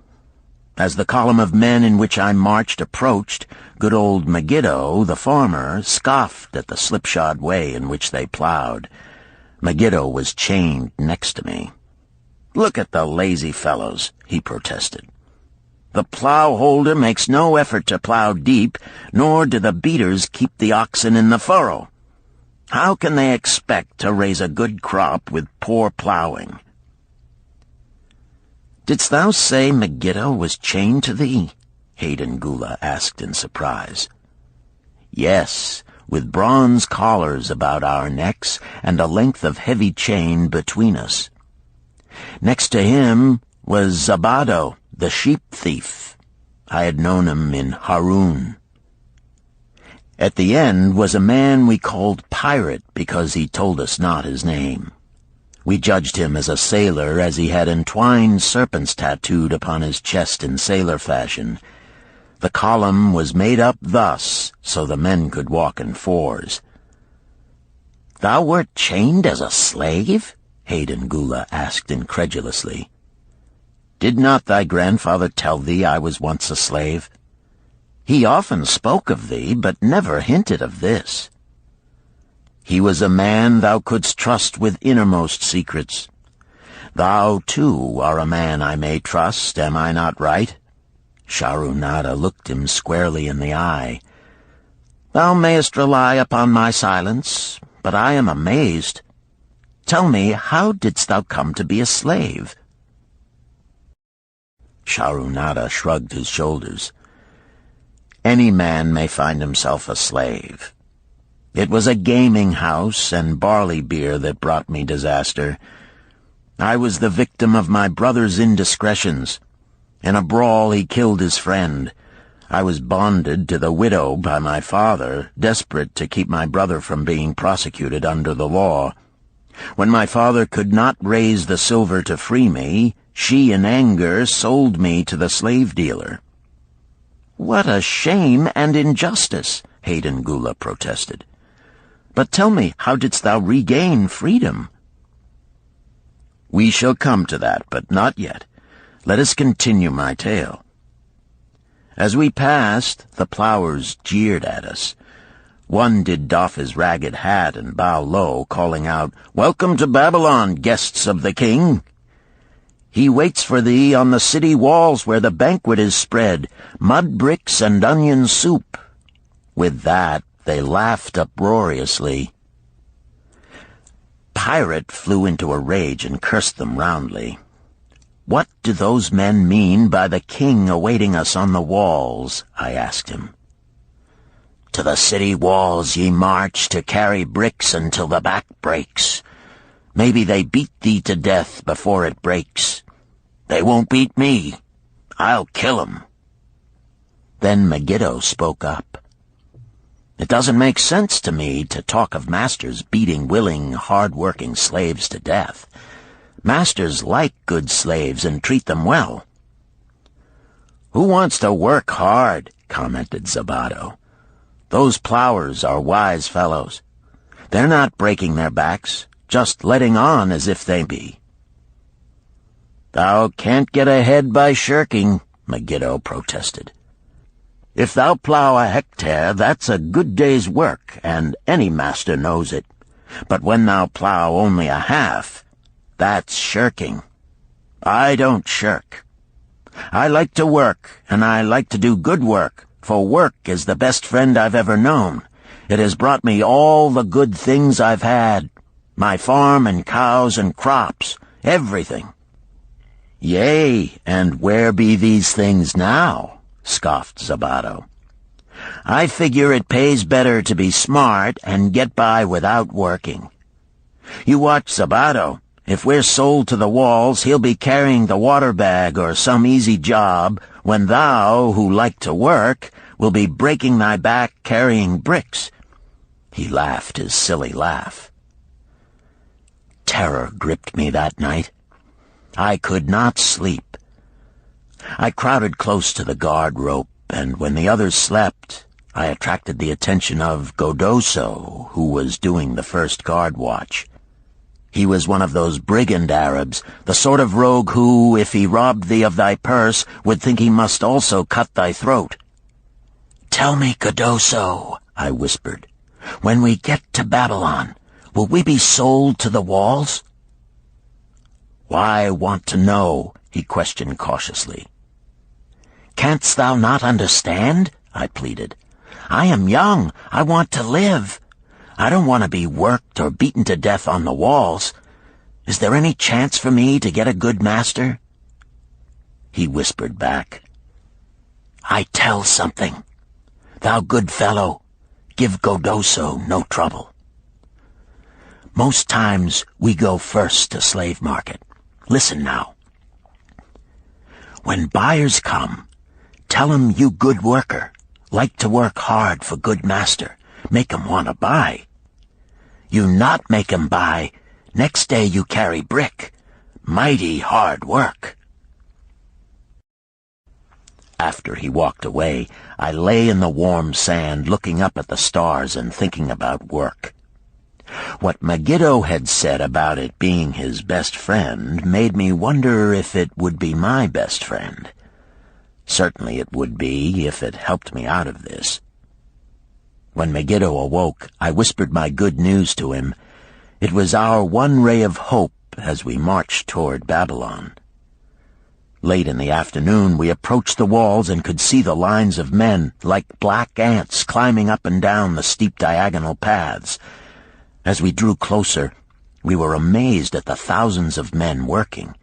Some were digging in the moat, others mixed the dirt into mud bricks. The greatest number were carrying the bricks in large baskets up those steep trails to the masons. Overseers cursed the laggards and cracked bullock whips over the backs of those who failed to keep in line. Poor, worn-out fellows were seen to stagger and fall beneath their heavy baskets, unable to rise again. If the lash failed to bring them to their feet, they were pushed to the side of the paths and left writhing in agony. Soon they would be dragged down to join other craven bodies beside the roadway to await unsanctified graves. As I beheld the ghastly sight, I shuddered. So this was what awaited my father's son if he failed at the slave market. Godoso had been right. We were taken through the gates of the city to the slave prison, and next morning marched to the pens in the market.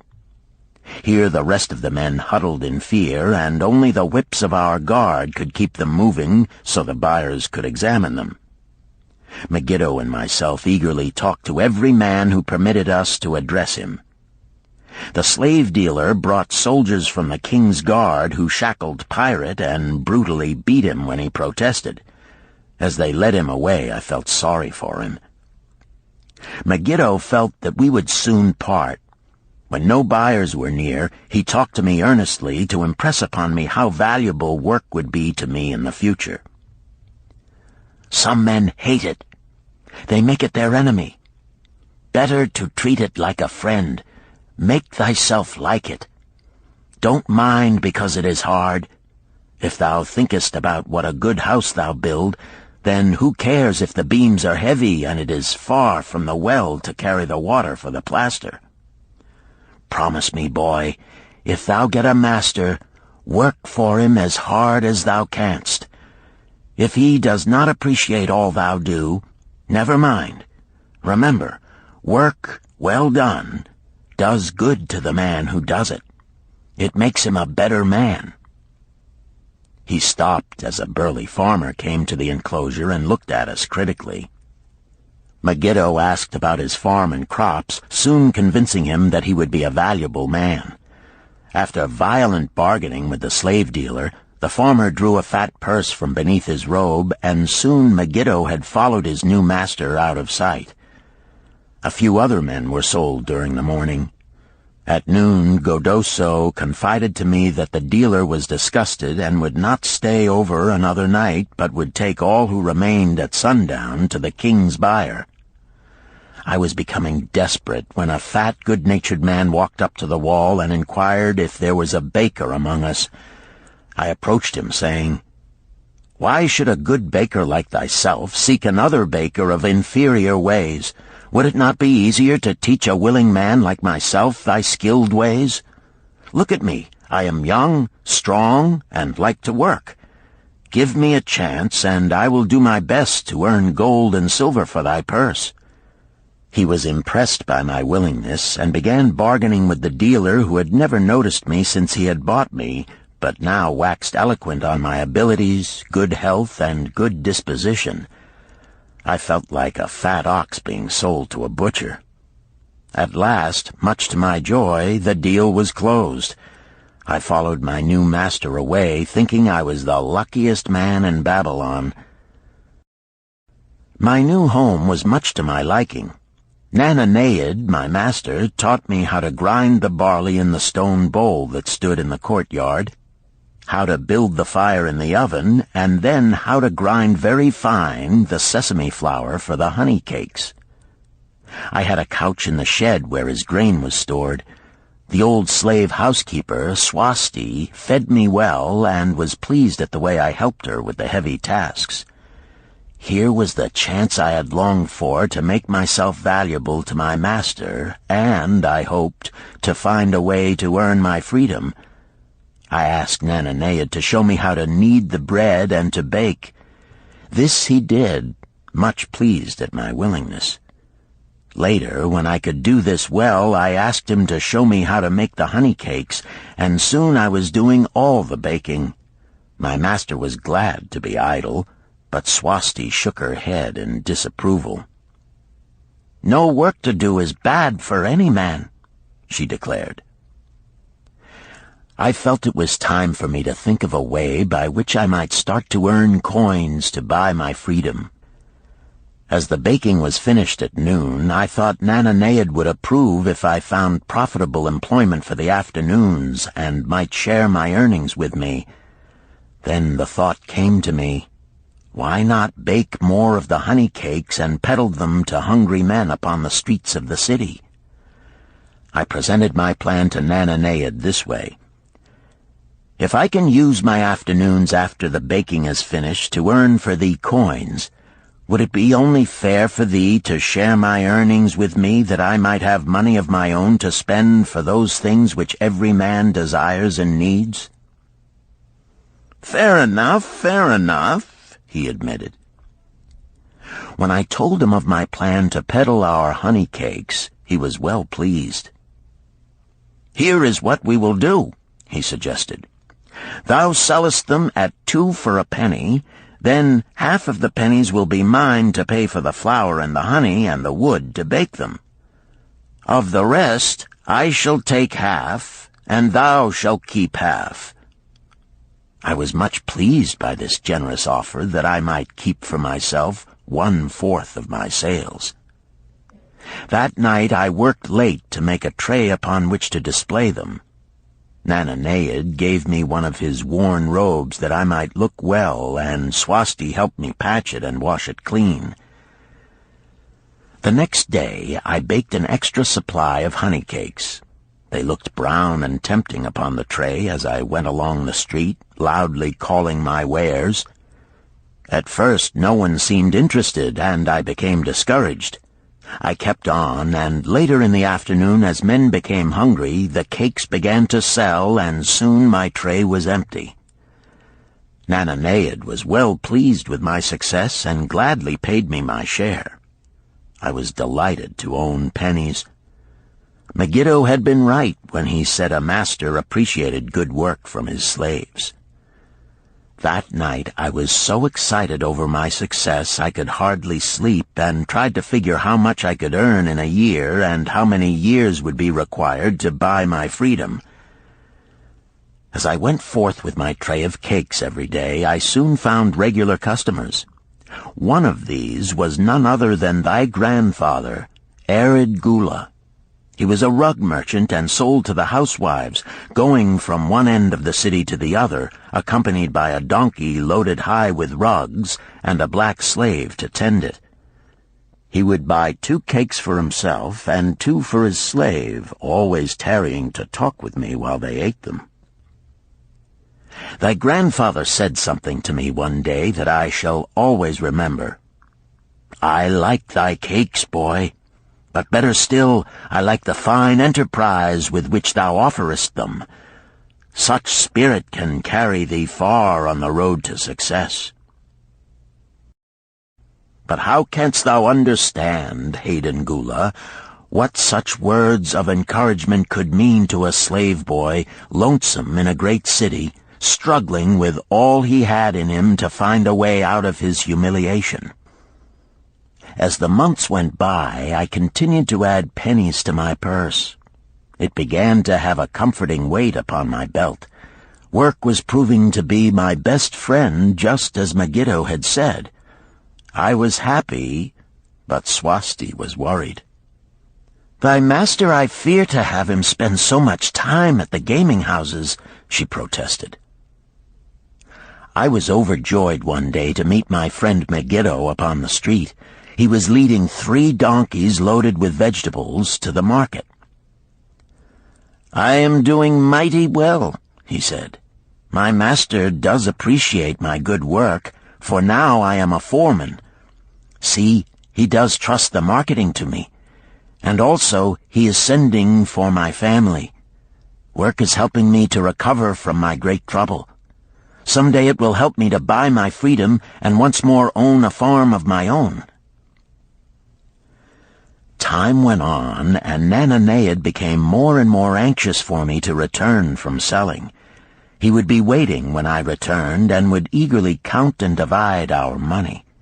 He would also urge me to seek further markets and increase my sales.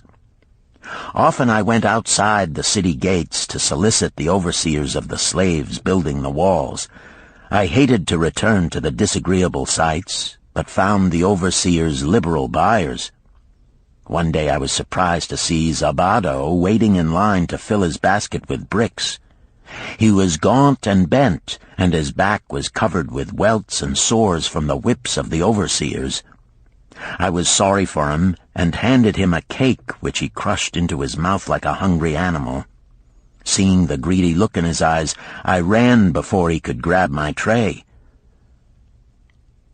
"Why dost thou work so hard?" Arid Gula said to me one day. "Almost the same question thou asked of me today, dost thou remember?" I told him what Megiddo had said about work and how it was proving to be my best friend. I showed him with pride my wallet of pennies and explained how I was saving them to buy my freedom.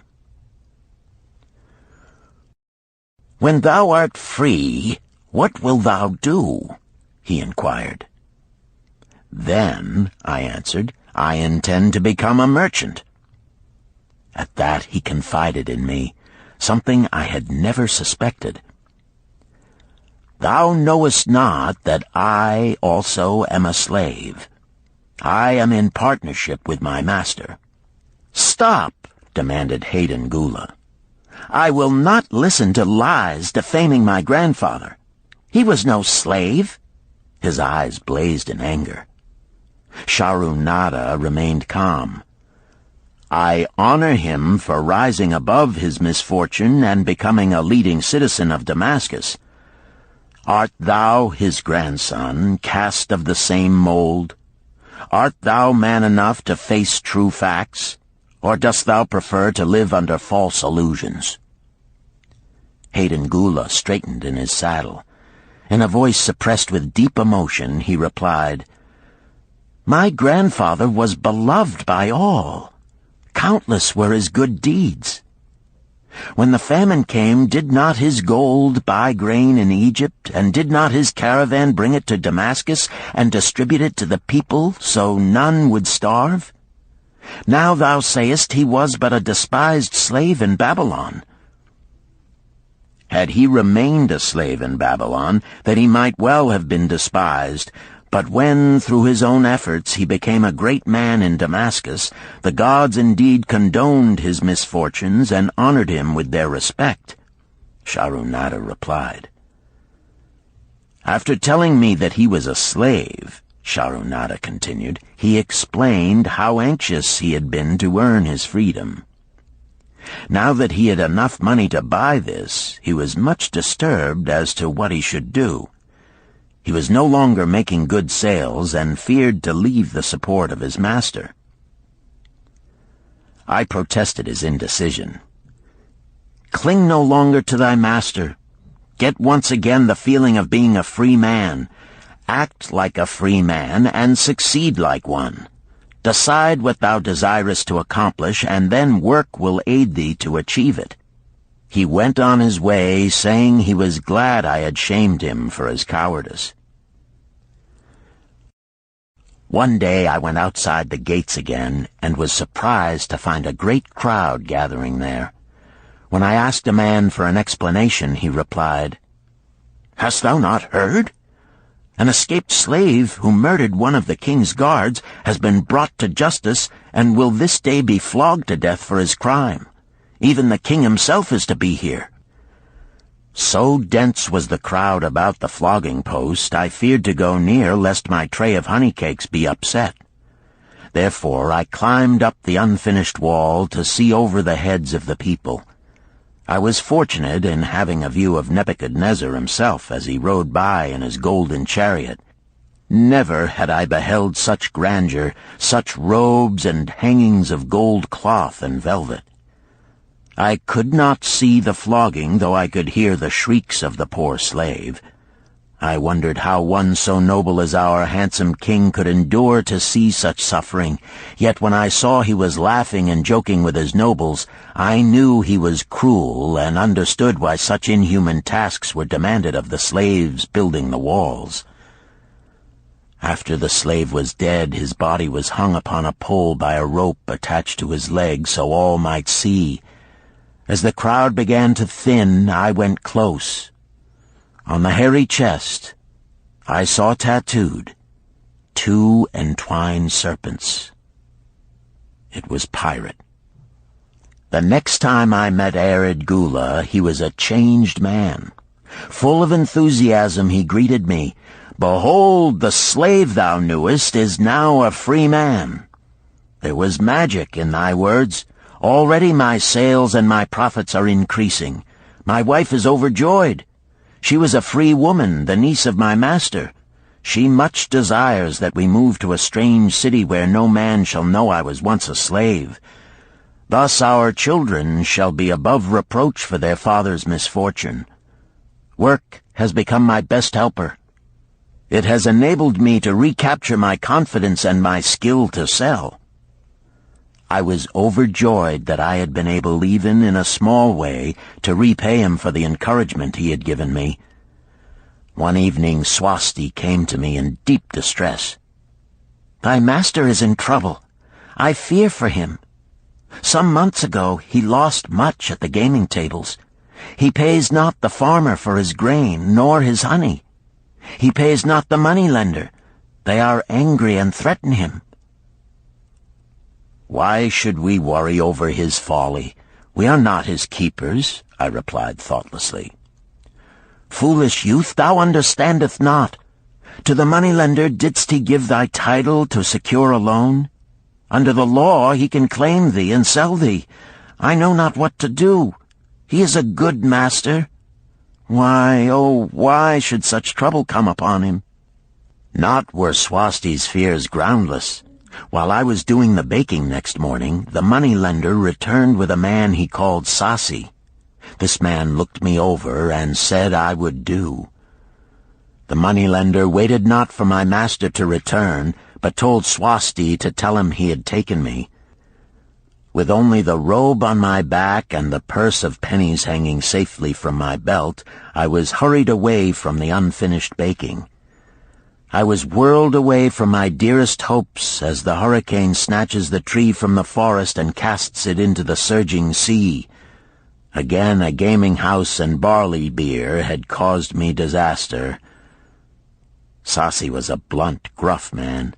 As he led me across the city, I told him of the good work I had been doing for Nananeid, and said I hoped to do good work for him.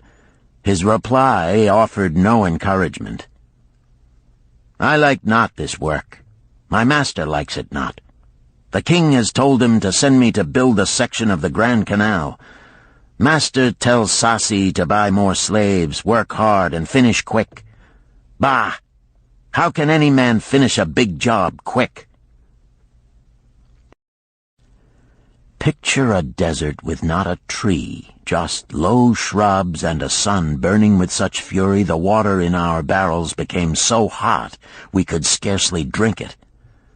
Then picture rows of men going down into the deep excavation and lugging heavy baskets of dirt up soft, dusty trails from daylight until dark. Picture food served in open troughs from which we helped ourselves like swine. We had no tents, no straw for beds. That was the situation in which I found myself. I buried my wallet in a marked spot, wondering if I would ever dig it up again. At first I worked with good will, but as the months dragged on I felt my spirit breaking. Then the heat fever took hold of my weary body. I lost my appetite and could scarcely eat the mutton and vegetables. At night I would toss in unhappy wakefulness. In my misery I wondered if Zabado had not the best plan, to shirk and keep his back from being broken in work. Then I recalled my last sight of him and knew his plan was not good. I thought of Pirate with his bitterness and wondered if it might be just as well to fight and kill. The memory of his bleeding body reminded me that his plan was also useless. Then I remembered my last sight of Megiddo. His hands were deeply calloused from hard work, but his heart was light and there was happiness on his face. His was the best plan. Yet I was just as willing to work as Megiddo. He could not have worked harder than I. Why did not my work bring me happiness and success? Was it work that brought Megiddo happiness, or was happiness and success merely in the laps of the gods? Was I to work the rest of my life without gaining my desires, without happiness and success? All of these questions were jumbled in my mind, and I had not an answer. Indeed, I was sorely confused. Several days later, when it seemed that I was at the end of my endurance and my questions still unanswered, Sasi sent for me.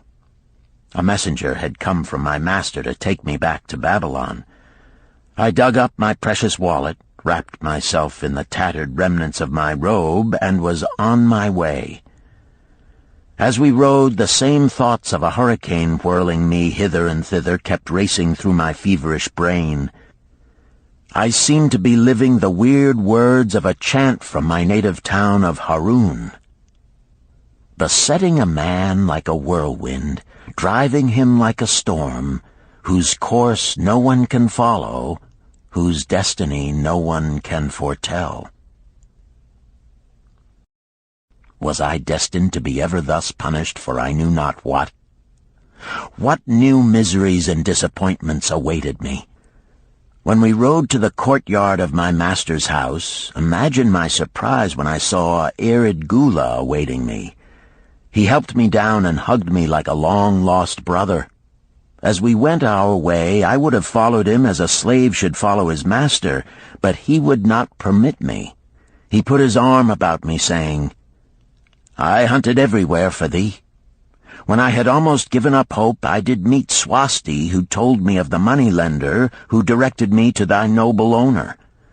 A hard bargain he did drive, and made me pay an outrageous price. But thou art worth it. Thy philosophy and thy enterprise have been my inspiration to this new success." "Megiddo's philosophy, not mine," I interrupted. "Megiddo's and thine. Thanks to thee both, we are going to Damascus, and I need thee for my partner." "See," he exclaimed, "in one moment thou wilt be a free man." So saying, he drew from beneath his robe the clay tablet carrying my title. This he raised above his head and hurled it to break in 100 pieces upon the cobblestones. With glee he stamped upon the fragments until they were but dust. Tears of gratitude filled my eyes. I knew I was the luckiest man in Babylon. "Work, thou see, by this, in the time of my greatest distress, didst prove to be my best friend. My willingness to work enabled me to escape from being sold to join the slave gangs upon the walls. It also so impressed thy grandfather, he selected me for his partner." Then Hayden Gula questioned, "Was work my grandfather's secret key to the golden shekels?" "It was the only key he had when I first knew him," Sharunada replied. "Thy grandfather enjoyed working. The gods appreciated his efforts and rewarded him liberally." "I begin to see," Hayden Gula was speaking thoughtfully. "Work attracted as many friends who admired his industry and the success it brought. Work brought him the honors he enjoyed so much in Damascus. Work brought him all those things I have approved. And I thought work was fit only for slaves." "Life is rich with many pleasures for men to enjoy," Sharunada commented. "Each has its place. I am glad that work is not reserved for slaves. Were that the case, I would be deprived of my greatest pleasure. Many things do I enjoy, but nothing takes the place of work." Sharunada and Hayden Gula rode in the shadows of the towering walls up to the massive bronze gates of Babylon. At their approach, the gate guards jumped to attention and respectfully saluted an honored citizen. With head held high, Sharunada led the long caravan through the gates and up the streets of the city. "I have always hoped to be a man like my grandfather," Hayden Gula confided to him. "Never before did I realize just what kind of man he was. This thou hast shown me. Now that I understand, I do admire him all the more and feel more determined to be like him. I fear I can never repay thee for giving me the true key to his success. From this day forth I shall use his key. I shall start humbly as he started, which befits my true station far better than jewels and fine robes." So saying, Hayden Gula pulled the jeweled baubles from his ears and the rings from his fingers. Then, reining his horse, he dropped back and rode with deep respect behind the leader of the caravan.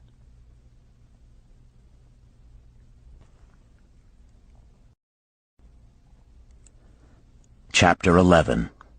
An Historical Sketch of Babylon. In the pages of history there lives no city more glamorous than Babylon. Its very name conjures visions of wealth and splendor. Its treasures of gold and jewels were fabulous.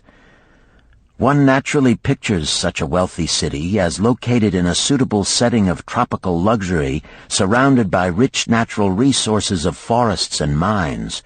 Such was not the case. It was located beside the Euphrates River in a flat, arid valley. It had no forests, no mines, not even stone for building. It was not even located upon a natural trade route. The rainfall was insufficient to raise crops. Babylon is an outstanding example of man's ability to achieve great objectives using whatever means are at his disposal.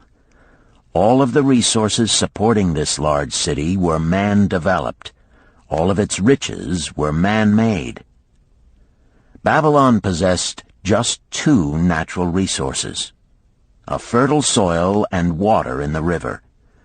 With one of the greatest engineering accomplishments of this or any other day, Babylonian engineers diverted the waters from the river by means of dams and immense irrigation canals.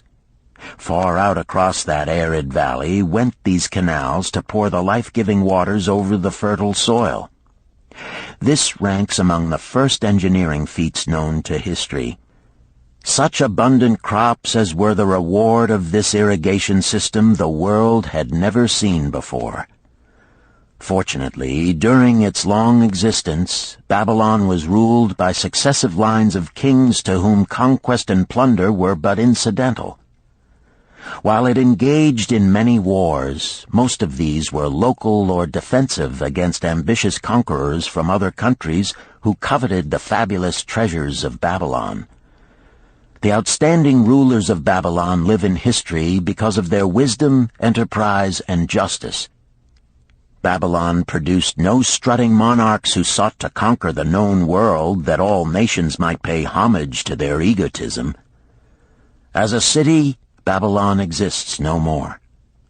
When those energizing human forces that built and maintained the city for thousands of years were withdrawn, it soon became a deserted ruin.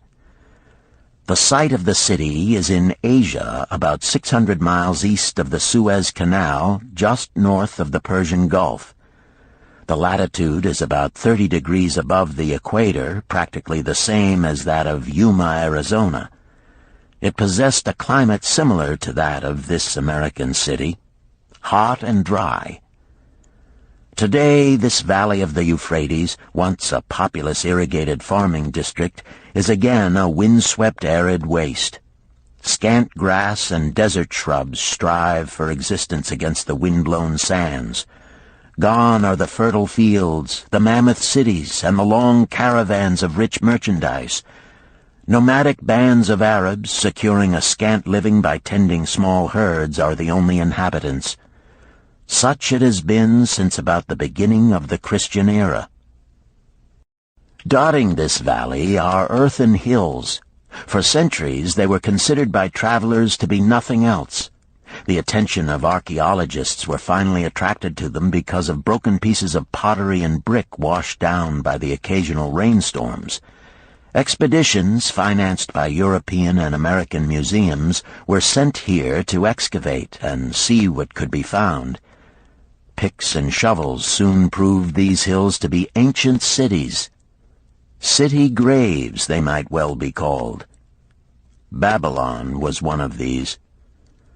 Over it for something like 20 centuries, the winds had scattered the desert dust.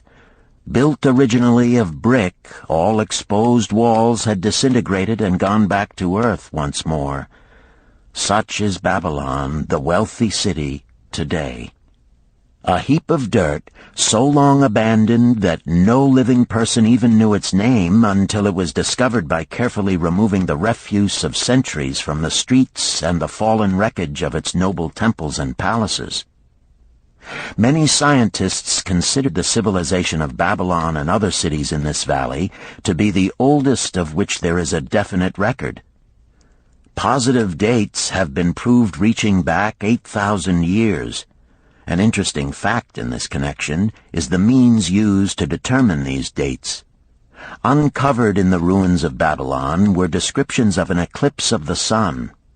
Modern astronomers readily computed the time when such an eclipse, visible in Babylon, occurred, and thus established a known relationship between their calendar and our own. In this way, we have proved that 8,000 years ago, the Sumerites, who inhabited Babylonia, were living in walled cities. one can only conjecture for how many centuries previous such cities had existed. Their inhabitants were not mere barbarians living within protecting walls. They were an educated and enlightened people. So far as written history goes, they were the first engineers, the first astronomers, the first mathematicians, the first financiers, and the first people to have a written language. Mention has already been made of the irrigation systems which transformed the arid valley into an agricultural paradise. The remains of these canals can still be traced, although they are mostly filled with accumulated sand. Some of them were of such size that, when empty of water, a dozen horses could be ridden abreast along their bottoms. In size they compare favorably with the largest canals in Colorado and Utah. In addition to irrigating the valley lands, Babylonian engineers completed another project of similar magnitude. By means of an elaborate drainage system, they reclaimed an immense area of swampland at the mouths of the Euphrates and Tigris rivers and put this also under cultivation. Herodotus, the Greek traveler and historian, visited Babylon while it was in its prime and has given us the only known description by an outsider. His writings give a graphic description of the city and some of the unusual customs of its people. He mentions the remarkable fertility of the soil and the bountiful harvest of wheat and barley which they produced. The glory of Babylon has faded, but its wisdom has been preserved for us. For this we are indebted to their form of records. In that distant day, the use of paper had not been invented. Instead, they laboriously engraved their writing upon tablets of moist clay. When completed, these were baked and became hard tile. In size, they were about 6 by 8 inches and an inch in thickness. These clay tablets, as they are commonly called, were used much as we use modern forms of writing. Upon them were engraved legends, poetry, history, transcriptions of royal decrees, the laws of the land, titles to property, promissory notes, and even letters which were dispatched by messengers to distant cities. From these clay tablets we are permitted an insight into the intimate personal affairs of the people. For example, one tablet, evidently from the records of a country storekeeper, relates that upon the given date, a certain named customer brought in a cow and exchanged it for 7 sacks of wheat, 3 being delivered at the time, and the other 4 to await the customer's pleasure. Safely buried in the wrecked cities, archaeologists have recovered entire libraries of these tablets, hundreds of thousands of them. One of the outstanding wonders of Babylon was the immense walls surrounding the city. The ancients ranked them with the Great Pyramid of Egypt as belonging to the 7 wonders of the world. Queen Semiramis is credited with having erected the first walls during the early history of the city. Modern excavators have been unable to find any trace of the original walls, nor is their exact height known. From mention made by early writers, it is estimated they were about 50 to 60 feet high, faced on the outer side with burnt brick, and further protected by a deep moat of water. The later and more famous walls were started about 600 years before the time of Christ by King Nabopolassar. Upon such a gigantic scale did he plan the rebuilding, he did not live to see the work finished. This was left to his son Nebuchadnezzar, whose name is familiar in biblical history. The height and length of these later walls staggers belief. They are reported upon reliable authority to have been about 160 feet high, the equivalent of the height of a modern 15-story office building. The total length is estimated as between 9 and 11 miles. So wide was the top that a 6-horse chariot could be driven around them. Of this tremendous structure, little now remains except portions of the foundations and the moat. In addition to the ravages of the elements, the Arabs completed the destruction by quarrying the brick for building purposes elsewhere. Against the walls of Babylon marched, in turn, the victorious armies of almost every conqueror of that age of wars of conquest. A host of kings laid siege to Babylon, but always in vain. Invading armies of that day were not to be considered lightly. Historians speak of such units as 10,000 horsemen, 25,000 chariots, 1,200 regiments of foot soldiers with 1,000 men to the regiment. Often 2 or 3 years of preparation would be required to assemble war materials and depots of food along the proposed line of march. The city of Babylon was organized much like a modern city. There were streets and shops. Peddlers offered their wares through residential districts. Priests officiated in magnificent temples. Within the city was an inner enclosure for the royal palaces. The walls about this were said to have been higher than those about the city. The Babylonians were skilled in the arts. These included sculpture, painting, weaving, gold working, and the manufacture of metal weapons and agricultural implements. Their jewelers created most artistic jewelry. Many samples have been recovered from the graves of its wealthy citizens and are now on exhibition in the leading museums of the world. At a very early period, when the rest of the world was still hacking at trees with stone-headed axes, or hunting and fighting with flint-pointed spears and arrows, the Babylonians were using axes, spears, and arrows with metal heads. The Babylonians were clever financiers and traders. So far as we know, they were the original inventors of money as a means of exchange, of promissory notes, and written titles to property. Babylon was never entered by hostile armies until about 540 years before the birth of Christ. Even then, the walls were not captured. The story of the fall of Babylon is most unusual. Cyrus, one of the great conquerors of that period, intended to attack the city and hoped to take its impregnable walls. Advisors of Nabonidus, the king of Babylon, persuaded him to go forth to meet Cyrus and give him battle without waiting for the city to be besieged. In the succeeding defeat to the Babylonian army, it fled away from the city. Cyrus thereupon entered the open gates and took possession without resistance.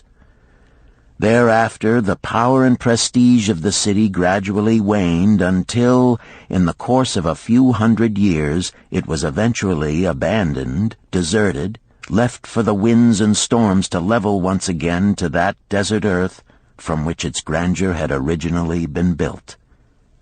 Babylon had fallen, never to rise again. But to it, civilization owes much.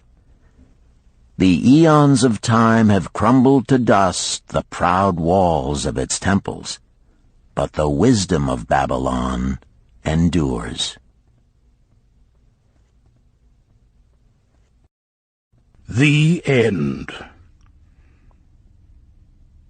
You've been listening to The Richest Man in Babylon by George S. Clason, narrated by Richard Ferrone, and directed by Ben Ruggiero. If you've enjoyed this book and this performance, Recorded Books recommends The Art of War by Sun Tzu, narrated by Joe Mantegna. This classic of military strategy includes a detailed introduction and commentary on the history of Chinese warfare and military thought. We also recommend Nickel and Dimed by Barbara Ehrenreich, narrated by Christine McMurdo Wallace. Nickel and Dimed reveals low-wage America in all its tenacity, anxiety, and surprising generosity. A land of big boxes, fast food, and 1,000 desperate stratagems for survival. You'll find a wide selection of titles in the Recorded Books catalog, including bestsellers, mysteries, classics, histories, and more. So to order another recorded book, or for a copy of our latest listing, please call the toll-free number found on the back of this book. Don't forget to ask about easy 30-day rentals by mail. On our website, you can browse our catalog, place orders, hear about our latest releases, or tune into narrator profiles and author interviews. So visit us there at www.recordedbooks.com. And thank you for being a Recorded Books reader.